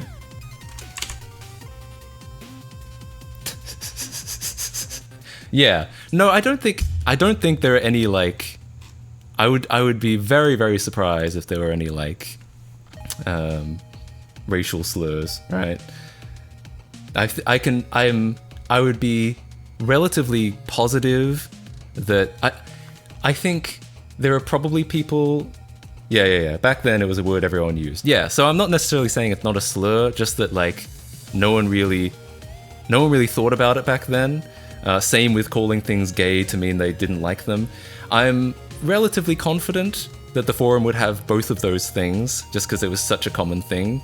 But I don't think it would have anything worse than that.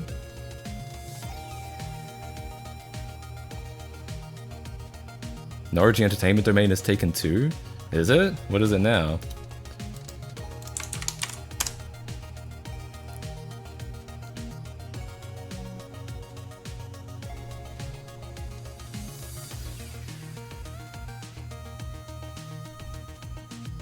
Doesn't seem to go anywhere. Yeah, I mean, I could do a grep, but I really doubt it. Hang on, I'll just do a grep on the database, alright?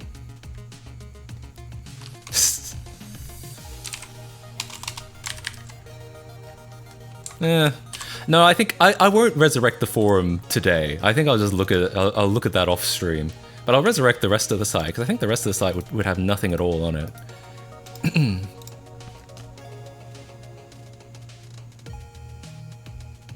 You're not showing the screen. Yeah, no, I don't think so. A music teacher had a daughter with mental issues. I almost said mental health issues, which is a different thing. She even took her to class a few times. There was one time a friend of mine told the other, "Are you R word?" And my teacher was like, "No, he's not. I know how it is." Jesus, I don't even know what that means.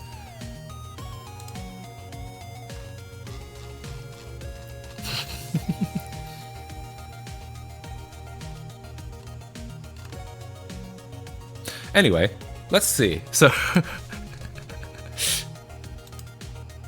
okay, so, yeah. I think everything, everything except the forum, I think I'll put up. I would be really surprised if there was anything particularly bad on the forum. Just like stuff that back in 2011 was fairly common. But the website itself, I think, would be totally fine.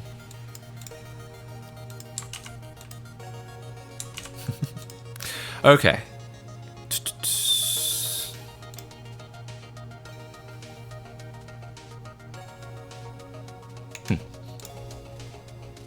Alright, let's take a look.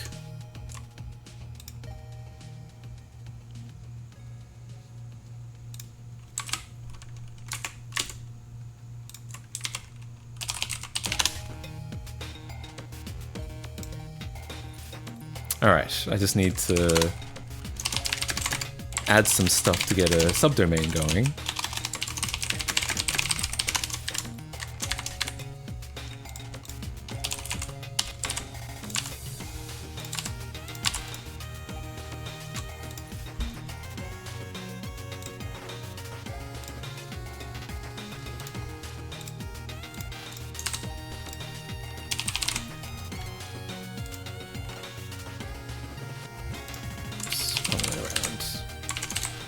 Cool. All right.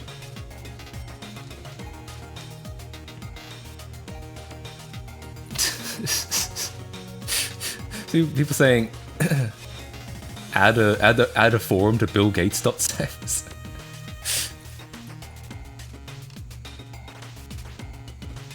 What did it load to? NorwegianEntertainment.com. No, it didn't load for me either.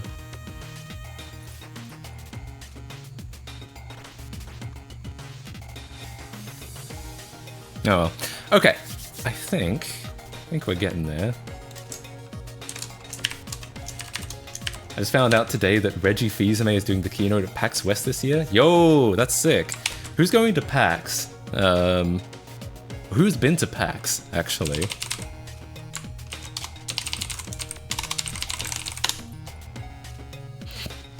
Okay. Think. Alright, wait.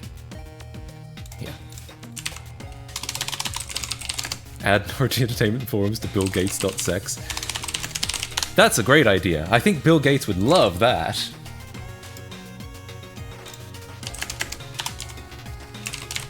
NorwichEntertainment.com, 2023 copyright all rights reserved. The sponsored listings. Oh, it's a fucking like parked website. It's a bunch of bullshit. Oh, I love the VHS theming. Hell yeah, yeah. We were just talking about that. Yeah. I'm going to Magical Fee with Magical Fee in chat. I'm going to PAX with Magical Fee. Jesus, why did I say it like that? So yeah, that's why we keep talking about it. What should I use my 1K KC coin on?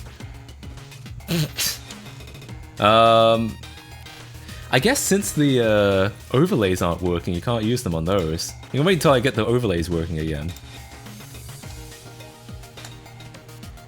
You're going to me with me. Damn, I didn't know you felt that way. Damn. Freudian slip. My true feelings have been revealed.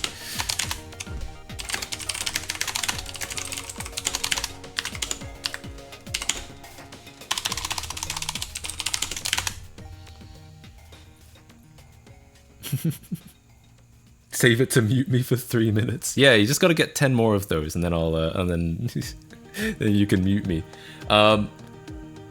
Yeah, at some point I'll definitely get the overlay set up again soon. Jesus. Speaking of,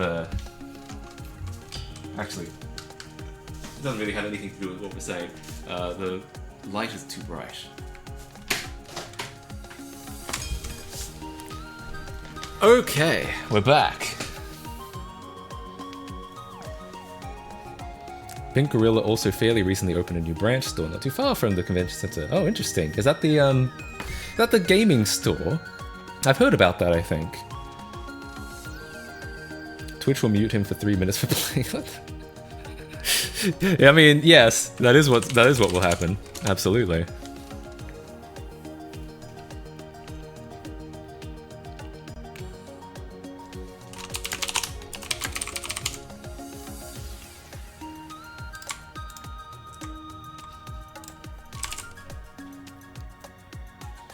Oh, that's cool. Yeah. I'd be down to check that out.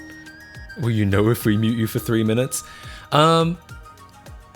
Yes, because I'll have to do the muting. I haven't automated that process yet, but if I automate the process, then no. Channel points could give Discord access? No, it's only subs.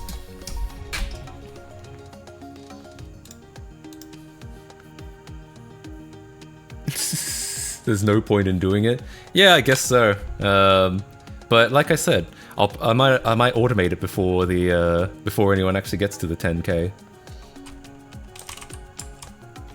What if you just don't want me to talk for 3 minutes? I'll do that.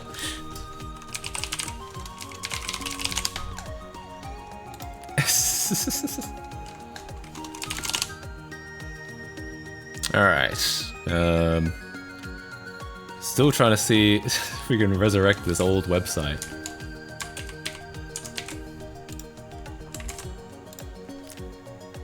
Have you heard of Nintendo 64?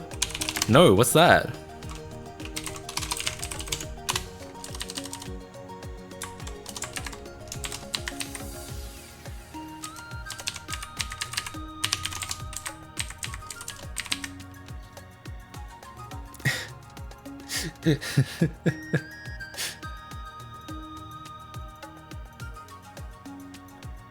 Is a blank page? It's a error 500 right now. We'll see. We'll see if we can figure that out.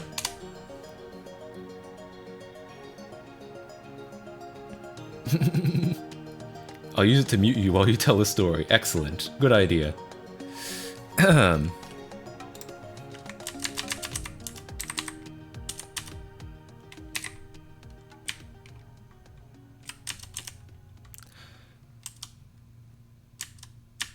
Oh! Right. Alright. Alright, alright. I see.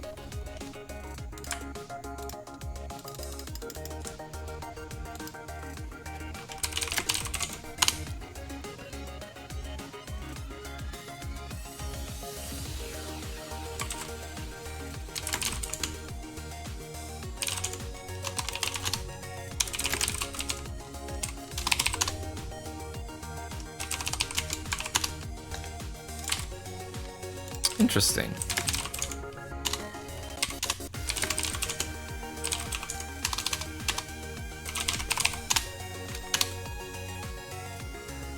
Wait, someone bought a domain?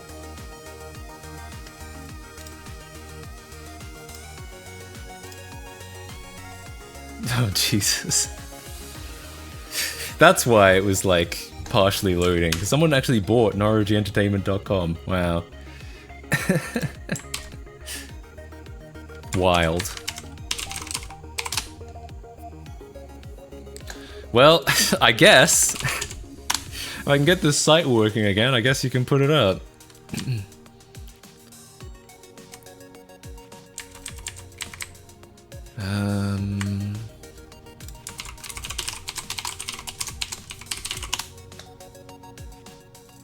Oh, I think I know why. Huh.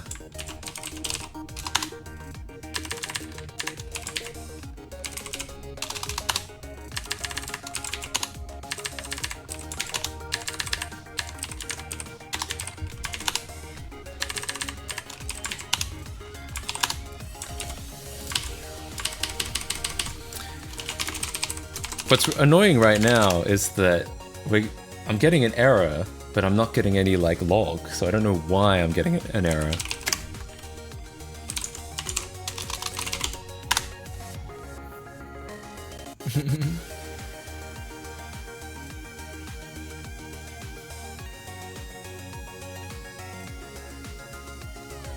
I don't think that's what caused the weird loading on archive.org.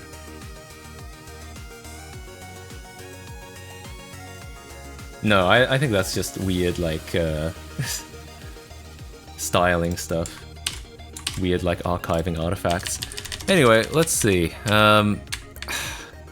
Perhaps I should do this off-stream just because I don't know why. It's gonna take some time to figure out, like, what...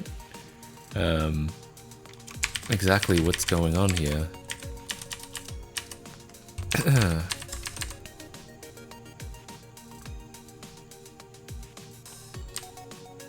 Like, I just don't know which part of this is, like... Which part is broken, right? Oh, okay. At least I got a hint just now.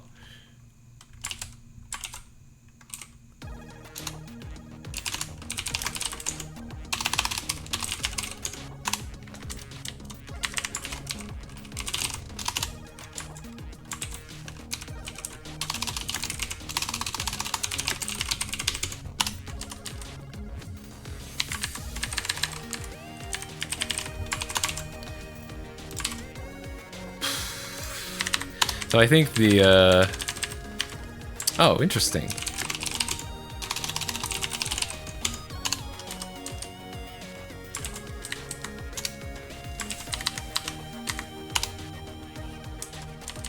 Huh. What?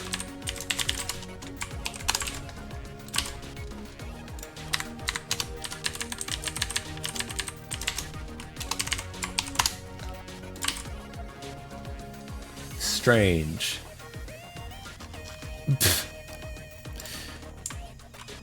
So, okay.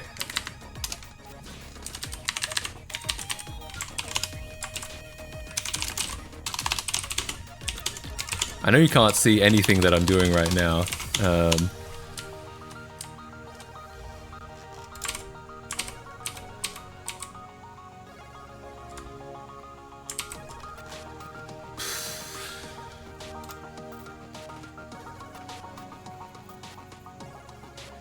Well, here's where we're at.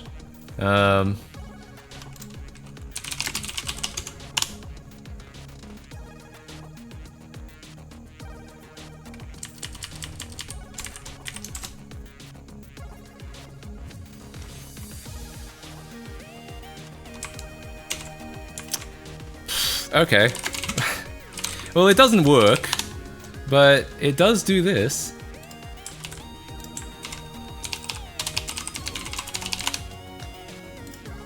Oh. Hang on. That's interesting.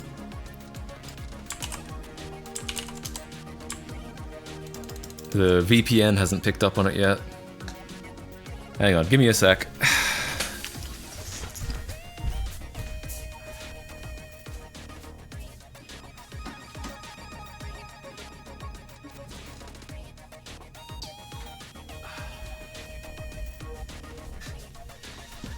Sorry, this has become so boring. I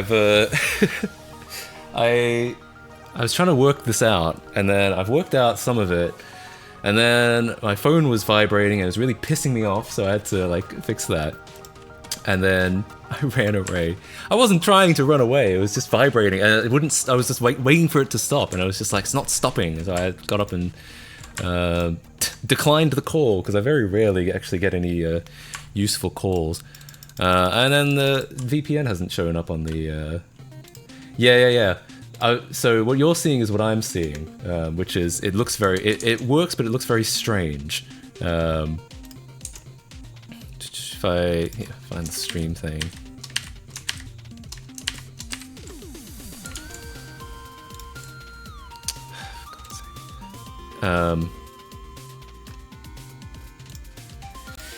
Everything is not working right now. This is what it seems to look like right now.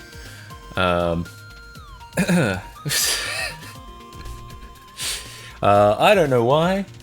And you know what? I think I'll figure it out off stream. I feel like the longer I spend on this, the more it's just gonna be like, yeah. No, I don't think it's because I mean, yes, it was certainly hard-coded for a resolution, but I don't think that's why it's showing like this. I think it's just some, like, error somewhere. Anyway, let's, I'm not gonna... I do want to resurrect this website, but I think I'm gonna do it off-stream, just because I feel like it's gonna...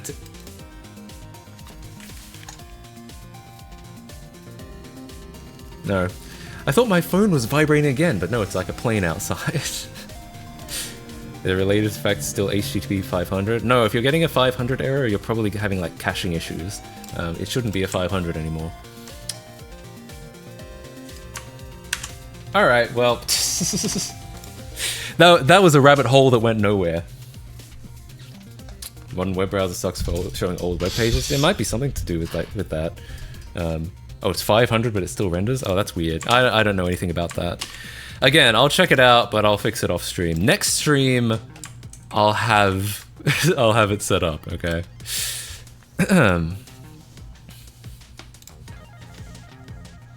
Next stream, it should be back to normal. I'll restore it properly. Yeah.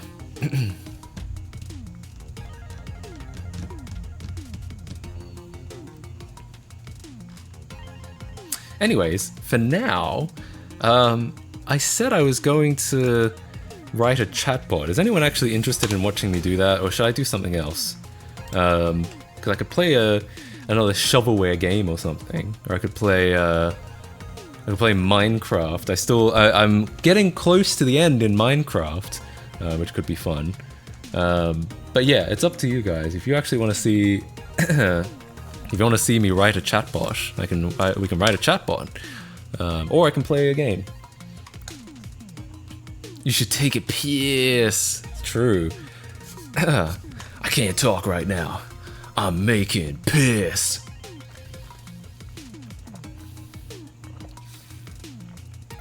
It's not quite the same without the music.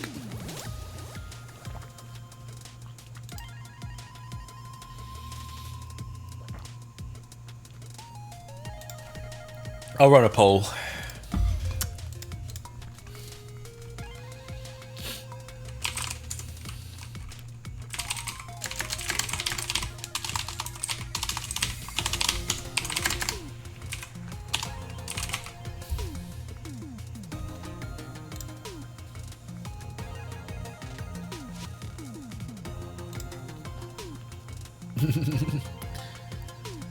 What am I writing the bot in? It's going to be JavaScript, I think, or Node.js.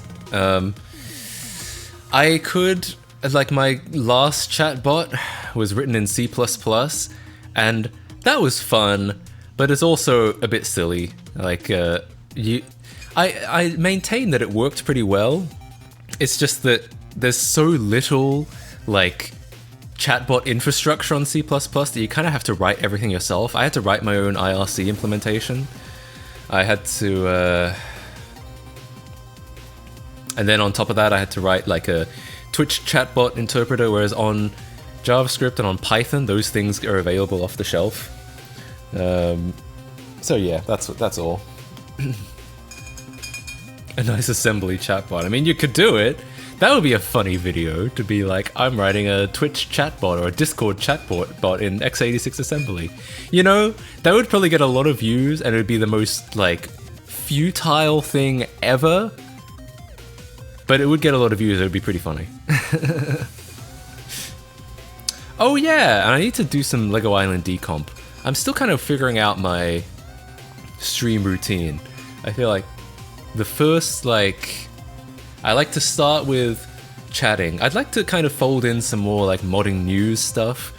And then I like to play like shovelware games. I like to just chat. I like to go down rabbit holes, even if sometimes they don't necessarily work out. I like to go down rabbit holes.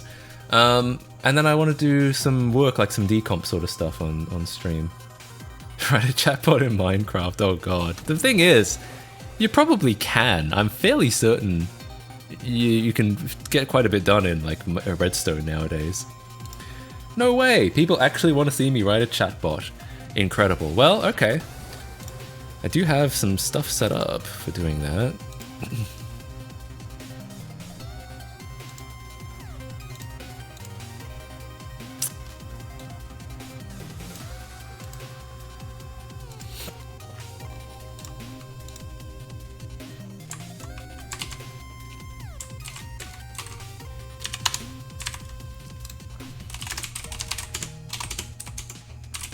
Okay, so this should work.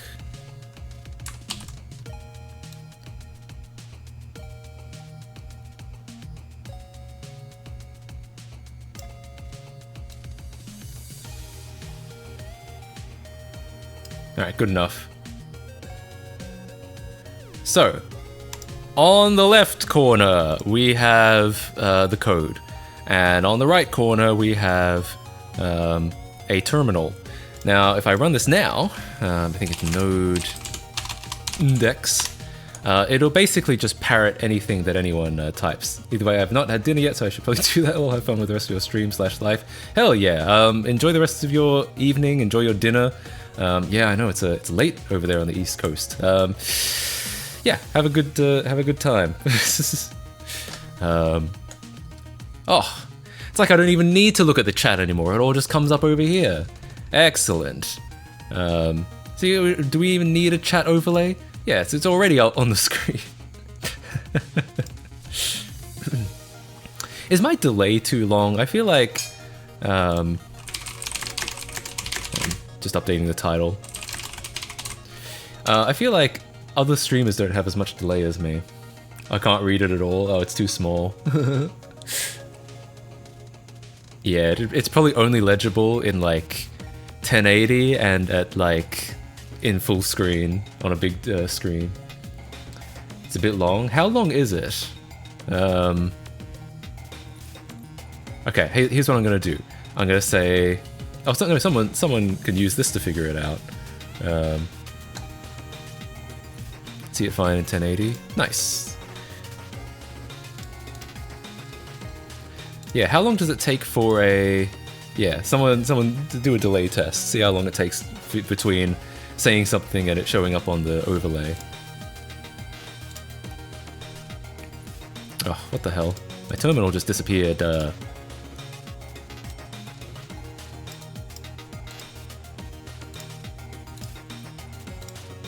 No, that's the text again.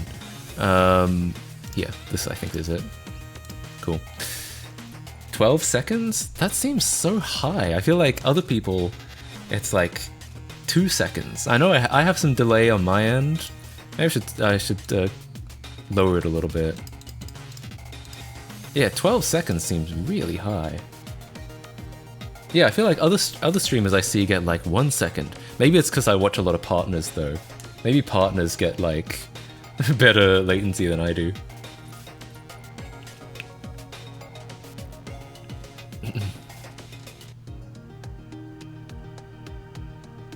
Neofetch? Oh, it's not very interesting. I guess I could, if you really... Oh, you know, you're just making it look like, because it's on the terminal. Yeah, that makes sense.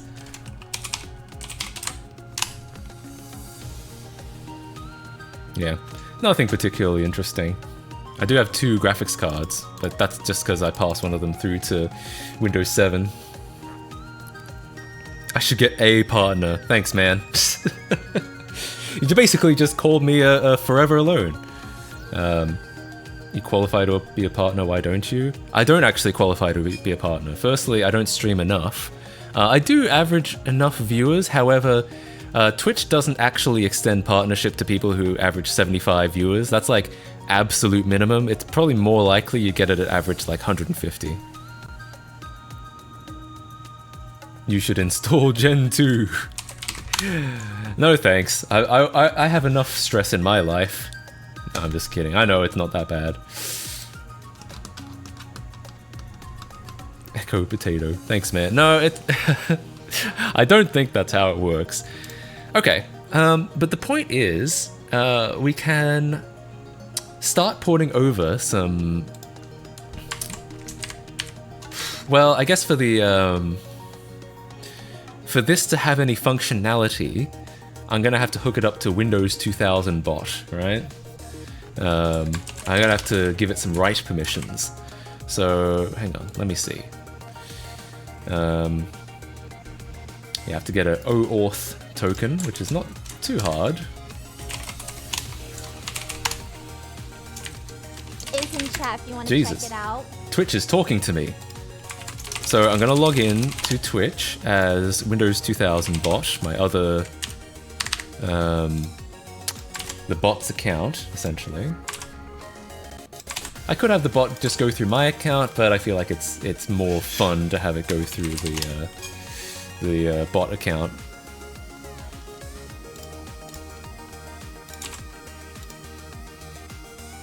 Cool.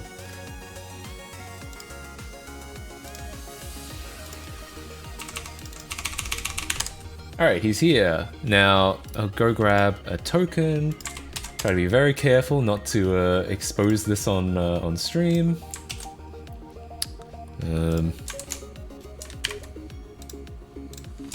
Okay.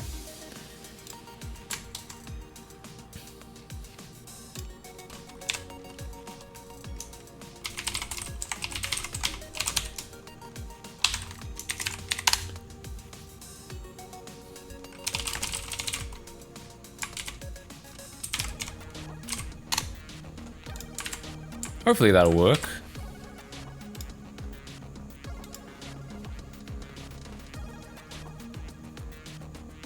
Have you looked at the Twerple API library? It looks cool. I haven't. I don't know anything about that. Yeah, I mean, if we're using APIs and shit, then that would be helpful. That might be helpful. Something like that. Okay, so I have added my token into a script, which I will hopefully never open on stream. I mean, I guess it's not my account, so it doesn't really matter, but still. Okay. So add some stuff to this. Options, debug, true. Let's get some different music going as well. Had enough of the same OST over and over again. It's 2 a.m. and I can't sleep. Am I that exciting? No, I think I'm sorry to hear that. I know how you feel. I've had trouble with sleep before as well, but best of luck with it. Cow say, what does cow say do? Okay, let's get some music. I'm gonna play some music that might mute the VOD, but that's okay because we're just it's just code at this point. And when I record my streams, I have it recording into 2 separate channels. Like I have the microphone going into one channel and the desktop going to another. So what's nice about that is that when we go to edit them into clips, we can cut out anything that would get ID'd on YouTube. So that's fun. Lego Island OST. You know, there's a Lego Island radio. It's actually a YouTube live stream, but it's a radio. And it's run by someone who's one of the big contributors on the Lego Island decomp. So that's really cool. Maybe we will play some of that, actually.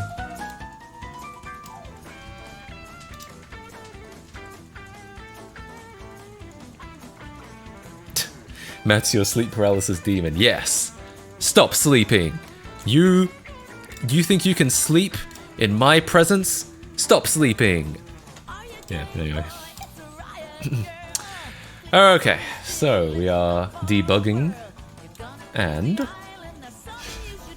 secure, reconnect, true. Alright, so we need to add some identity. We're going to be Windows, oops, we're going to be Windows 2000 bot, and password, I've put this into a environment variable. I'm actually just following a tutorial. I'm not, if you think I've like memorized this, I haven't. I'm reading a tutorial on the side. Okay, so now if you say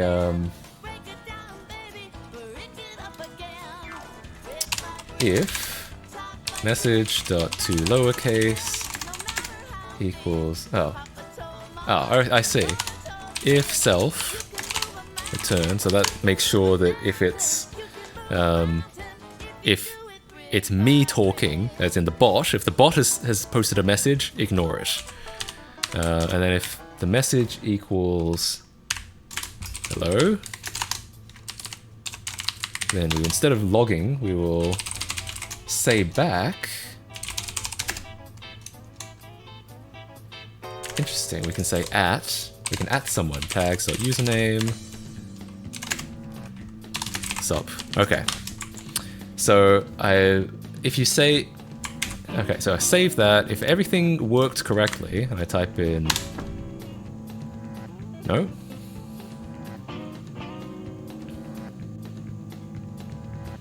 it doesn't like my script apparently. Damn it. And the only way to check this is going to be to well, not the only way. I have to think of a way to check this without opening the script or debugging or printing it on screen.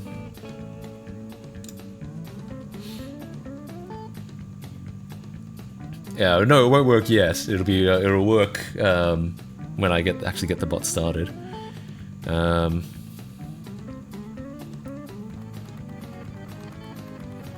Hey again, Matt. Hey, welcome to the stream. Chris Plays. My Discord voice activated bot runs 1 foot in Node.js, 1 foot Python. How's that? How enjoyable is it having to juggle the 2 languages? Only just looked at Node.js recently. Me too. Actually, this is gonna be my first like formal Node.js project. Like I've done stuff before, but like I've never I've like dabbled before, but I don't think I've ever made a real project in it. Pretty hacky. I can imagine. Damn it, I might have to debug this. Well, you can't see. I just want to see. I just want to print it to see if it's actually getting the OAuth token or not. But if I print it, then you'll see it. So I can't have that. No, it's not getting it. It says undefined. All right. Well, that's at least it makes sense.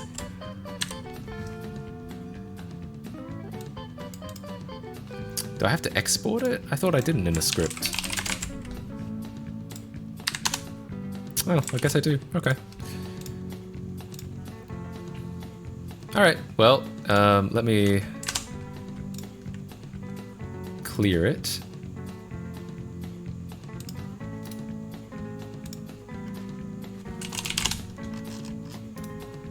Okay. Show us the token. You won't. What are you trying to dare me? Dare me into showing you my token? Okay. Cool. We're back. Okay. Damn it! And the weather today is pretty good, followed by a little of the same. Stay tuned for a really neat song.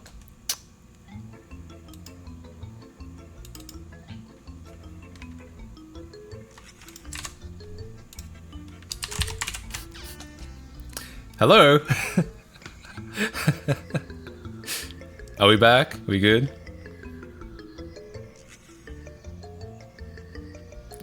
What the heck? That's a good point.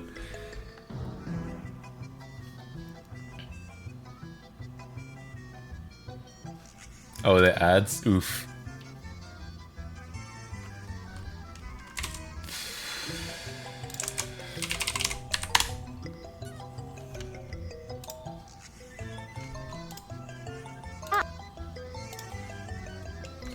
Alright, sorry about that.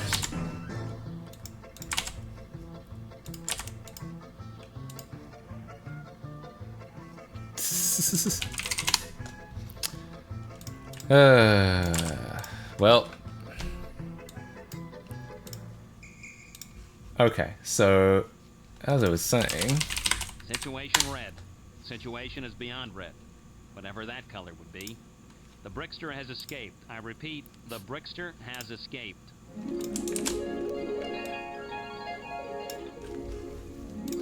Okay. I'm back. Refresh. We have an important announcement to make. If I'm not up, refresh. And replacing them with other words. Beware, he has stolen the word hand and has replaced it with the word claw. He thinks it is funny. It is not. I repeat, it is not. Okay, funny. whatever. We have hand, not Alright, claw. back to it. So, if I run this, You are not a chicken. I repeat, it should... you are not a chicken. We now return you Okay. to your play already in progress. Try Thank you. pressing X. I've been back for a while. I know, but I feel like a lot of people don't know. Nice, except it didn't do the. Nice, except the username is not. It's not doing the username correctly. So let me fix that. Oh, I forgot the $sign. Save. Okay, there. Try it now. Sorry about that. Watch out for the Brickster. He can trick you. He's tricked me before, and I built him. No? Still doesn't? Oh, is it not, Huh? I'll be honest, I don't know anything about fucking JavaScript. Is this not the correct syntax? Alright, well I might just do like plus, right? That should work. Oh, I don't need the $sign anymore then. Alright. Well, at least it works now, but it needs to be in a backtick string. I've never heard of a backtick string before. What is this infernal language? Alright, fair enough.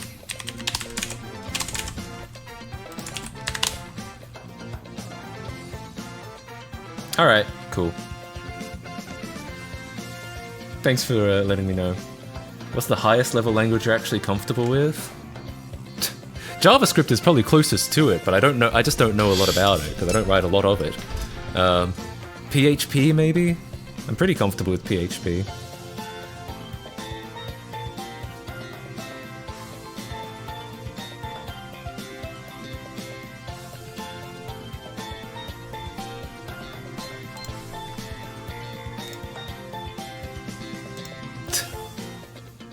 I like how these, every time I stop and start the stream, it sends another at everyone out on the Discord. That's that's probably annoying, though I guess it's letting people know that, like, you know, when my content changes, because I was doing the game controller tier list last time, and now I'm doing the chatbot, so... Yeah, I mean, I'm not saying it's not cool, I'm just saying, like, I don't know anything about this stuff. I don't know anything about JavaScript. In other languages, you wouldn't do a plus. In like C, you'd do, well, not C necessarily, but in other language you might do something like this. This is what I'd be used to doing, like format, something like that, which I guess is less neat, but yeah. C does that, yeah, C does that, C++, PHP has that, Python has a format as well, that's kind of like that, but yeah. Okay, so, I guess we'll start porting over some, like, functionality, right? This might be a little bit loud.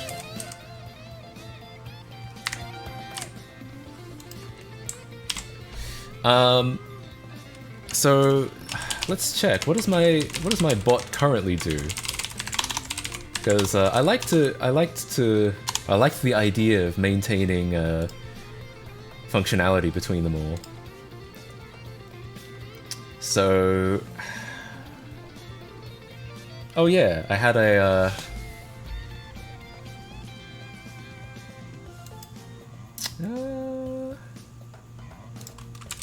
So these are all the commands.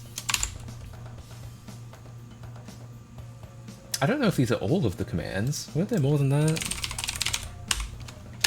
Let me see. Oh, there were responses. So there was also a mechanism of, like, you'd say something and then it would just reply back a single time. It wouldn't actually do much functionality. These were the built-in instructions or commands. You can kind of see how it all worked. Matt, should I go to sleep? It's 2:20. Yes, sleep is important. But I mean, I'm not your parent. You can do whatever you want. Oh, this stuff we don't need. This is just stuff for, like, this is stuff that the last chatbot needed because it was an entire chat server. It was an entire chat system. We don't need that.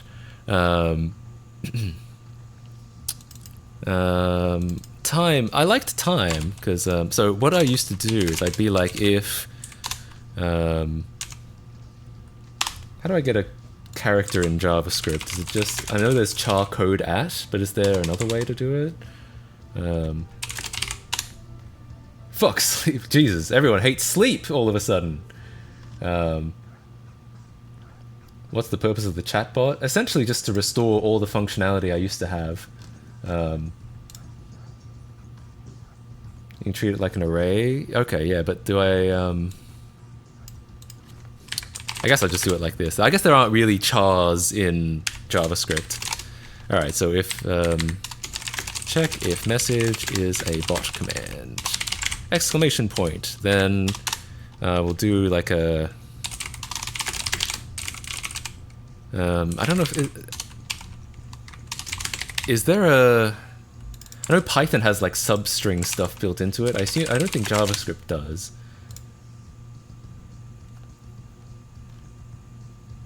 Strings are just char arrays. They are in like lower level languages. In JavaScript, I'm not sure, because in JavaScript, I think a string is just a thing. I don't even know if there are chars. There's just like strings and numbers are technically like floating point all the time or some shit like that. It's done in Scratch. Oh, true. Alright. Oops. Ooh, I fucked it up. Okay. .to lowercase. Okay, so if cmd equals time. What I used to like to do was print my current local time. So I guess we do time equals date dot now to, I guess We could just do time.toString.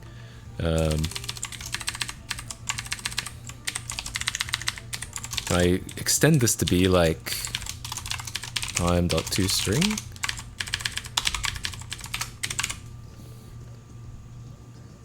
JavaScript is one of those older high-level languages that takes inspiration from low-level ones. So yes, I believe that's how it works in JavaScript. Yeah. But I don't know if you actually get a char from doing like doing this, message 0. Is that actually, like, what do you get from that? Is there an actual char type? Or are you getting... Oh, there's a char at. Or are you getting a number? Or are you getting a string? That would just print the Unix timestamp. Oh, I want like a... I thought it would print like a formatted string. JavaScript, I'm getting Vietnam War flashbacks. Oof, yeah. Obviously this has no relevance, so comment that out. New date.toString, isn't that sort of the same? Or is this not? Oh! Date.now. Oh, I forgot. Date.now doesn't actually return a date object, does it? It returns a number.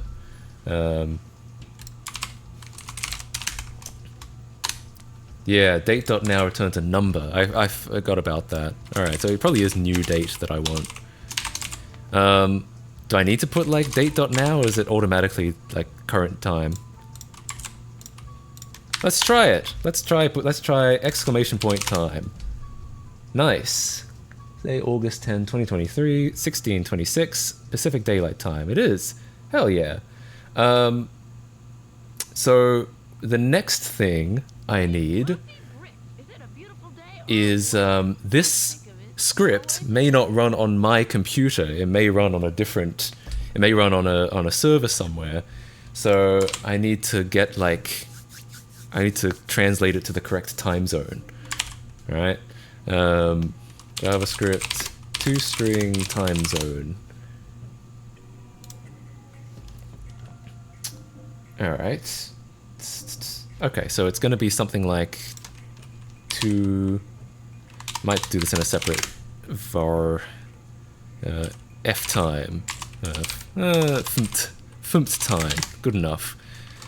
Time dot to locale string n-us. I mean, I guess I should use like navigator.locale, right? Oh no, it's navigator.language. But honestly, I guess I should be like, yeah, locale equals n-us. I'll put these in like a config JSON at some point. Does Node have navigator? It might, maybe it doesn't. I don't know, I couldn't say that for sure. And then in here, I can type time zone maker / Los Angeles. And as a matter of fact, I will put that up here. Config locale, config time zone. I think that'll work. Navigator isn't available? Okay, fair enough. In which case, well, that's fine, because it's better to, like, better to do it this way anyway. Let's see if that works. I need to get rid of this. Funct time. Yeah. Alright, let's see.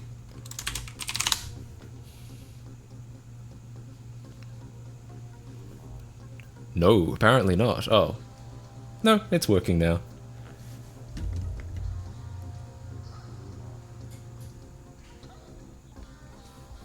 Thing is, Node wanted to be a JavaScript for the server side, but failed at it.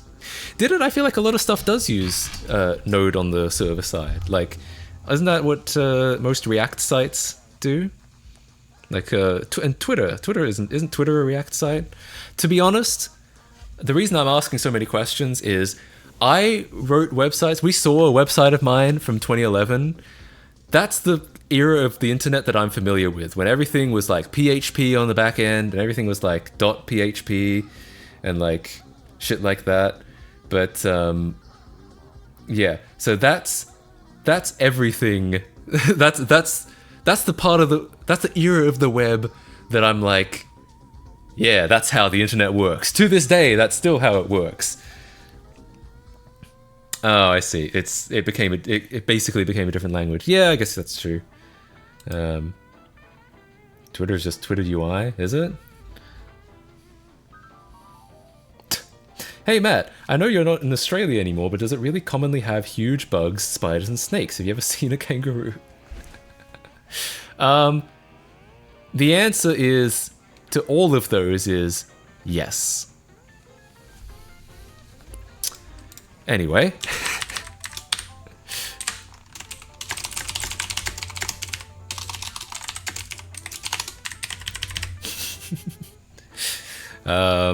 Okay. Oh yeah, no, I had a better way of doing this, which was okay, so I guess I should do this in a different JavaScript. So function command time, and I'll put this in here. I'll pass along these three. Yeah, we don't need self, we already handle that. And then commands.js, and then I guess I can do like, can I use require to like include a JavaScript file in another JavaScript file? Try the other road. I'll come back later.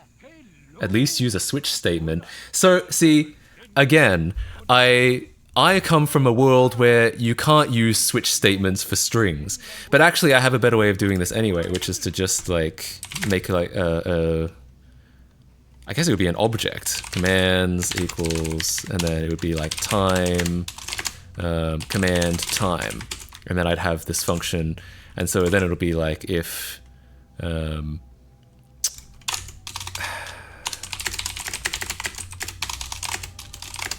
actually, you can do for each in JavaScript, can't you? Use relative paths. So if I just type in like require commands.js, that should work, right? And then I could do like commands.for each element. Is this correct? I don't know. I don't know this syntax very well. How do I get the key and the value? Hang on. No, it's not an array though, it's an object. Damn it. JavaScript loop object. Oh, okay. Oh, okay, I might be able to do this slightly differently. I think I can do... Sorry, I'm not reading chat. Const property in... Oh no.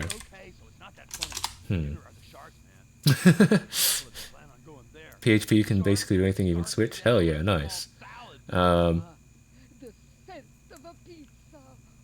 So is this, would this be correct? So for const command in commands, if command equals command, then it'd be commands command, and then we'd pass along channel tags and message. I think that's correct. Bye guys, I have to go. Lunch is over. Oof. Well, have a good rest of your day. I think that should work.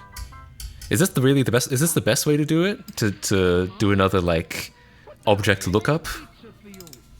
I hate this variable. I don't want it to be too long though, because for C. There, that'll work. For C in commands, if C equals some, probably. Alright, let's give it a try. Let's add one more, like, command. So, function, command, what's an easy one I can port over? I had, oh, help. All that help does is list the commands. So, command help, and then bring all these across. And then all we say is, I'm gonna have to, I think, move this over to here. Ooh, this is going to be dodgy. So if I say, do another loop, and I say, available commands, colon, and then,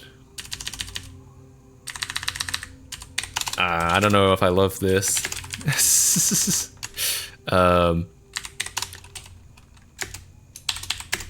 Plus equals, oh no, I don't put it in there. Equals, oh, I've got two C's. Commands. Commands plus equals C, commands plus equals if commands dot length is greater than 0. So that's how I would write that based on my knowledge, but I don't know if that's the best way to write it.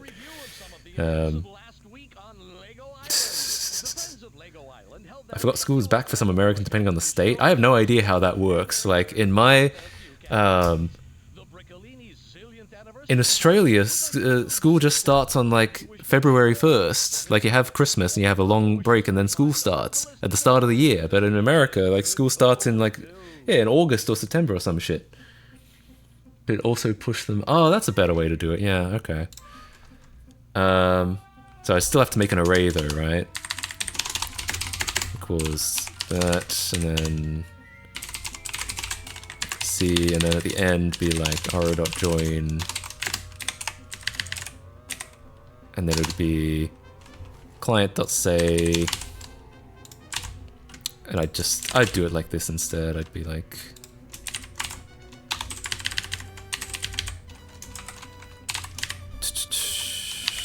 I guess I could just put this in here. Alright, that's cleaner for sure. You assign r.join to a string. That returns a string. Yeah. So can't I put it in, like, in a string? Right? Yeah.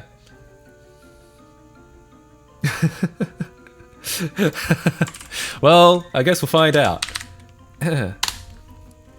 Cannot find module commands.js. Okay, how do I actually get this to include in here? I'm tempted to just run out of the building. What did you do? I hate this country. America memes. You need a dot slash? Oh. Oh, okay. That kind of relative path. Okay, okay, gotcha. Do I need to assign it to a variable? Yeah, I guess I do. Okay.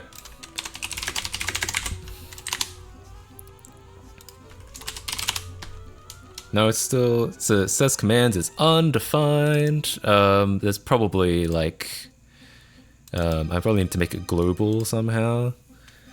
How do I access this, array from, I have commands in a different file. How do I access this from there? Your variable is called sims. No, this object is called commands, and then I'm trying to access it here and it says commands is not defined. You need to export it? How do I do that? How do I export commands? Thanks for being JavaScript 101 for me. I appreciate that. Oh.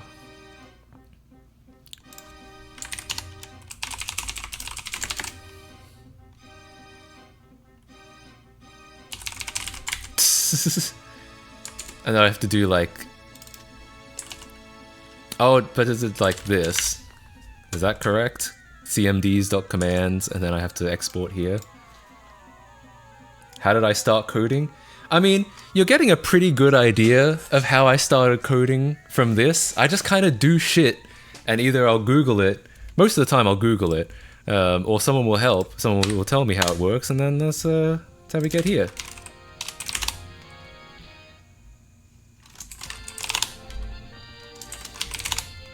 It is not currently working, but it's not throwing the same error, so that's good. I guess I'll just like console log C to make sure we're getting all the right commands.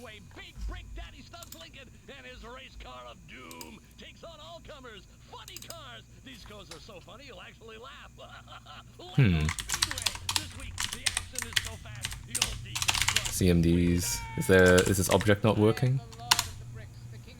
You forgot to put CMDs in the second access. Oh yeah, I guess so. But I feel like I'm not even seeing. I feel like I'm not even seeing. It's not even printing anything here. I hate my variable scheme naming scheme because I keep calling things CMDs. What should I be calling them? The proprietor of the store, Maggie Post, invites all Well, the C is just for like because it's a for loop, and I don't want it to be too long. I mean, I know that this is kind of a problem.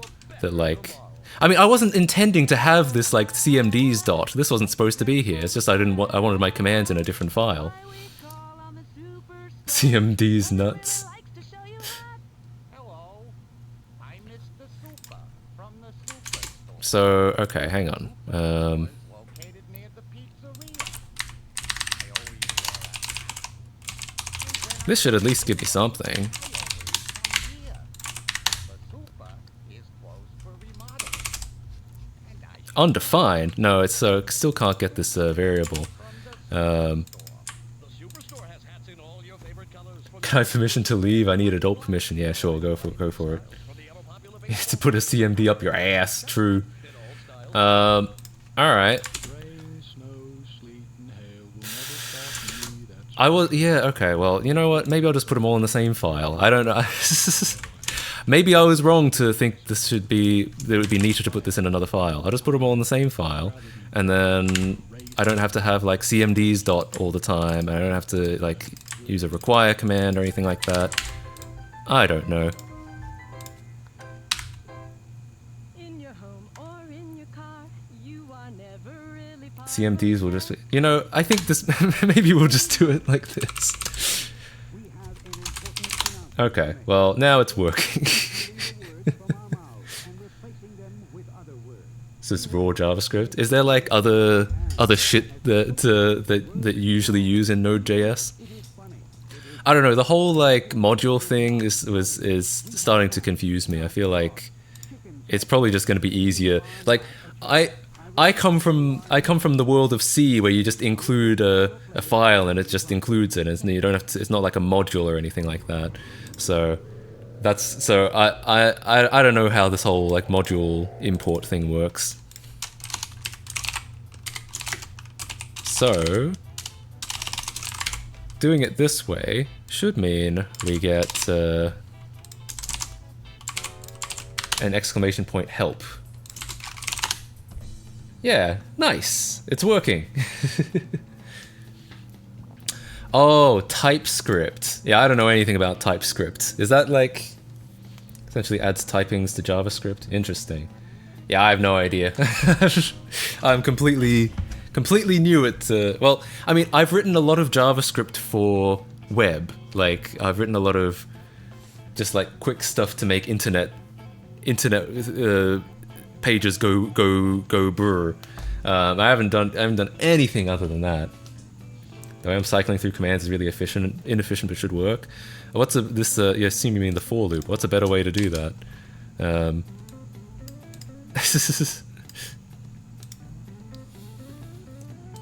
As long as you're not planning to add 50,000 commands, yeah.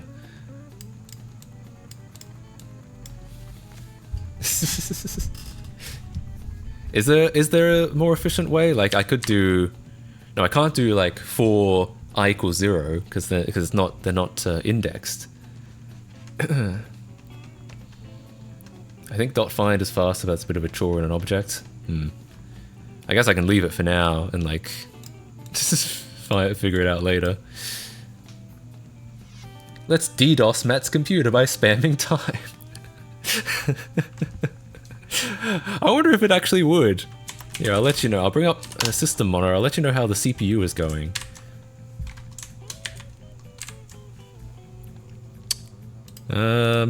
So far, 0% CPU so far.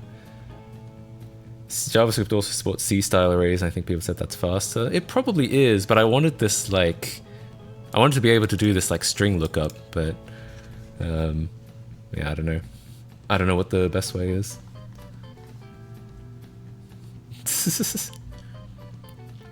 Still Still 0. I'm still registering no.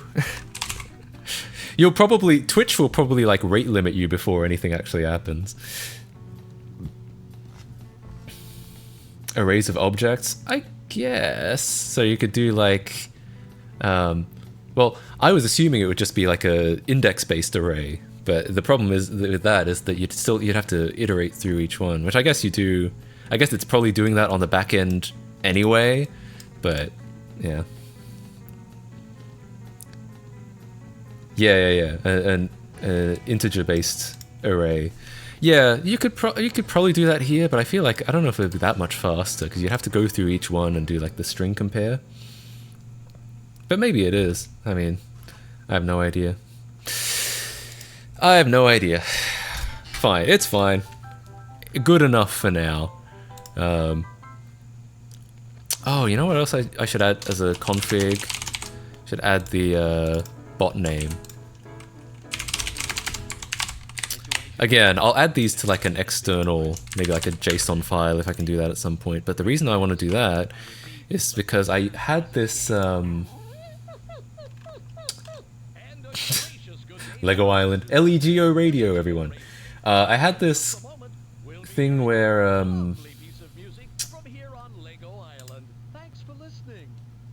if you mentioned the bot or if you like said so, I had a mention thing where if you mention it, it'll do something.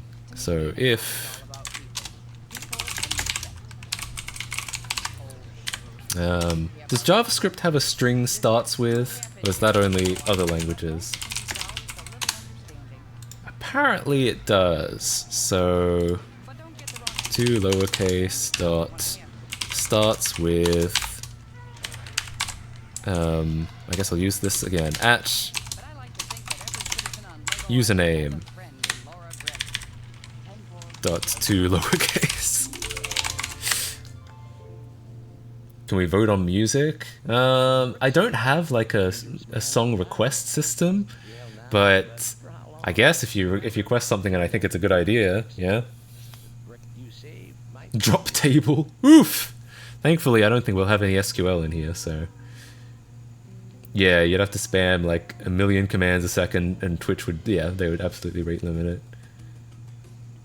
Do I have the unresistible urge to throw an infant out of a 2-story window? I can't say that I do, but you know, I understand it. I respect it. Help isn't working? It used to. It was working.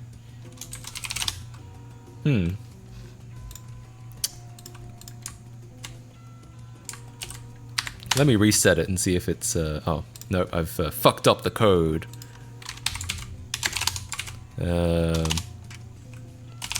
.log mention. Here, I'll just get it to do something.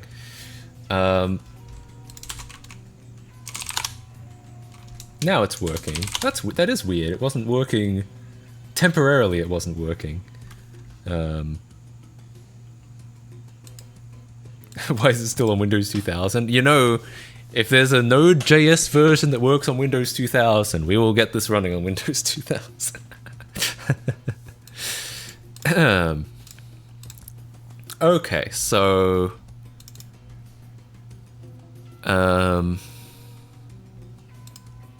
This also seems like a really slow way to do this, but... Yeah, but... I don't know if there's any real better way. If XP dropped in V6, well... You know which version we're gonna target. No, I'm kidding. I'm kidding. It's probably a waste of time. Get rid of that.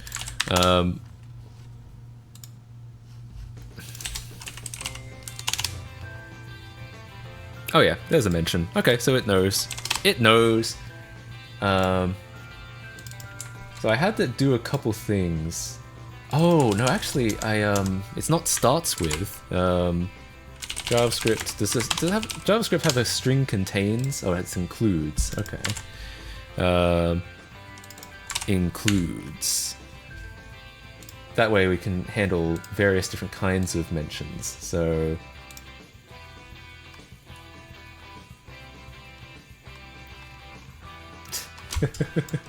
So I'll just do like do mention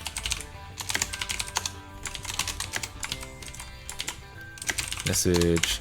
So this will be me attempting to port a C function, a C++ function into JavaScript. So I have some hello words. It's a little dictionary of hello words, and basically the point of this is to detect when someone is trying to say hello. I know I don't have to do this, but no, actually I won't. And then, yeah, and then we split it up based on spaces, so we see if any of the words correspond to this. Though I just realized, probably means that stuff like this is not going to trigger at all. Line 41 typo. Typo plus L. Is it?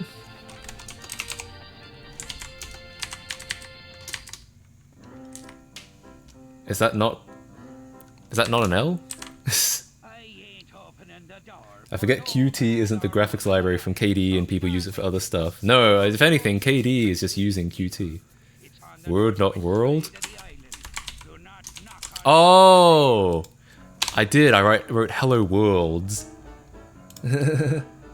I forgot that's not what I was trying to write. I was like, that looks fine. It says hello world. That's what I meant to write, and I realized, no, that's not what I meant to write. Oops! Alright. Well, I guess I'll just do if message.to lowercase dot includes. Oh, I have to do like all of them, so it's gonna be like for hello word. Greeting in hello words. If includes greeting is greeting is going to equal true. Alright. Monkey brain doing the hard work in the background while thinking through the syntax. I guess so, I guess so. Alright, so if it's greeting... Okay.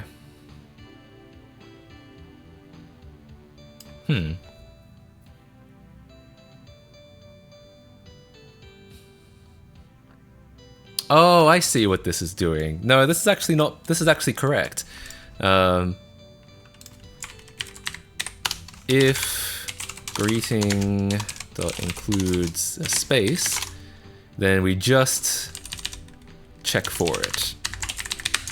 Otherwise, we split the message into words, and then we check each word. And the reason why is because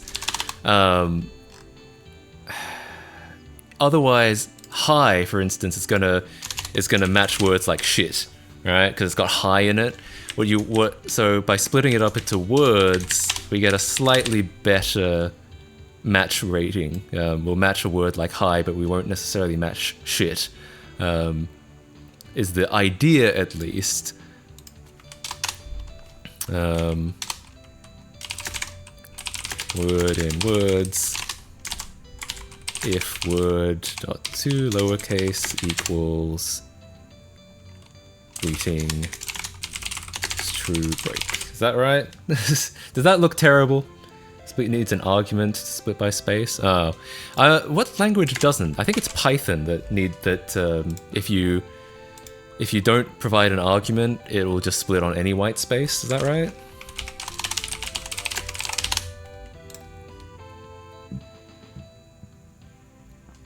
Okay, cool. So this is I'll write comments to explain this. The reason why there's two of them. For greetings with a space, we just match. Actually, it makes more sense to do it the other way around if I'm gonna, like, comment about it.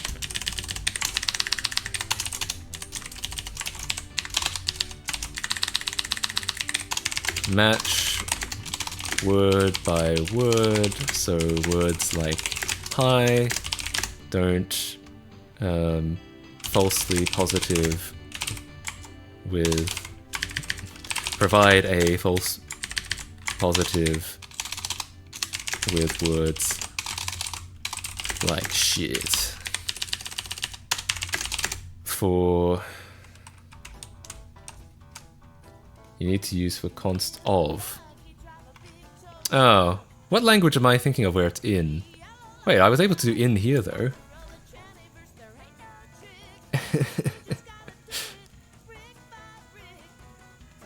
Oh, but this is an object. You're right, you're right. It is in Python? Didn't I say that a long time ago? What's the delay like? What's the delay currently? How bad is the delay? Yeah, I get it. I get it. I get that. I forgot that that's an object and this is an array.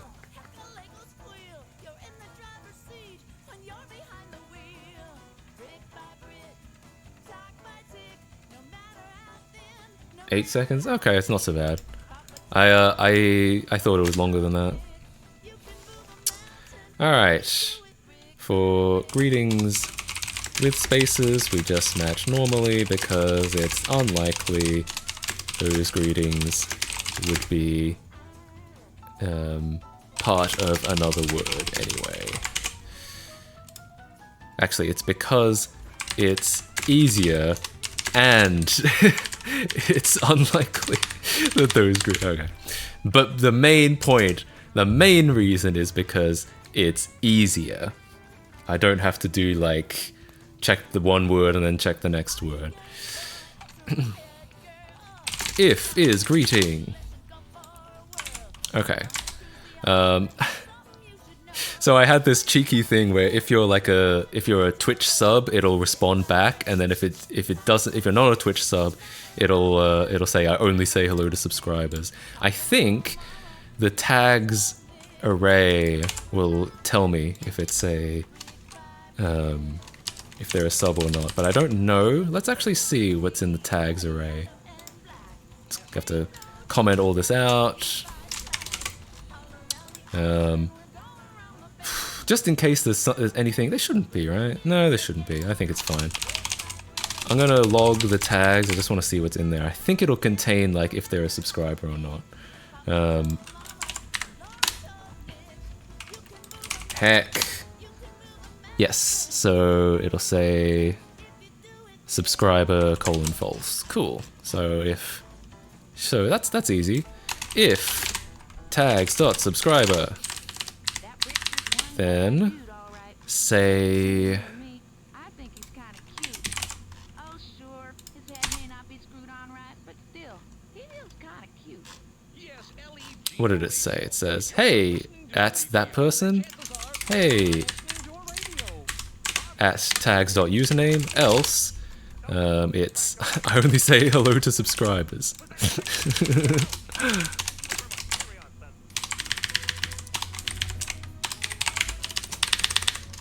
Alright, let's see if that works.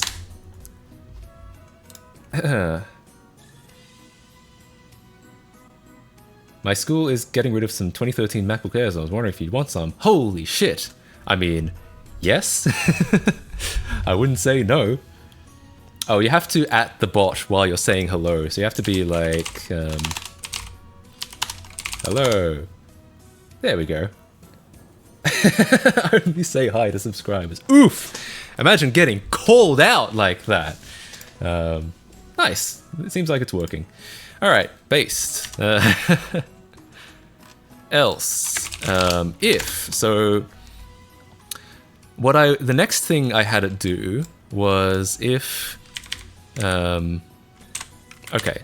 If the message starts with a mention, so it's at tags.username. Actually, no, it's a config username because it's the bot. Starts with and message.ends with a question mark. So this is, if you're asking the bot a question, it will reply with kind of a what do you call this? A magic 8 ball, right?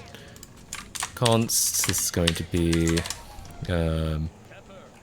what should I call this? Magic 8 ball.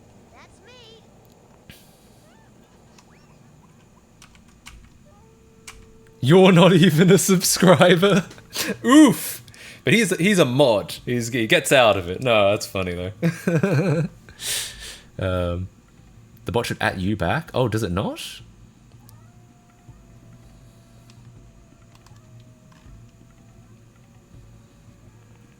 Oh, yeah, that's true. It doesn't for this. Okay. Good idea. Okay. So, yeah, we have a bunch of random replies.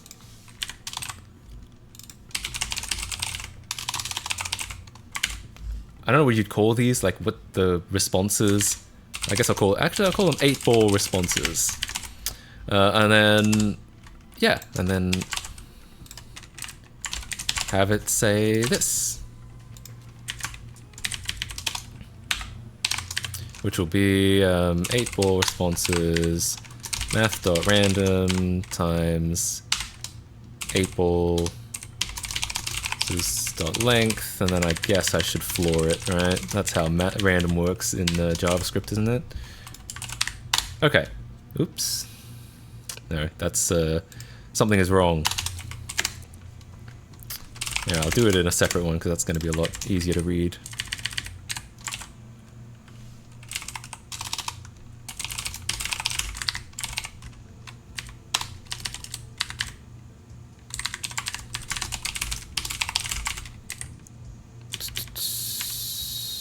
Ah, I put the bracket on the wrong side, that's why. Cool. So you should be able to ask it some questions.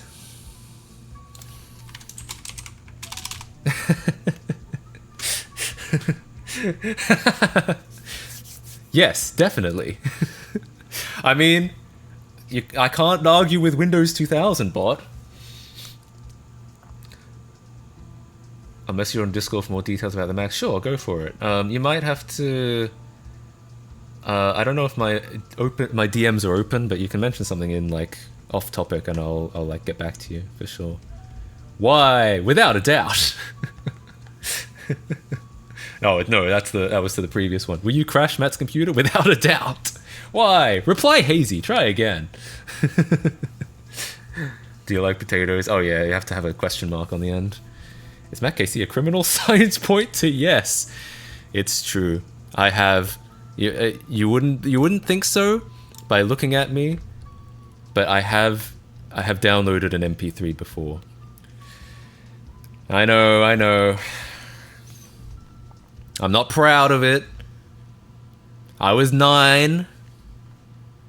Yeah. Am I smart? Don't count on it. Oof. Well, results are final. No refunds. No takebacks.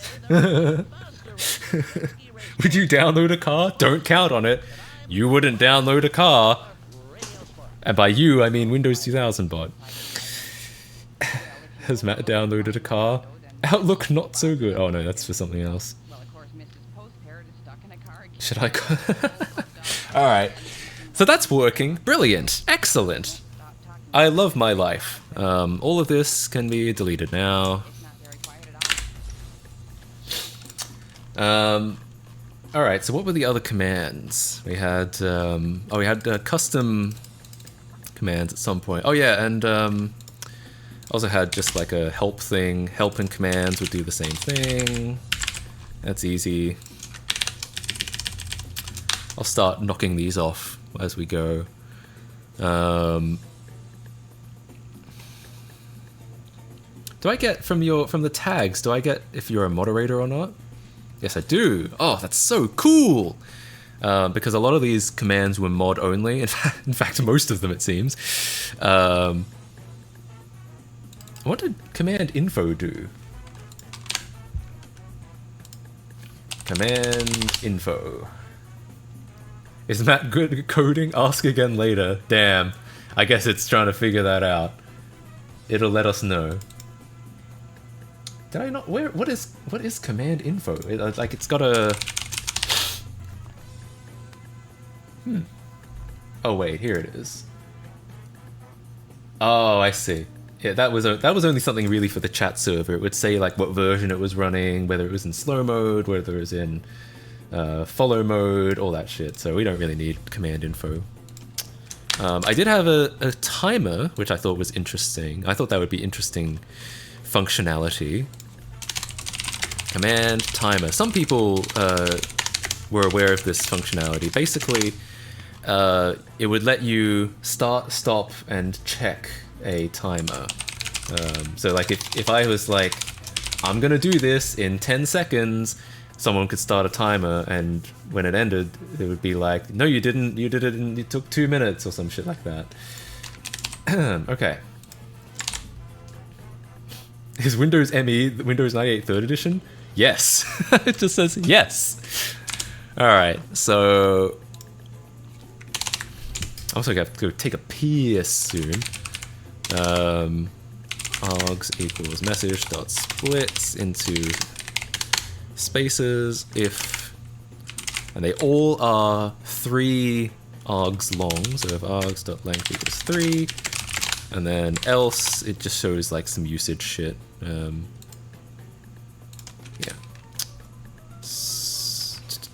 Client dot say channel.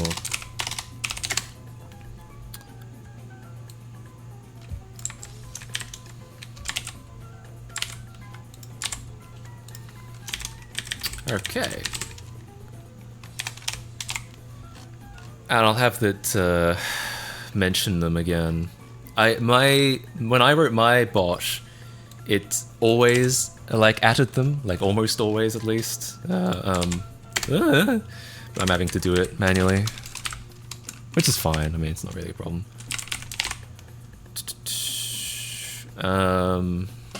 Okay. Real quick, I'm gonna go take a piss. I'll be back. And we'll finish this off, I think. Alright, see you in a sec.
Hello, I'm back. I'm glad to see everyone. Everyone has been testing out the bot while I've been gone. Isn't that a government conspiracy? Yes. Shit! My cover's blown. No. Are you married? Concentrate and ask again. You like ads? Is that why? You like ads? Most likely. Wow. He really is a corporate shill, isn't he? Alright. I'm glad glad you guys are getting a kick out of the bot. Let's get this timer functionality in, shall we? So basically the idea here was args1 start. Basically the idea here was that yeah, I already said that you could in chat you could start and stop a timer based on like stuff that I'm saying. And so yeah, so .2 lowercase equals start. I guess I'll have to do like sub command equals, and then so I don't have to do 2 lowercase every time. Equals that. There was also check, and there was also stop. Okay. No bitches? Reply hazy, try again. Lol. Okay. So now we need to make another variable called timers. I guess I shouldn't make this here. I should probably make it up here somewhere. For neatness, it doesn't make sense to have a global variable in the middle of it.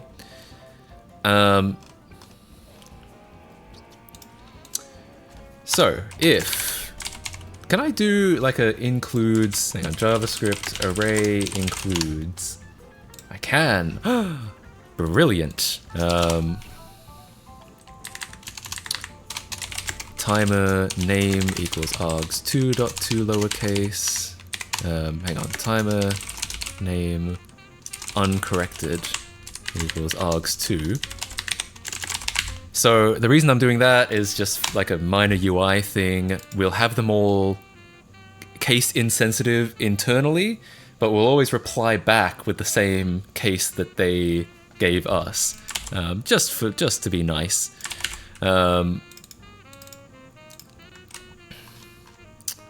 What else did this do? Oh, I was able to do returns here. That's why.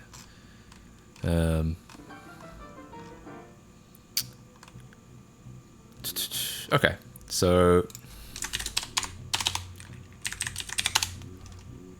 var print help equals false, and then here I'll say print help equals true, and in this else I'll also say it's true, and then this will print if something hasn't been done correctly.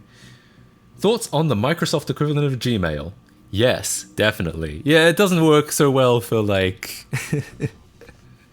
for non-yes or no questions. I guess in theory, nowadays you could hook this up to like ChatGPT and it would actually provide intellectual answers of some description. But, you know, start if timers dot includes timer name. Then what we say is timer name uncorrected already exists. Else we add a new timer. Add new timer. Here in check we say if doesn't include does not exist. Check timer, and then here in stop we say the same thing. We say does not exist or stop timer. Cool. You should try that. Actually, OpenAI's API is unlawfully cheap and easy to use. God, how long will that be sustainable for? Surely that'll be around forever. Clueless. But yeah, that would be interesting, at least for now. Okay, add new timer.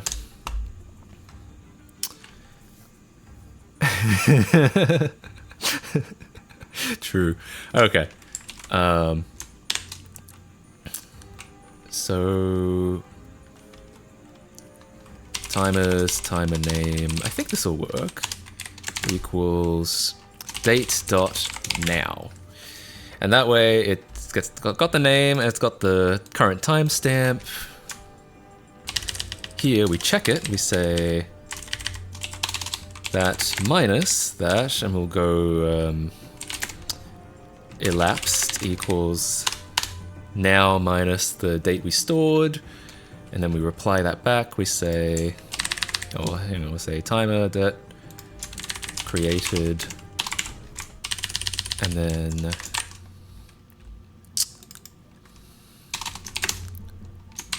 we say, oops, $. We say we have to format it again. Maybe I'll make a function for like formatting time, or maybe I don't need it.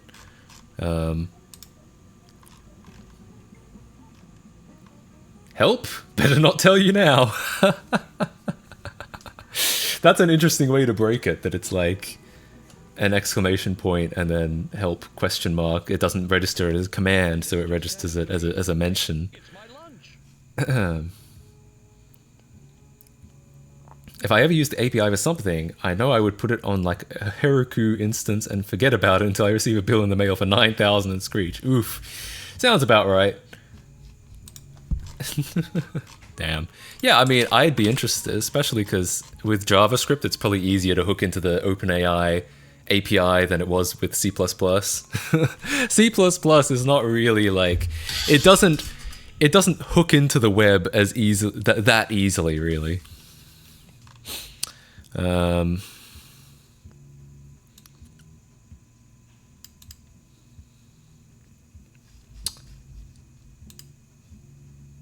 right.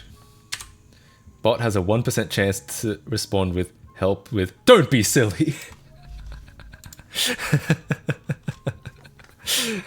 I'd love to do stuff like that. I almost want to do. You guys know the Home Improvement Super Nintendo game? It has this infamous. Hang on, I have to bring up a browser again. Ooh, it has this infamous manual where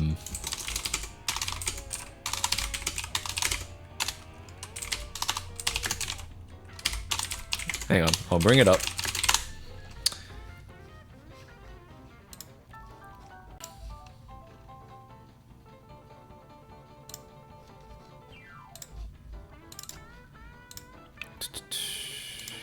Yeah.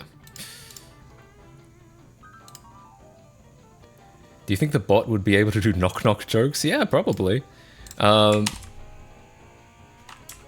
What that made me think of is there's the Home Improvement SNES manual. The whole manual is, it looks like it's instructions and then it pastes over it as like, real men don't need instructions, so you don't actually get an instruction manual. It's kind of a doofy joke, but that's what it reminded me of, is if you like, there's a 1% chance of when you type exclamation point help, it just says, real men don't need instructions. That's, again, it's pretty doofy. Oh, you can't see it, sorry. Here. You're on your browser in sudo. No, I have to run... I can't explain it. It has to run in sudo because it has to run OpenVPN, but then it runs the browser itself through my user. So it's very complicated. It's again what I had to do to make it run through a VPN. So no, it doesn't run through sudo. Not the browser itself, but the VPN does.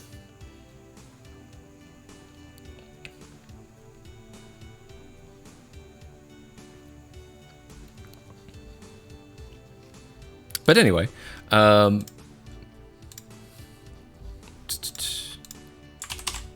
So, we don't need to print these tags anymore, I don't think. I'll comment out just in case.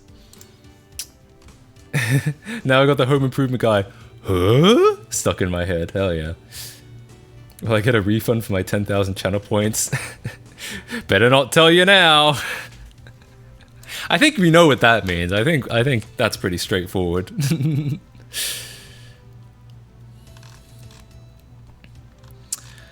Okay, so what was I saying? So we created it here, we created a... I need to... yeah. So we need to... I think we need to format this by being like font equals new date.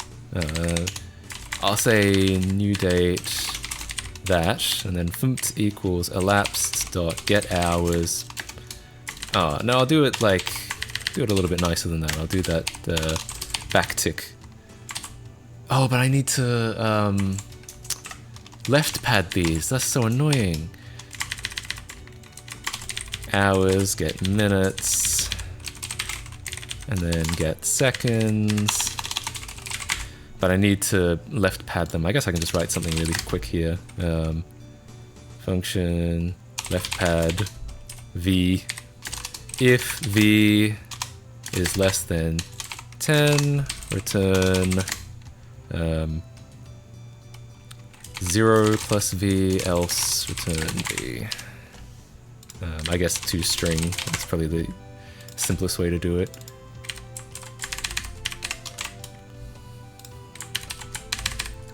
That's just a leading zero, that's what it's called. Hopefully that works.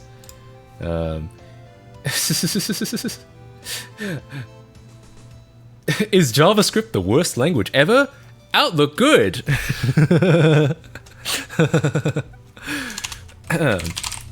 Didn't a write pad function break half of the internet and like also React? Yes. It was a left pad library. It was Node. I think it was NPM. Like a ton of libraries or packages relied on this left pad library, and then at some point the maintainer, I think some drama happened and he pulled it out, and it broke like hundreds of packages. I do remember that. You like pizza? Cannot predict now. I think he's just being polite, and the real answer is no. Date to HHMMSS. I'm gonna be a little bit nicer about this and make an actual function out of it, just in case we need to use it again.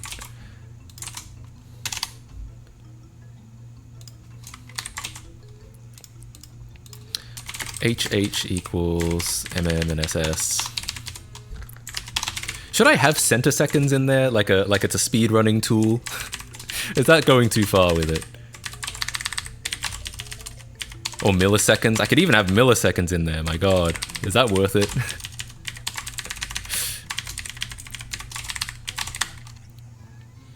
To the picosecond! You don't have to tell me twice, but maybe. Femtosecond. Centiseconds are like, it's like two numbers. I'm gonna add in milliseconds, but but the problem with milliseconds is it's gonna be it's not gonna be compatible with my hard-coded left pad function. I'll do centiseconds. Let's see if we can do centiseconds.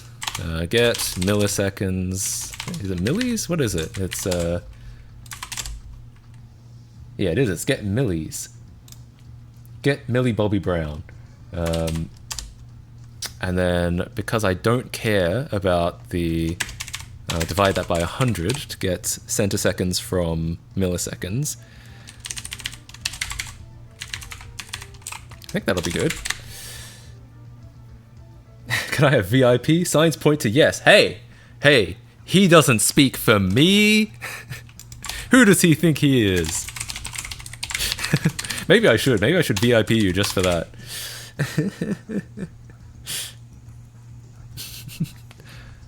Okay. Font. And then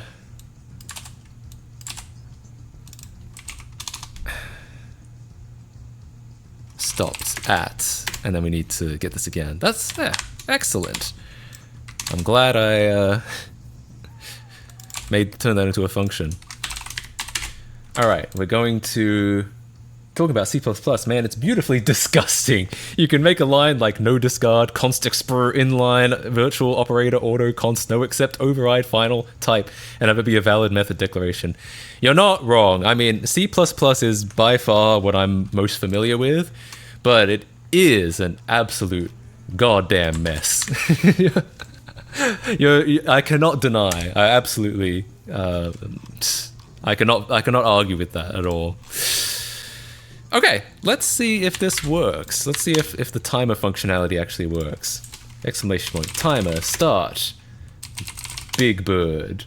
Oh, it didn't work. Oh, I haven't like added the command yet. That's why. Let me just add that. Timer. Oops, wrong. Okay. Timer, start, Big Bird. No? Still no. Add it to help? I don't need to add it to help, it does it automatically. It's in there, but it didn't say anything. Huh?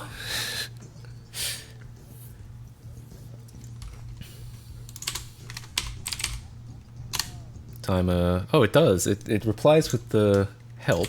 Timer, check, Big Bird, that was the one I made.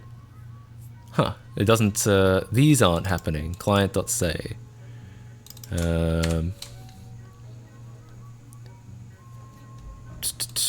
Maybe I need to do like, log the subcommand? Alright, I'm restarting. Timer, check. Check, test. I will check Discord DMs later. I'm currently in the middle of something. Why isn't this working? args.length equals 3. What is args.length? Console log args. Timer start. Huh, it's like it completely just gives up. Command timer. Is this... Oh, wait. Oh, no, I'm being an idiot. I'm being a maroon. I'm being an absolute IDOT. It's only the first word. So it's, equals, it's substring until the first index of space. Yeah, equals, what's the easiest way to do this? Substring till message dot index of space. Is that correct? I can never tell if the substring function is like, that's the end of the function, or the end of the string, or the length of the string. End. Okay, so that should work. Can you buffer overflow it? In JavaScript? I'm not sure. I don't know if you can do a buffer overflow in JavaScript. Timer. Start. Big Bird. Nice. Timer. Check. Big Bird. Aww. Aww. Timer does not exist. Interesting. Maybe you can't use includes for objects. Object includes key. Oh, actually, no, that's probably my bad. I probably made timers into an array instead of an object, yeah. Okay, let's try that. Timer, start, Big Bird. Timer, nope, it's crashed. Object, okay, so how do you check if an object is inside? If an object has a key. In operator? Oh, can I just do if key in? Is that legal in JavaScript? Huh, apparently that's legal. I can just say if timer name in timers.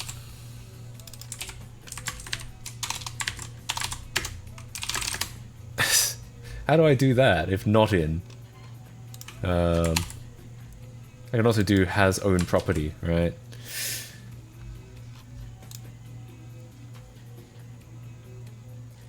And it's prototype chain. Well, I guess I could do it that way. Timers dot has object has own property that, I think. And I can do, that's probably just the easiest way to do it.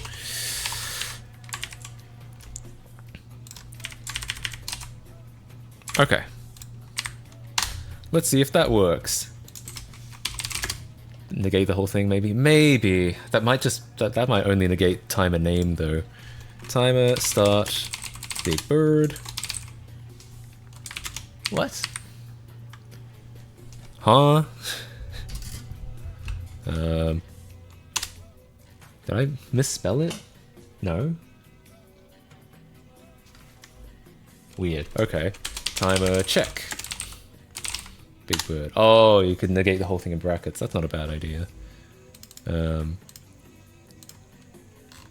Oh, and this has the wrong variable in it. It's not elapsed anymore, it's date.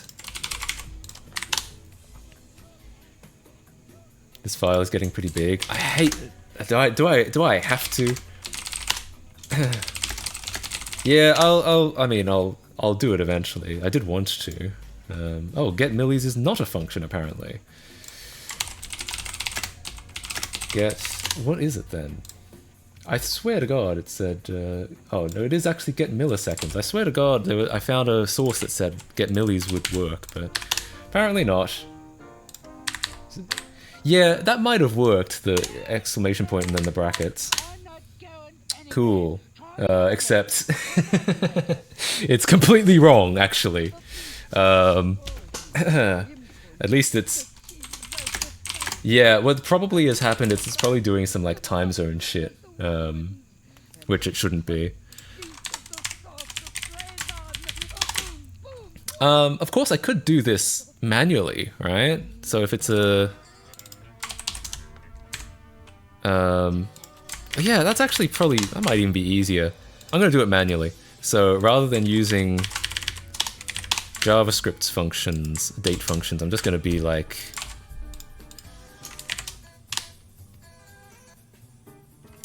Date, I guess it doesn't like the Arabic. So I believe JavaScript timestamps include milliseconds, so we're gonna need to divide it by 1,000 to get seconds, divided by 60 to get minutes, 60 to get hours, I think.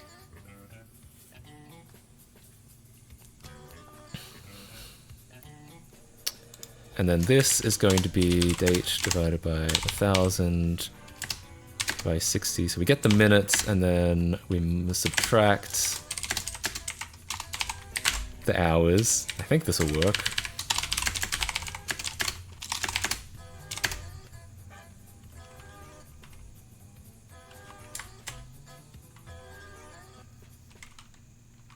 Oh, it's actually just divided by 1,000. Minus... times 60 minus HH times 60 times 60. I know that's 3,600, but still. And you're listening to LEGO Radio. You aren't listening to This might be a silly way to do this, but... You probably aren't listening to the radio.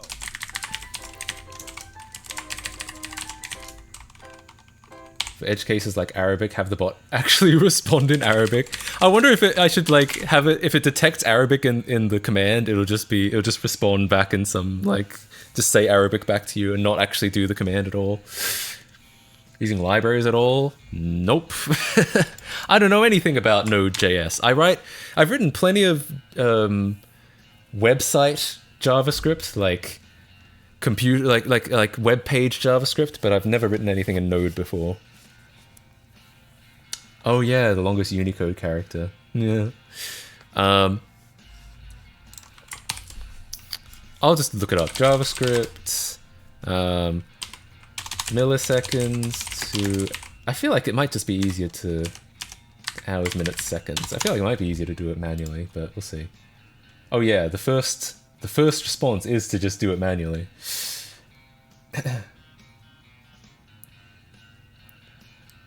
I'm doing a similar thing with Python and ChatGPT. Never used Python in my life. Hell yeah. Well, that's how you learn.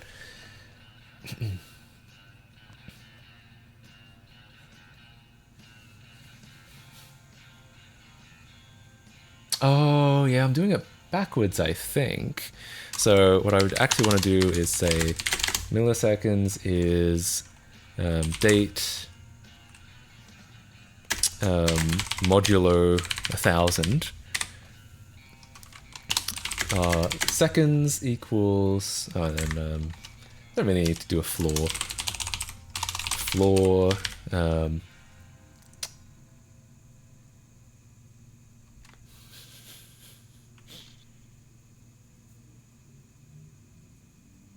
And then, yeah, and then you can just like subtract it. Date minus equals ms equals date divided by 60, and then minus equals ss times, oh no, it's actually 1000. That's 1000 minutes equals floor by 1000 divided by 60 equals times 1000 times 60. HH equals math.floor date divided by 1000 divided by 60 divided by 60. And I think that'll get us everything.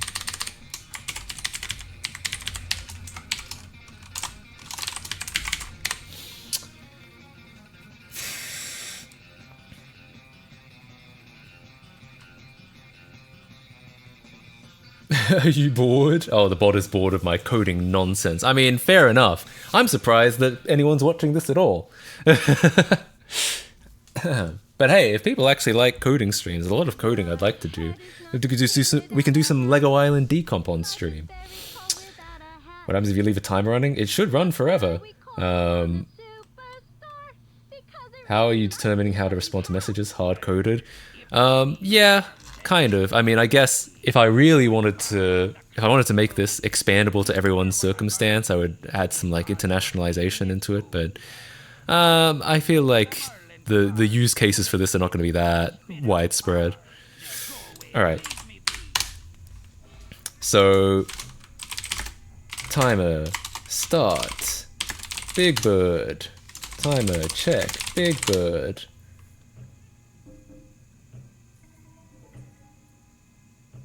Huh, oh yeah, it did reply, but it didn't reply like properly. It's what is this? It's like my left pad isn't working, I guess. Oh,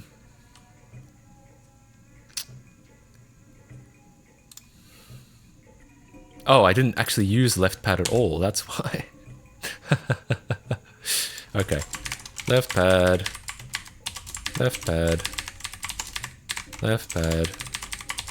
Left pad. Alright. Let's try that again. Timer, start. Big Bird. Timer, check. Big Bird. 3, yeah, that's right. Cool. And if I wanted to make centiseconds, because I feel like they're a little nicer to read, then I would divide milliseconds by 100, and I would round that.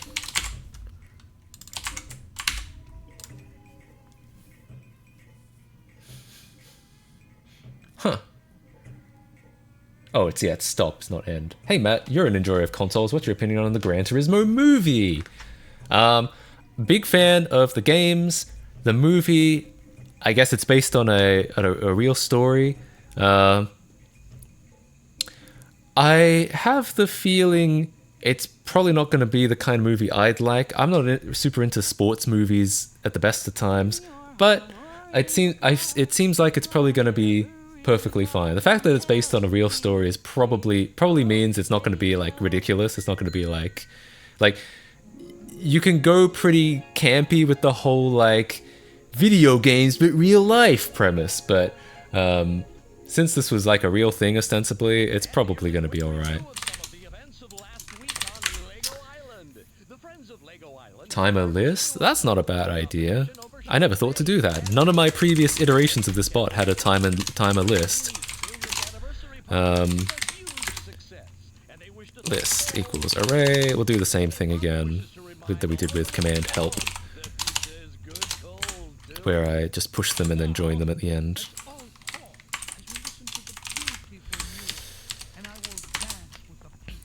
List.push for T and timers. Push and then client.say channel.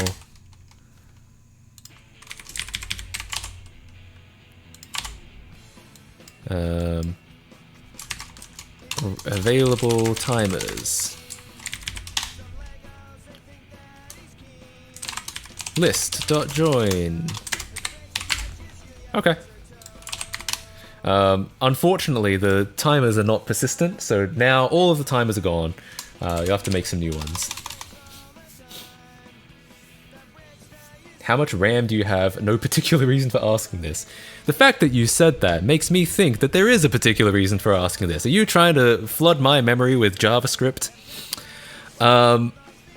It's 32 gig. Yeah, I'm kind of a professional in the peeing scene. Me too. You know what? So, I've been doing it my whole life, you know? Literally, since I was born, I've been pissing, you know? Not everyone can say that, but I can. Timer list. Oh, timer list isn't gonna work. Damn it! Okay, hang on. It's because I put it in the in an if that it will never reach. Equals 2. Here we go. Else print help. Sorry about that. You'll have to recreate all your timers again. No, it still isn't working. What? Oh, it's because I didn't. My bad. My bad. My bad. Timer list. No? What am I getting wrong?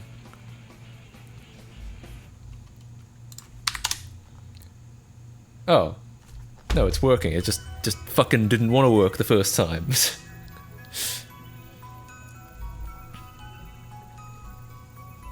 Cool. Well...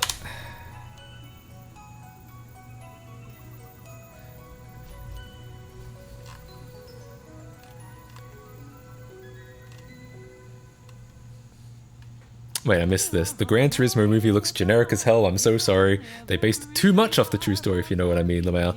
I could believe that. I mean, yeah, It's probably the best thing they could have done if they really wanted to make a movie based on Gran Turismo. But yeah, I don't know. I mean, we'll see. I'm not... They're promoting it a lot. I see it around a lot. I don't know if I'd say I'm super interested. Maybe I'll see it if someone else wants to see it with me. I have a feeling it's gonna be. I'm gonna feel like it's a sports movie that I just don't care that much for. Jesus. So they shouldn't have made a Gran Turismo movie. You know, you're not wrong.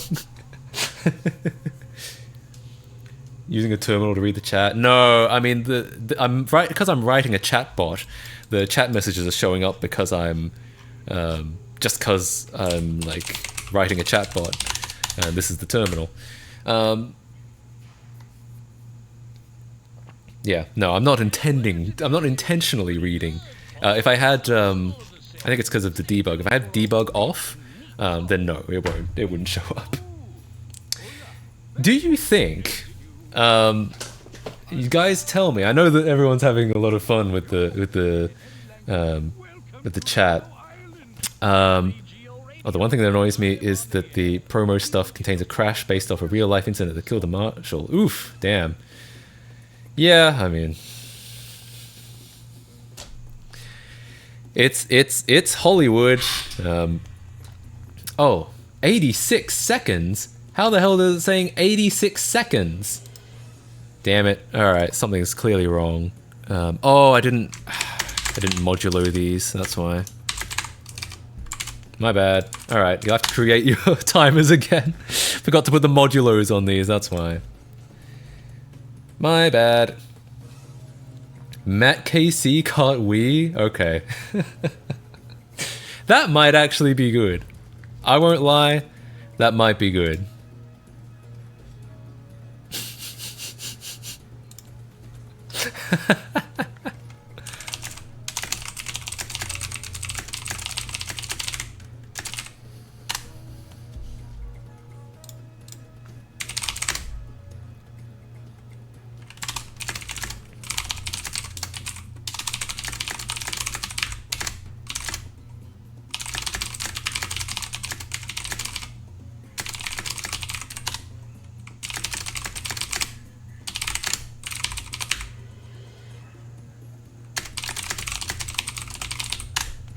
All right.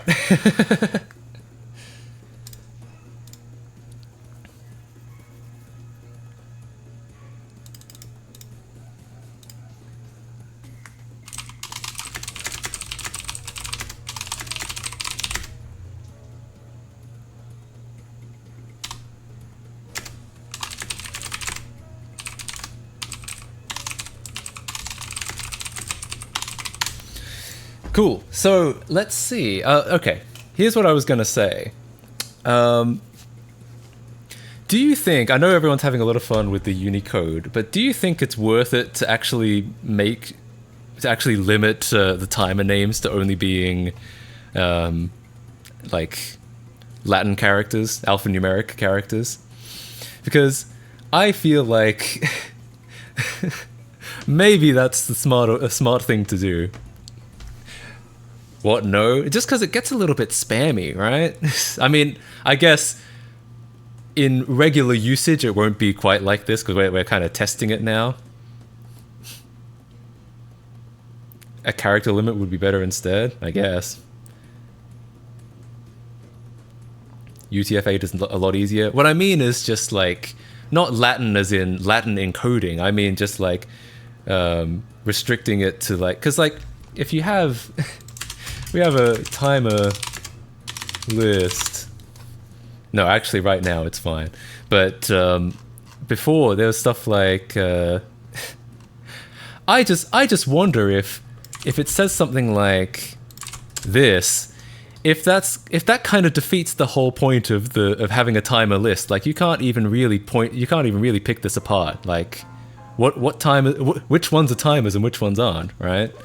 So that's why I'm wondering if maybe it makes sense to limit them to alphanumeric characters only. Do I have a limit to the name?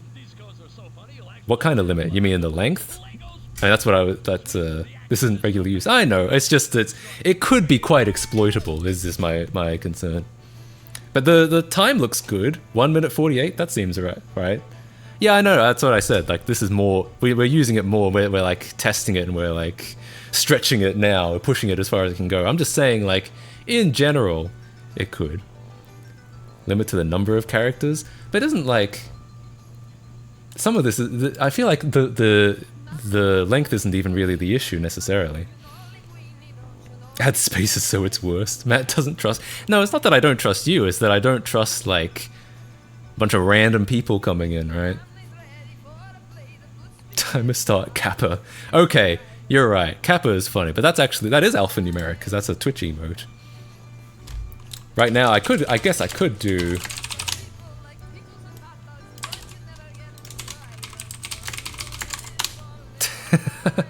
All right, I'll be honest. That is pretty funny.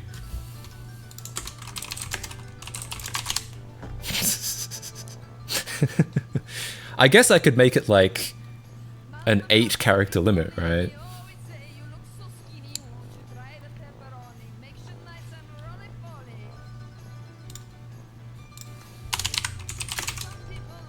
Timers are still in the list after stopping it, and anyone can end someone else's timer. Yeah, I mean, I'm not worried about anyone ending anyone else's timer. I feel like that's part of the anarchy. But yeah, you're right. I didn't actually delete them.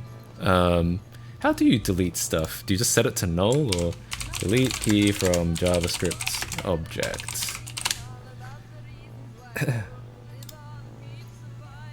It is actually delete. I've never seen a delete operand in JavaScript before, but okay. Timers dot timer name. Alright. Oh, the Windows 2000 bot isn't a sub. Well, neither of these are subs, so the emote doesn't appear. Timer has started. It would definitely work with 7TV emotes, though. Hang on. So,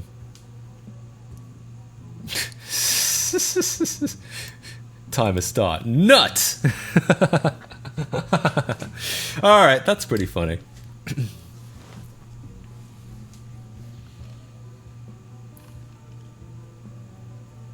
Well, okay, so what do you think? If as far as like if timer name dot length is greater than, what do you think? Is 8 too small or is that fine? 8 still lets you use like emojis and shit, which is funny.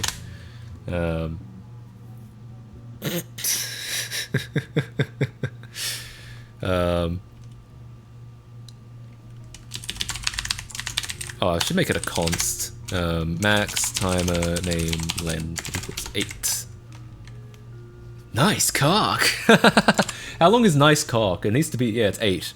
8. Nice cock is 8, so it needs to be at least that long. You need to be able to get some nice cocks in there. Break things on JavaScript. My understanding is JavaScript is kind of designed to be super safe. So like, if there's something that breaks JavaScript, like really badly, it's like a bug in the engine. 10 because it's a better number. 8 feels more even to me because I'm a programmer. You can tell I'm a programmer because I like 8s more than 10s. 16 is long. That feels too long.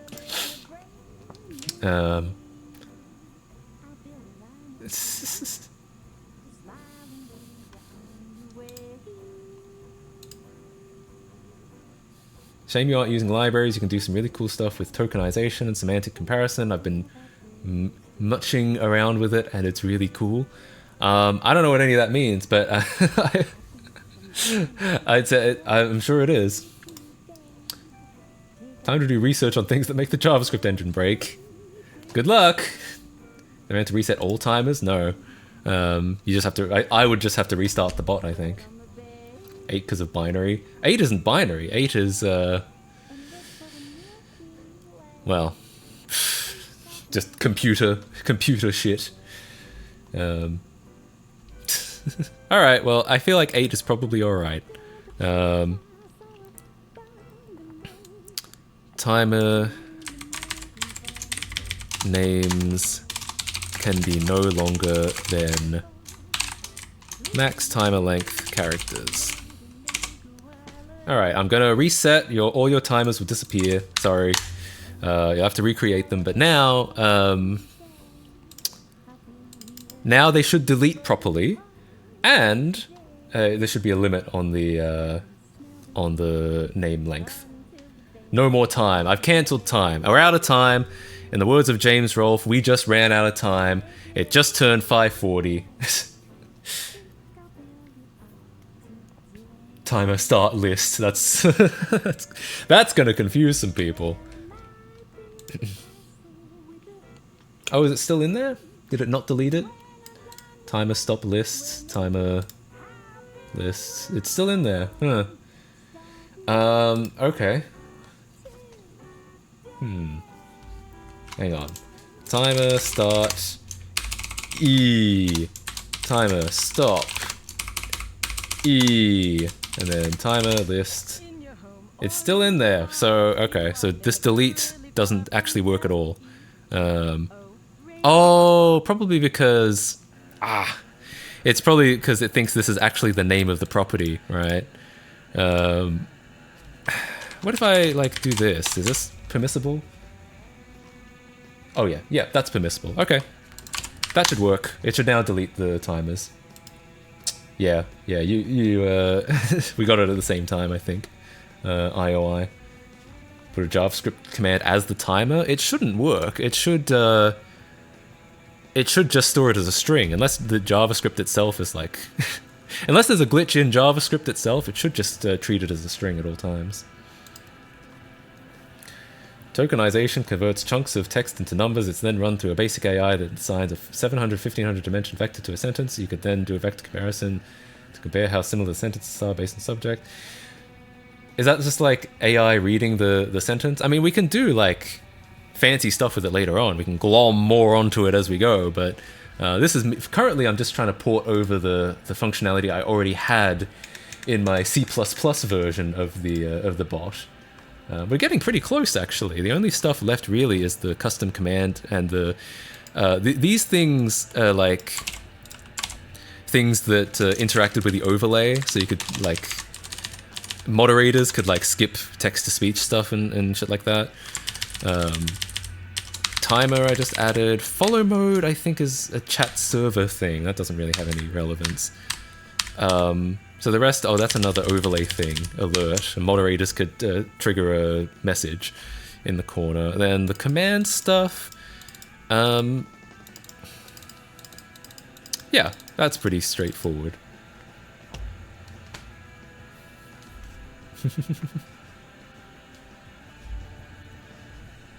I think I'll probably miss some stuff, but yeah, I mean, maybe one day. Someone who ported movement engine of Super Mario 64 to Lua, I don't know how they did, but they did. Jesus. Actually, someone asked earlier, do you think Lego Island will ever be ported to the N64? And you know what? I know a handful of people in the group that are like, I'm gonna try to do it. It's gonna be really tough, because the problem is the N64 graphics system is like very unique. It doesn't at all... I don't know much about it, to be honest, but I assume it doesn't at all work anything like Direct3D 5. So, you're probably going to have to rewrite most of the graphics code and most of the audio code. But other than that, it'll be really cool. I'd love to see it.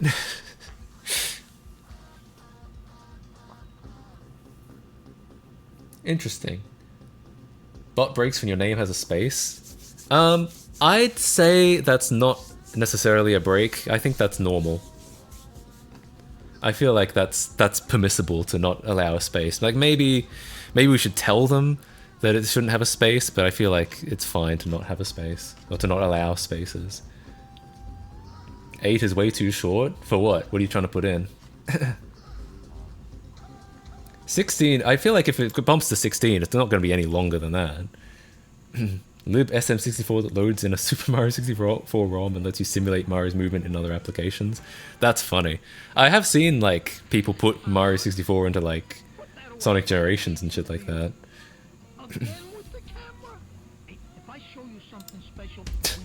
Like sex. What do we got? Why does this sometimes not work? What the hell was with that? Why did it not work? Why did it not work the first time and then work the second time? Oh, you know what it might be? You know what it might be? No? Weird. It works sometimes. And then it worked for you the third time. Or the second time at least. Yeah, weird. I don't know what's up with that. Maybe it's like Twitch, it might be rate limiting from Twitch. Minecraft and Mario 64 physics? That could be cool. I would enjoy that. Okay, so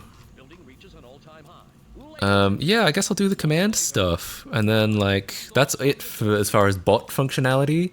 At least everything that doesn't hook into the overlay.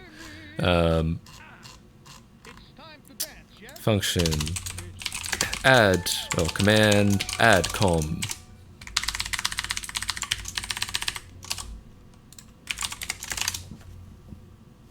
So this is for mods only, so if tags.mod, if not mod, then we'll say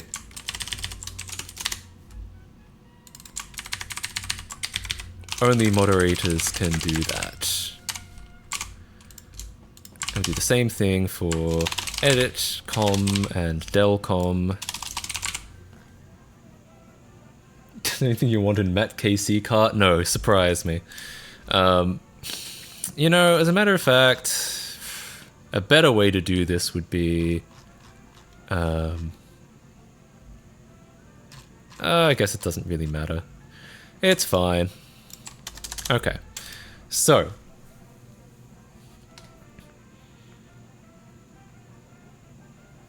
If... Alright, so I have another object for commands. Actually, we already have a command. This is going to be responses. I don't think I've used this anywhere else. We had 8-ball responses, but that's it. Alright, so...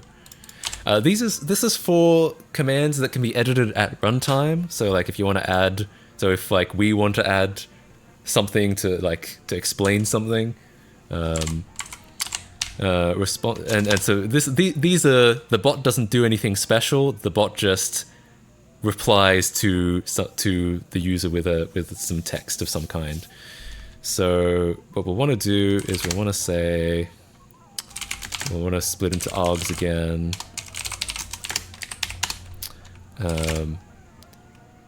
Custom com equals args1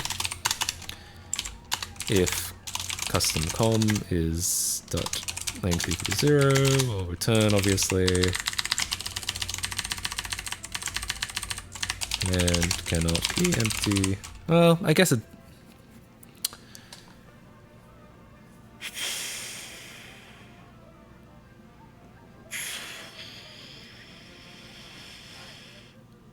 The problem is that if someone does a double space and they don't realize it, we should be able to handle that on our end. So in reality, probably what we want to do is we probably want to split on white space. So it's probably going to be like, we might want to use a regex. What I'm going to do, I'll make a function split white space message return message dot split, something like that. And then any time I've done like split space, I might do it like that. Matt, you may not be much of a car person, but you heard of My Summer Car? No, I wouldn't necessarily say I'm not a car person. Just not a huge car person. I'm not like,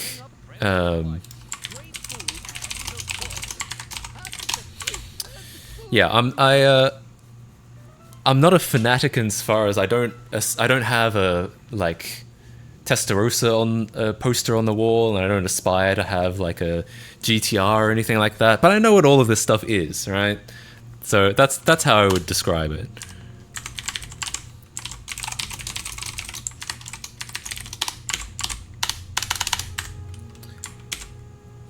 Half car, half person, that's me.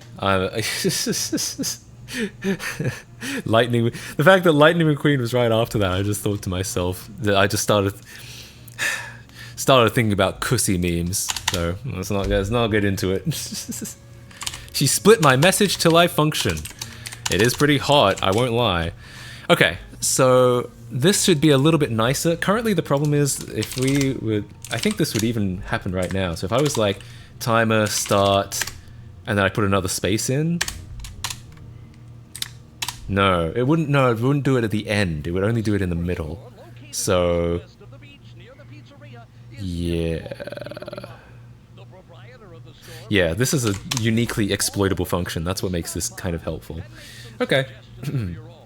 So, what I'd want to do is say in my args.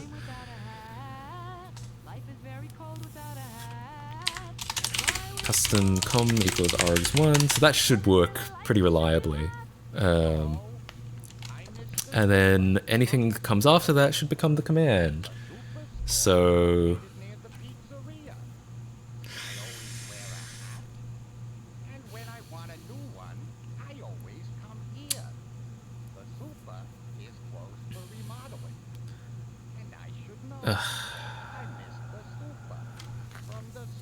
This is a tough one. This is tough to do this. This is tough string manipulation is what I'm trying to say. Add a countdown timer, like you can create a countdown. That could be interesting. You're getting a pair of the Lightning McQueen Crocs when they restock. You know, I hadn't thought about it, but now that you mention it, yes. I don't. If someone ever gifted them to me, I would absolutely cherish them. But I don't know if I would ever spend my own money on them. I don't know if that's a bad thing to say, but yeah.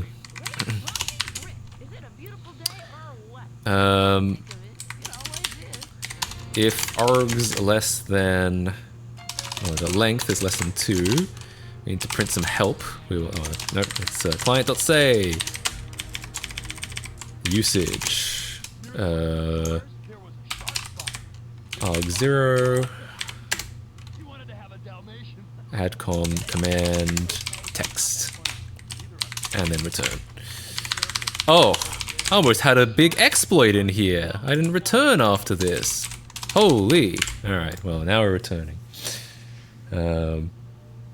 Just wondering, not for a gift of sorts. Yeah, don't don't spend your hard-earned money on me. Don't give me Lightning McQueen Crocs. That's a ridiculous thing. Finding exploits before us. Yeah, you guys are supposed to be roasting my code non-stop. Oh god. Alright. I guess we can just do like... Yeah, I think...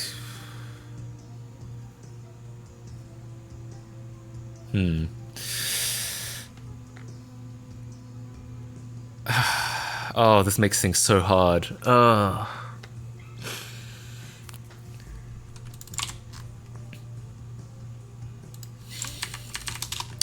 I'm gonna do it this way again. I feel like I had a good idea, but it's just gonna be so much harder to implement.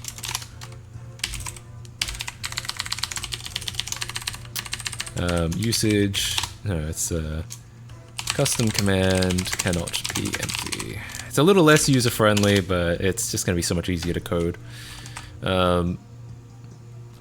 Command or text equals message dot substring, and we're starting at arg0 plus args1 plus 2 for the 2 spaces, and then if custom com in commands, because apparently that works, responses, because apparently that works, return, we say command that already exists.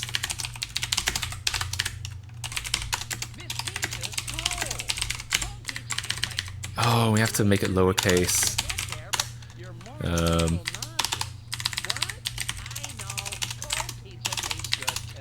Custom com what did I call it last time?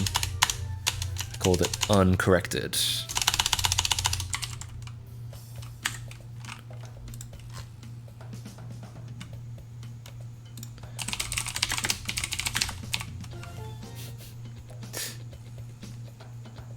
Who bought Lightning McQueen Crocs for 200 euros? My god, I'm certainly not spending money on them now. Or is that like the meme price? If they go to retail, is it not quite that much? Okay. Custom com uncorrected. Alright. Responses custom com equals text, and then we respond and say it worked. Added, and then we do a lot of similar stuff here. I know this is bad practice to copy and paste, but hang on, it's got to be more than 3, right? 1, 2, 3. So it's got to, yeah, this has got to be 3. Okay. Don't really need to check for if it's empty. If custom com in responses, else do nothing. Command does not exist.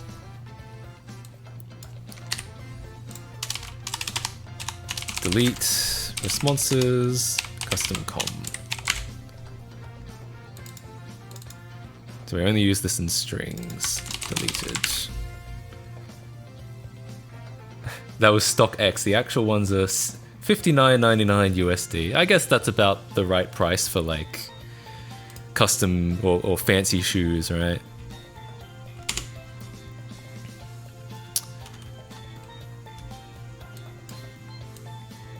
Okay, almost there. We're almost there.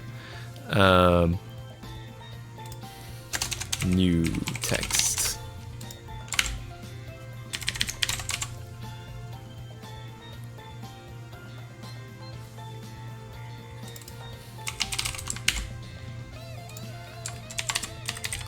Equals text.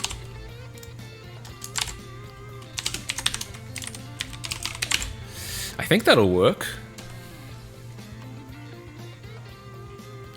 Does not exists. Terrible grammar. Alright, I think that'll work, but only mods can do it, so I guess only I can really test it. Unless, well, you can test it. You can test to see if it'll lock you out of doing it. Add com.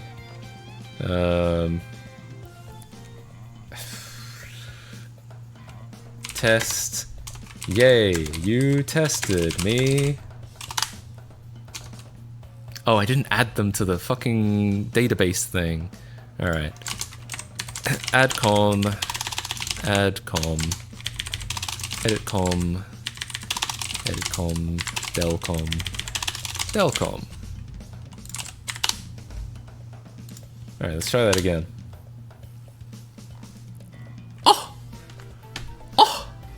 How rude!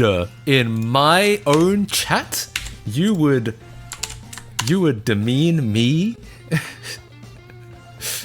What a disaster! It's because Twitch. I actually remember this. Twitch tags. It will tag me as the broadcaster, but it will not tag me as a moderator. Technically, I'm not a moderator. I'm only the broadcaster.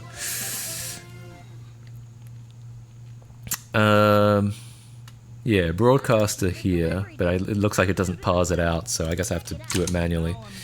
So I have to make a new function. I have to say function is mod tags return tags.mod or tags.badges raw dot. Ooh, I don't know if I can do that actually. I might have to do it in square brackets dot includes broadcaster /1. I think that's how it has to be. And then just do this is mod tags.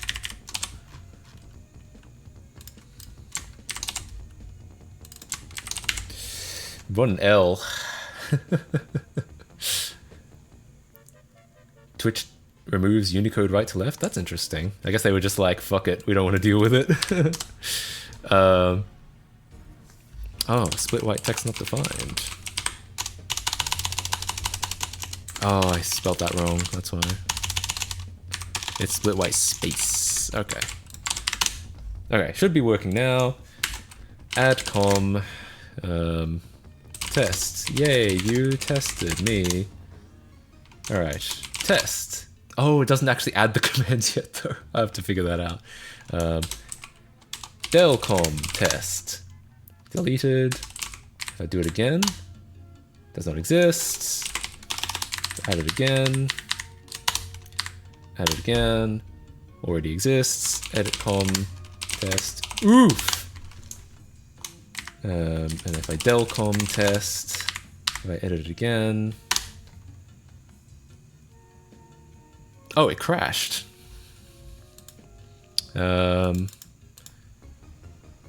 Interesting. It crashed because it was trying to check the tag. Something didn't go quite right with that. Badges raw. Huh. Oh, I guess not everyone has a badges raw. Okay, so I need to do like a tags.badges raw. And I need to do like a null check first. Null check, okay. Now I think that'll work. Yeah, you crashed it because it was because you don't have any badges. Anyone with no badges would have crashed it. Oof does not exist. Okay, so add com. So the other thing I need to add is when you add com, I need it to actually like add the command rather than just add it to a response. So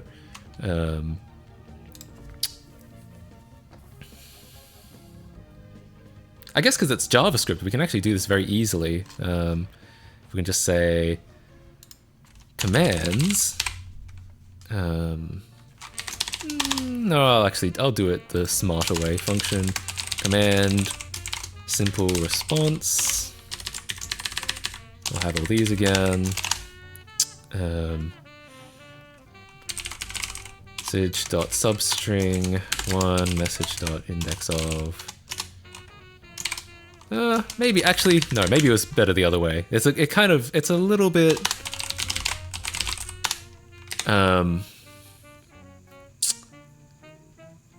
It's a little bit silly, but JavaScript lets us do this. So here we go.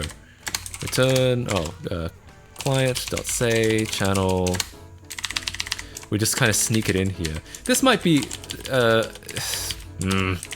Now that I've written this, I kind of hate it.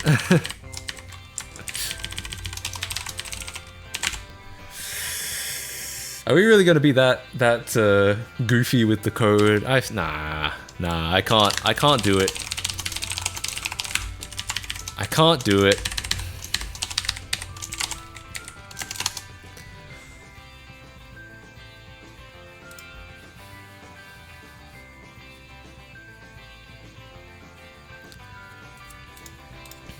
Message.substring one message.index of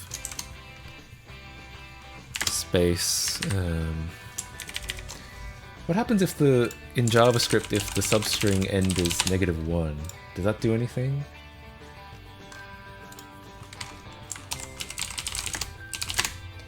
JavaScript substring -1. I guess I better not risk it.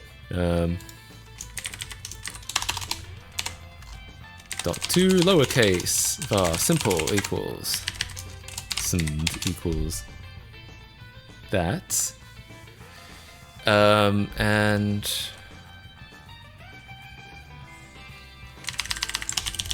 client.say responses simple command. I think that's it. I think it's that simple. And then we add that to addcom. Yeah. And then we need to do this as well. Otherwise, it'll cause like conflicts. Okay, doing that again. Some days I wake up and realize that I'm a huge fucking nerd. True! I feel that all the time. Alright, so let's see if that works. Addcom tests. Actually, addcom timer. Let's see if that blocks. It should. Yes, it should. Then addcom test. And then if I type in exclamation point test. No. Undefined. Oof. Well, we're close. Getting close.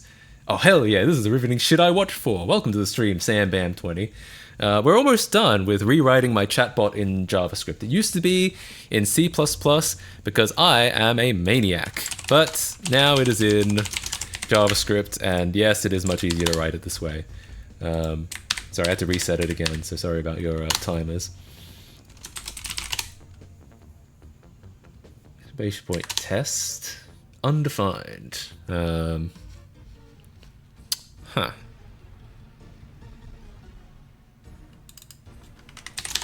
Responses. Is this not what it's called? It is. I'll just have to log the entirety of responses then in that case. I have to restart it again, rip to the timers. add column, exclamation point test. Still undefined. Oh. Oh. Ah, I see. Something has happened here. Ah, I didn't add lengths here. I think that'll work.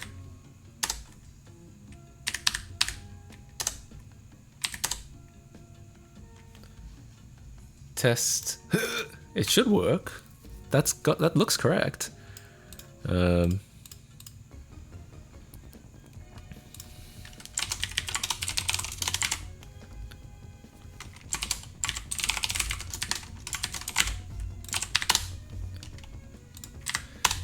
keep having to reset the bot because I'm trying to figure this out.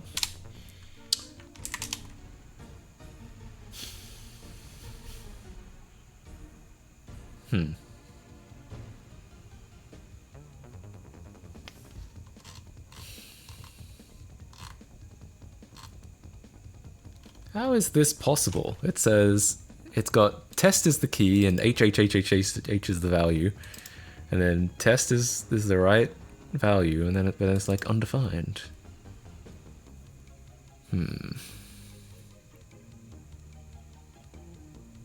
Like it should be this should just correlate, right? It should just go there.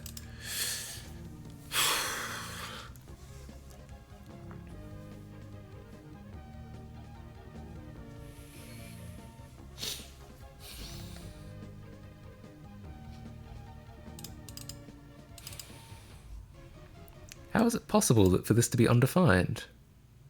I am the Lord of the Bricks, the King of the Clicks, this of that, the Bricks. Long live the Brickster. Weird. Really weird. Can you use a debugger?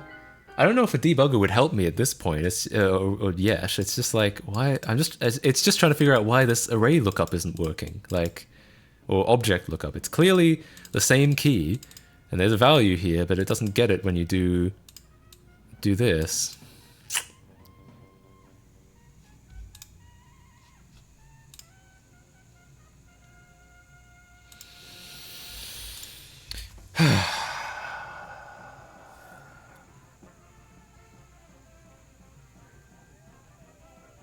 There's got to be some like JavaScript meme, I think. Like, it's the same picture.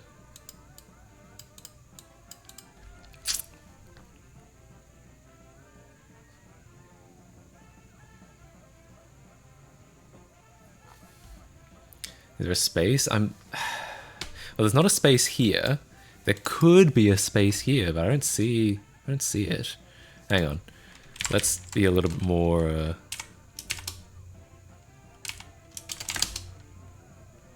responsive. All right, let's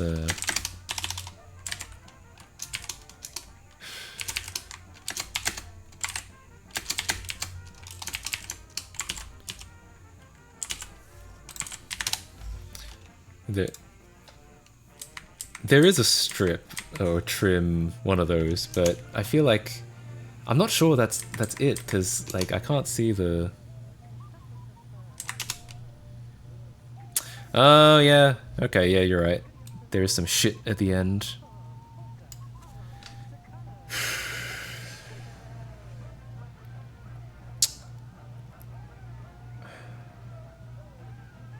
It's weird though, because there's no. That's not the case here. We haven't run into this in any of the previous commands. Like, none of the timers have. None of the timer names have seem to have any trailing white space. Like, I guess I don't. I guess I might just not know. Yeah. It's trim. Yeah, that's right. All right. So yeah, I guess that'll have to be it. But I'm not. It's not that I don't believe that there's white space. It's just that how is this not? How have we not come up like here? There's no white space, right? So how is there white space here?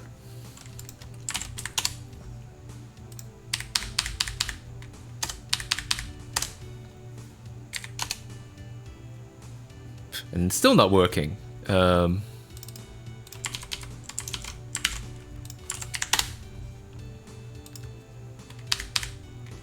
Because I put a space? But the white space should be at the end, right?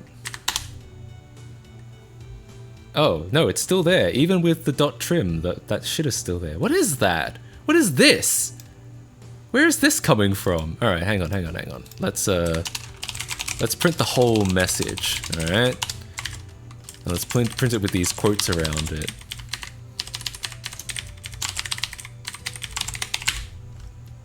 Yeah, I know. I get it. It's just dot trim. Should have already been trimmed, but hang on. Let's see what this does. This may just be your new longest stream, not counting the tech issues. Maybe. I've done like 5 and 6 hour streams before, but yeah, maybe this might be getting up there. Where is this coming from?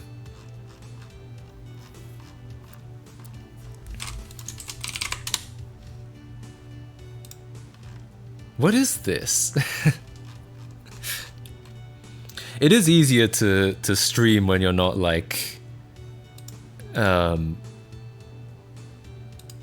just trying to be like entertaining the whole time.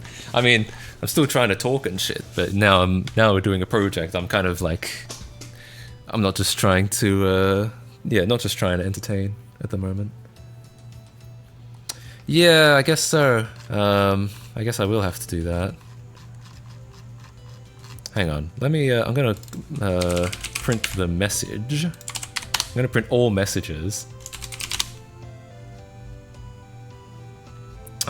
I need to...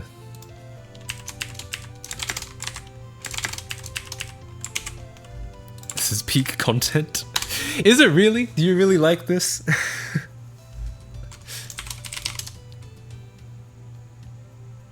Yeah, what the hell?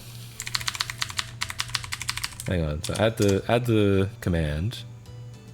There's no like weird white space, and then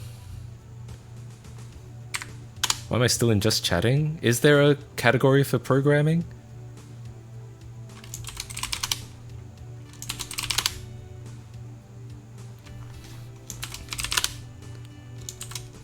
There is? What is it?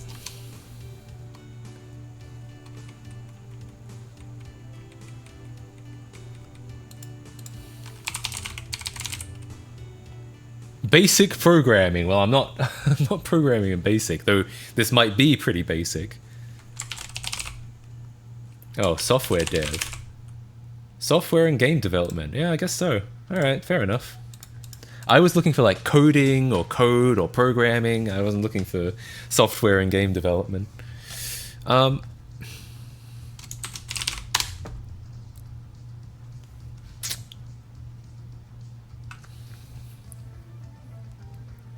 Sick game you're making. I know, isn't it so fun?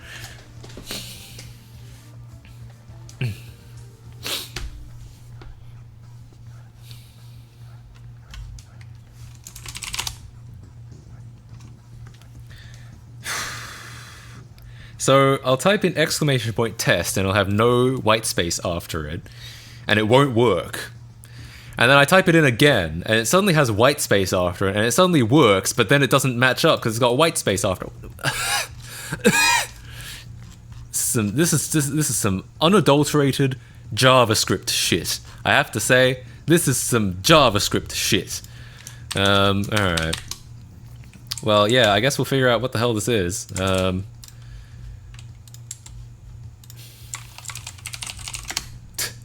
Undefined.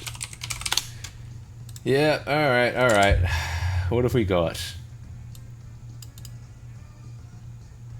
Huh.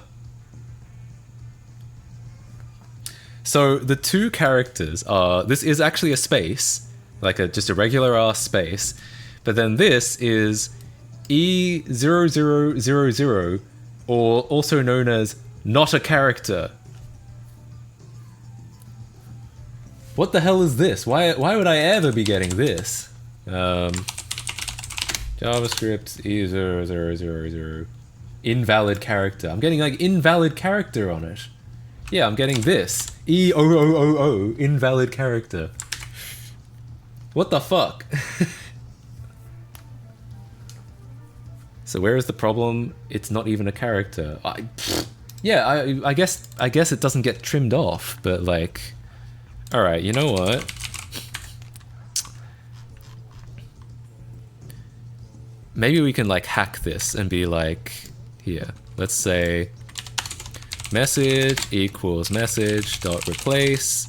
How do I do like JavaScript Unicode hex? Watching the sunrise from on top of the old mountain in the northwest part of the island this morning, and I've got to tell you it's one pretty island. Slash, I guess it would be like slash U. On Lego Island.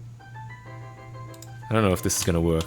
Slash U E O O O O. That's all right. We make a pizza. We make a pasta. We make a. No, it doesn't seem to like that. I was just gonna like try and strip it off completely.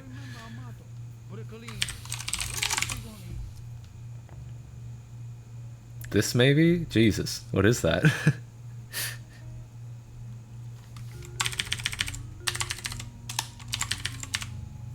Maybe that'll work.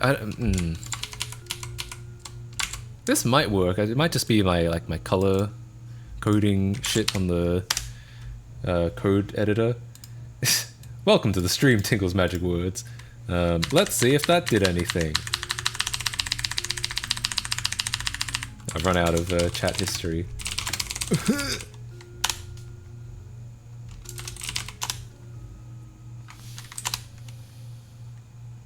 No, still the same. Regex can do it. Yeah, that might be the way to do it. JavaScript, regex, Unicode replacement. I guess I could use what Goku Works sent. There's a lot of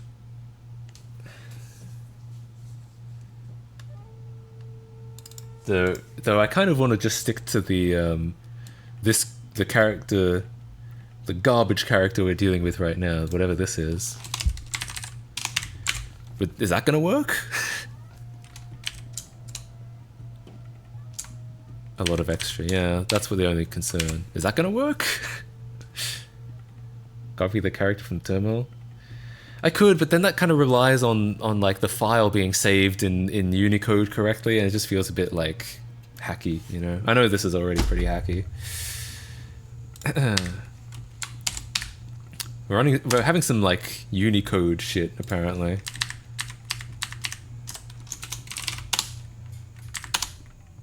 Nope, still exactly the same.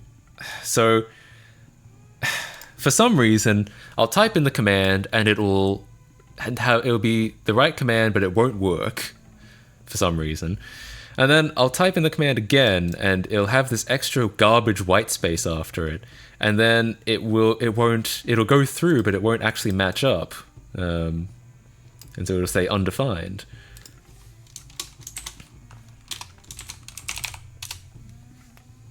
And now exclamation point help isn't working. Oh.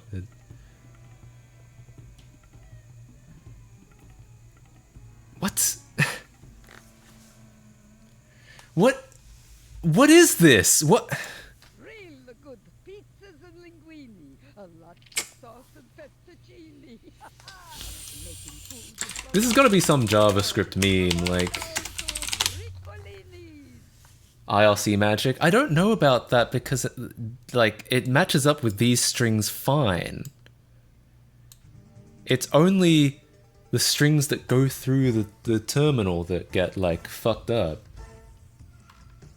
I feel like it's got to be some JavaScript thing. Yeah, there's some invisible. Hang on. I have my string. There's an invisible character at the end of the string. I want to know how I can use regex to remove the character. So if I were to split the string, this is exactly my issue. It's got E0000 at the end. Visible character you have there is 2 code points, so you need to replace a sequence of 2 Unicode escapes. However, you also seem to be misunderstanding the way split works. If you have a space at the end of the string, it will try to split it into a separate element. You know, this might be really a real hacky thing to do, but I actually think it might work. Maybe it is actually some IRC shit. You might be right. And then I think if I do it like this, it's such a stupid thing to do. I think that's actually gonna work.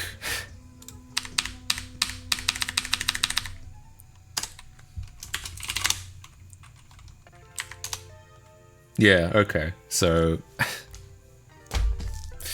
essentially I fixed it by just splitting off the extra character because there's a space in there. But like, it's pretty hacky, it's pretty dumb. Can you just walk the string until there's space and stop? I mean, that's kind of what this is doing. It's just splitting it off.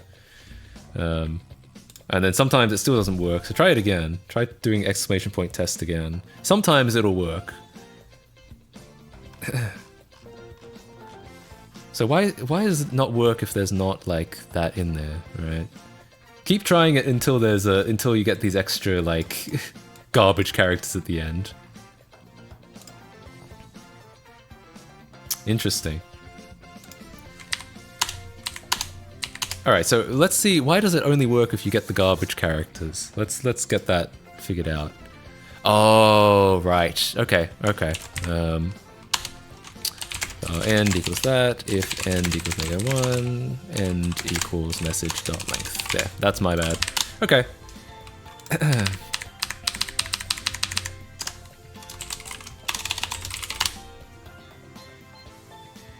No? Oh. I fucked up. I didn't put the end in there.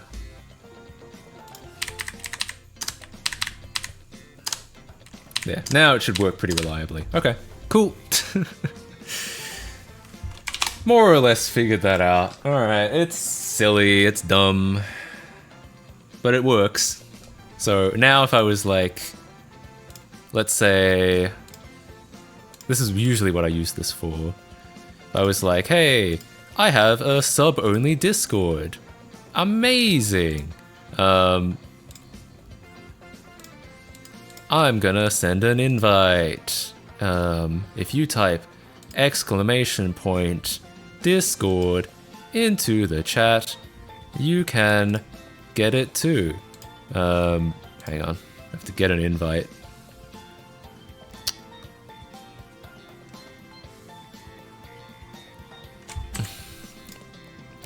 Why is Discord so hard to use? Alright, this one. Add com discord discord.gg/that. Alright, now it should work. Dick sword. I should make it dick sword and then only OGs can find it. Adcom. D's nuts. Only moderators can do that. Hell yeah. Well, it works. It does work, right? I wonder if I can alphabetically sort that commands list. That might be nice. JavaScript, string array, alphabetically sort. I might do that with the timers as well. Let's see. Command help. r.sort. Is it that simple? Yeah, apparently it is. Thanks, JavaScript. That would have been really hard in lower level language. Timer list.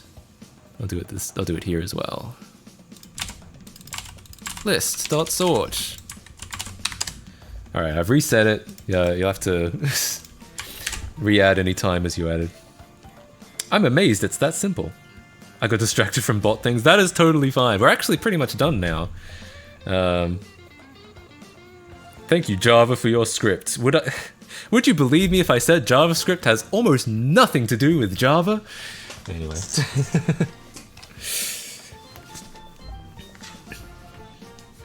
Cool. And if I do exclamation point help, it should be alphabetical. Nice. Oh yeah, remove the mod commands from help. Actually, what I used to do is I used to have them only show up if a moderator had done it, had like said help.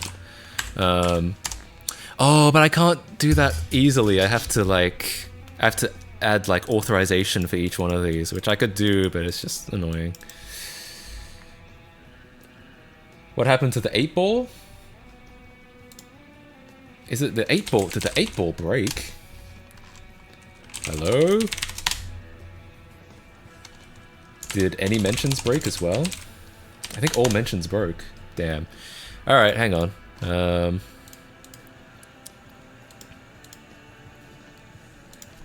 Let's see if, let's see where this is breaking. Oh! You know what it is? It's gonna be because of that garbage character at the end. Because we say if the message ends with question mark. But if it ends with like a garbage character, then... I'm gonna be really hacky here and say, or message at message.length -2 equals question mark. There's always 2 characters. I should put like a comment saying like, hack, sometimes strings have 2 garbage characters at the end. I think that's right, or would it be -3? It might be -3 actually.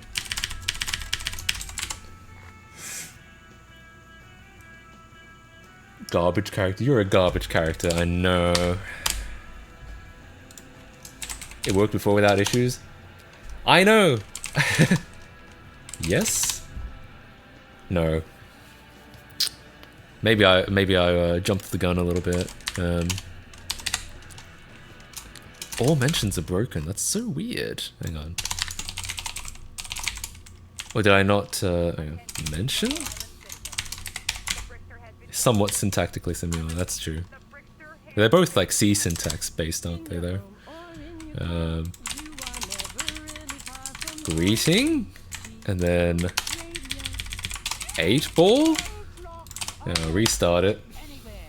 Sure, there's a regex for that. Yeah, probably. We looked into doing a regex way of doing it, but it was just a bunch of bullshit. Yes.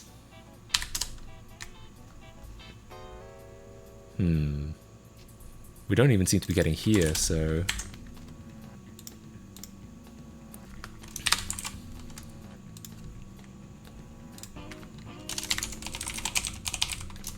But the other stuff works, right? Yeah. Button not working? No, you should. You can have a sub there, but you need like your account hooked up to your Twitch account. Hello?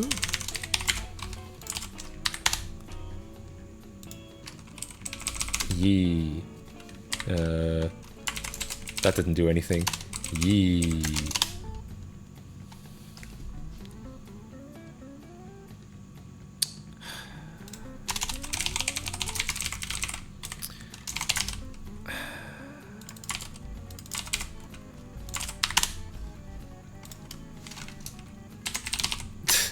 Working more on a chatbot than decompiling Lego Island? Yeah, I mean, it's true.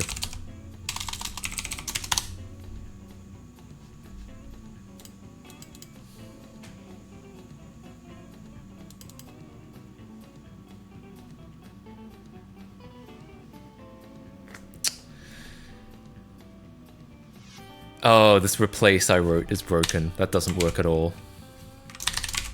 That's why. That's why.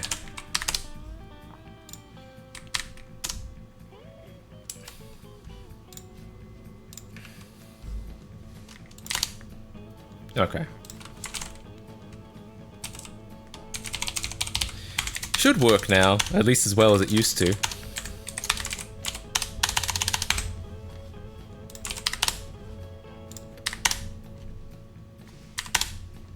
Yeah, okay. Hey, at Windows 2000 Bosch. There's like some rate limiting, but it is working. It's working. All right. Yeah, that regex that I tried earlier just didn't work at all. That's the problem. Yeah, no, I realized I'd completely written it the wrong way. It's just terrible. I'm not good at writing regex. I like regex for its like it's very versatile, but it's really hard to write. Should Matt make me a mod? You may rely on it. Jesus. Okay. Great news. Chatbot is done. Pretty much. Like, I had some more stuff that hooked into the overlay, but I haven't written anything into the overlay here, so yeah. So there's no need to write that. I wonder how long has this stream been going? Because I had to start and stop a few times.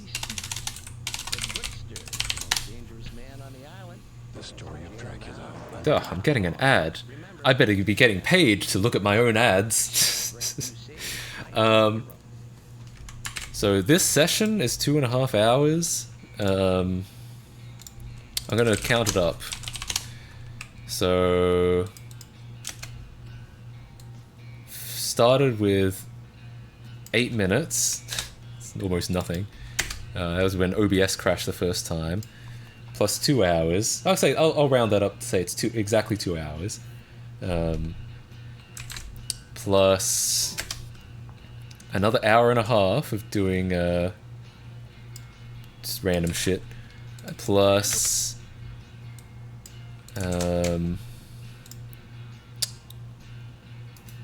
when did this one start? 4:15. Plus another 2.5 hours. So what is that? 2 plus 1.5 plus 2.5. 6 hours. Yeah. So I guess this is as long as the birthday stream. The birthday stream was at that point, I think, the longest stream. This is about that long, basically. Which is cool. Nice. I'm going to bed almost 3 a.m. Jesus! Yeah, get some sleep. Thanks for helping me out so much. You might already be gone, but thanks. I really appreciate the help with JavaScript. Long enough for me to be here. Cringe. Should have started a timer. Well, now we can. Now we can actually start the timer. I'm also probably going to have this bot on a VPS, so the timers will probably persist between streams. So we might actually be able to get streams that run for several days, a year long stream, maybe. So yeah, this, I think it's long because I've had other long streams. The first Lego Island reverse engineering stream I had, no one here would have been there except for maybe Tingles, because I had 4 viewers, and yeah, I was just I think I was figuring out the turn speed mod. Yeah, for 4 hours straight I was just reverse engineering. It was like Babby's first x86 assembly mod. It was so basic. It was nothing. It was just me attempting to just tweak some instructions and see if something would happen. But it was a 5 hour stream back in January of 2019. That was at that point the longest stream. Then I think the birthday stream became the longest stream at 6 hours. And then this stream, 6 hours again. It becomes easier when you're doing stuff like working on a project and you're not you don't have to be as social, I guess. I really like hanging out with chat, but I am also introverted, and socializing is a little draining. But that's not to say I don't enjoy it, but that's just how my brain is wired. But year long, no, they won't work now because I'm still running them on my machine. The timers will end as soon as I shut down the computer. But as someone who's never watched you before, I have 2 questions. First, why has the stream been going for 19.5 hours? Second, anything I should know about you? Your bio doesn't reveal much. Is that actually true? You've never seen me before. Most of my viewers are from my YouTube channel. I go by Matt KC on YouTube. I have 403,000 subscribers, and I'm most well known for decompiling Lego Island. No, I do a bunch of retro video game adjacent stuff. Usually, I've done a lot of console repair, a lot of modding. I've done a lot of reverse engineering. Flexing numbers, true, yeah. I'm just saying that like I'm fairly poorly known on Twitch, to be perfectly honest. Most of my viewers here have been transplants from YouTube. It's the Lego Island guy. That's me. I'm Lego Island guy. It's a me, Matt Casey. Never. Well, I mean, I'm glad you're here. It's rare that Twitch actually provides discovery, but I really appreciate it. I'm glad to have glad to have found someone on here. It's great. When are we getting the ability to walk on the grass in Lego Island? I know! At some point we will figure that out. I'd really love to do that. Thanks, Twitch. Very cool. Decomp time? No, not today. I have to go. I'm gonna get off and get some dinner. It's nearly 7 p.m. I've been streaming since 12. 12:30, I think. But maybe I'll do some decomp next time. Yeah, I'd like to do more like work stuff on stream. I think that's fun. Is the decomp going better or worse than you expected? So far, better. We had a lot of outside contributors. I wasn't able to work on it much the last month because I was moving so much. But still managed to get a lot of contributions, and I'll be able to get back on it now because I'm finally in a home again.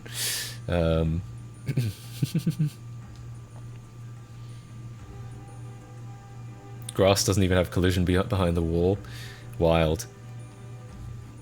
But yeah, so my plan is I want to do more regular streams, and I want to do more, and I'll obviously I will be doing videos still, but the videos will be probably no more than once a month or so.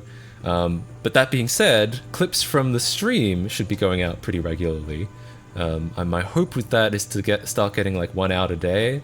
We'll see how we can go with that. But yeah, congrats on not being homeless again. Yay! Videos, yeah, the main channel videos will be like more parts of Lego Island decomp. It'll be more parts like yeah, it'll be more big projects, and then I'll probably do the smaller stuff. Like if I do more console repairs, I'll probably do those on Twitch, and then they'll go out as a live clip, right? So yeah, anyway, thank you all for hanging out with me, especially anyone who's been around all 6 hours. I mean, holy. I know that like the big streamers will do streams this long pretty often. But for me, it still feels like, holy shit, you know? How long, how much, not necessarily doing the stream, I actually feel fine right now, but more just like, it's hard to imagine, like, watching something really long. I just started watching like 15 minutes ago, hell yeah. 6 hour gang, I came in and out. Well, that's fair enough. I feel like that's pretty normal, like, a lot of people say, like, I don't have time to watch live streams, but it's kind of like, well, you don't necessarily have to watch the whole thing from start to finish. You can kind of dip in and out, and it's perfectly fine. Shift doing a sponge-a-thon day 13. Oh! You know what I should do on this channel? You can tell it's getting dark, because, like, the background is, like, almost pitch black now.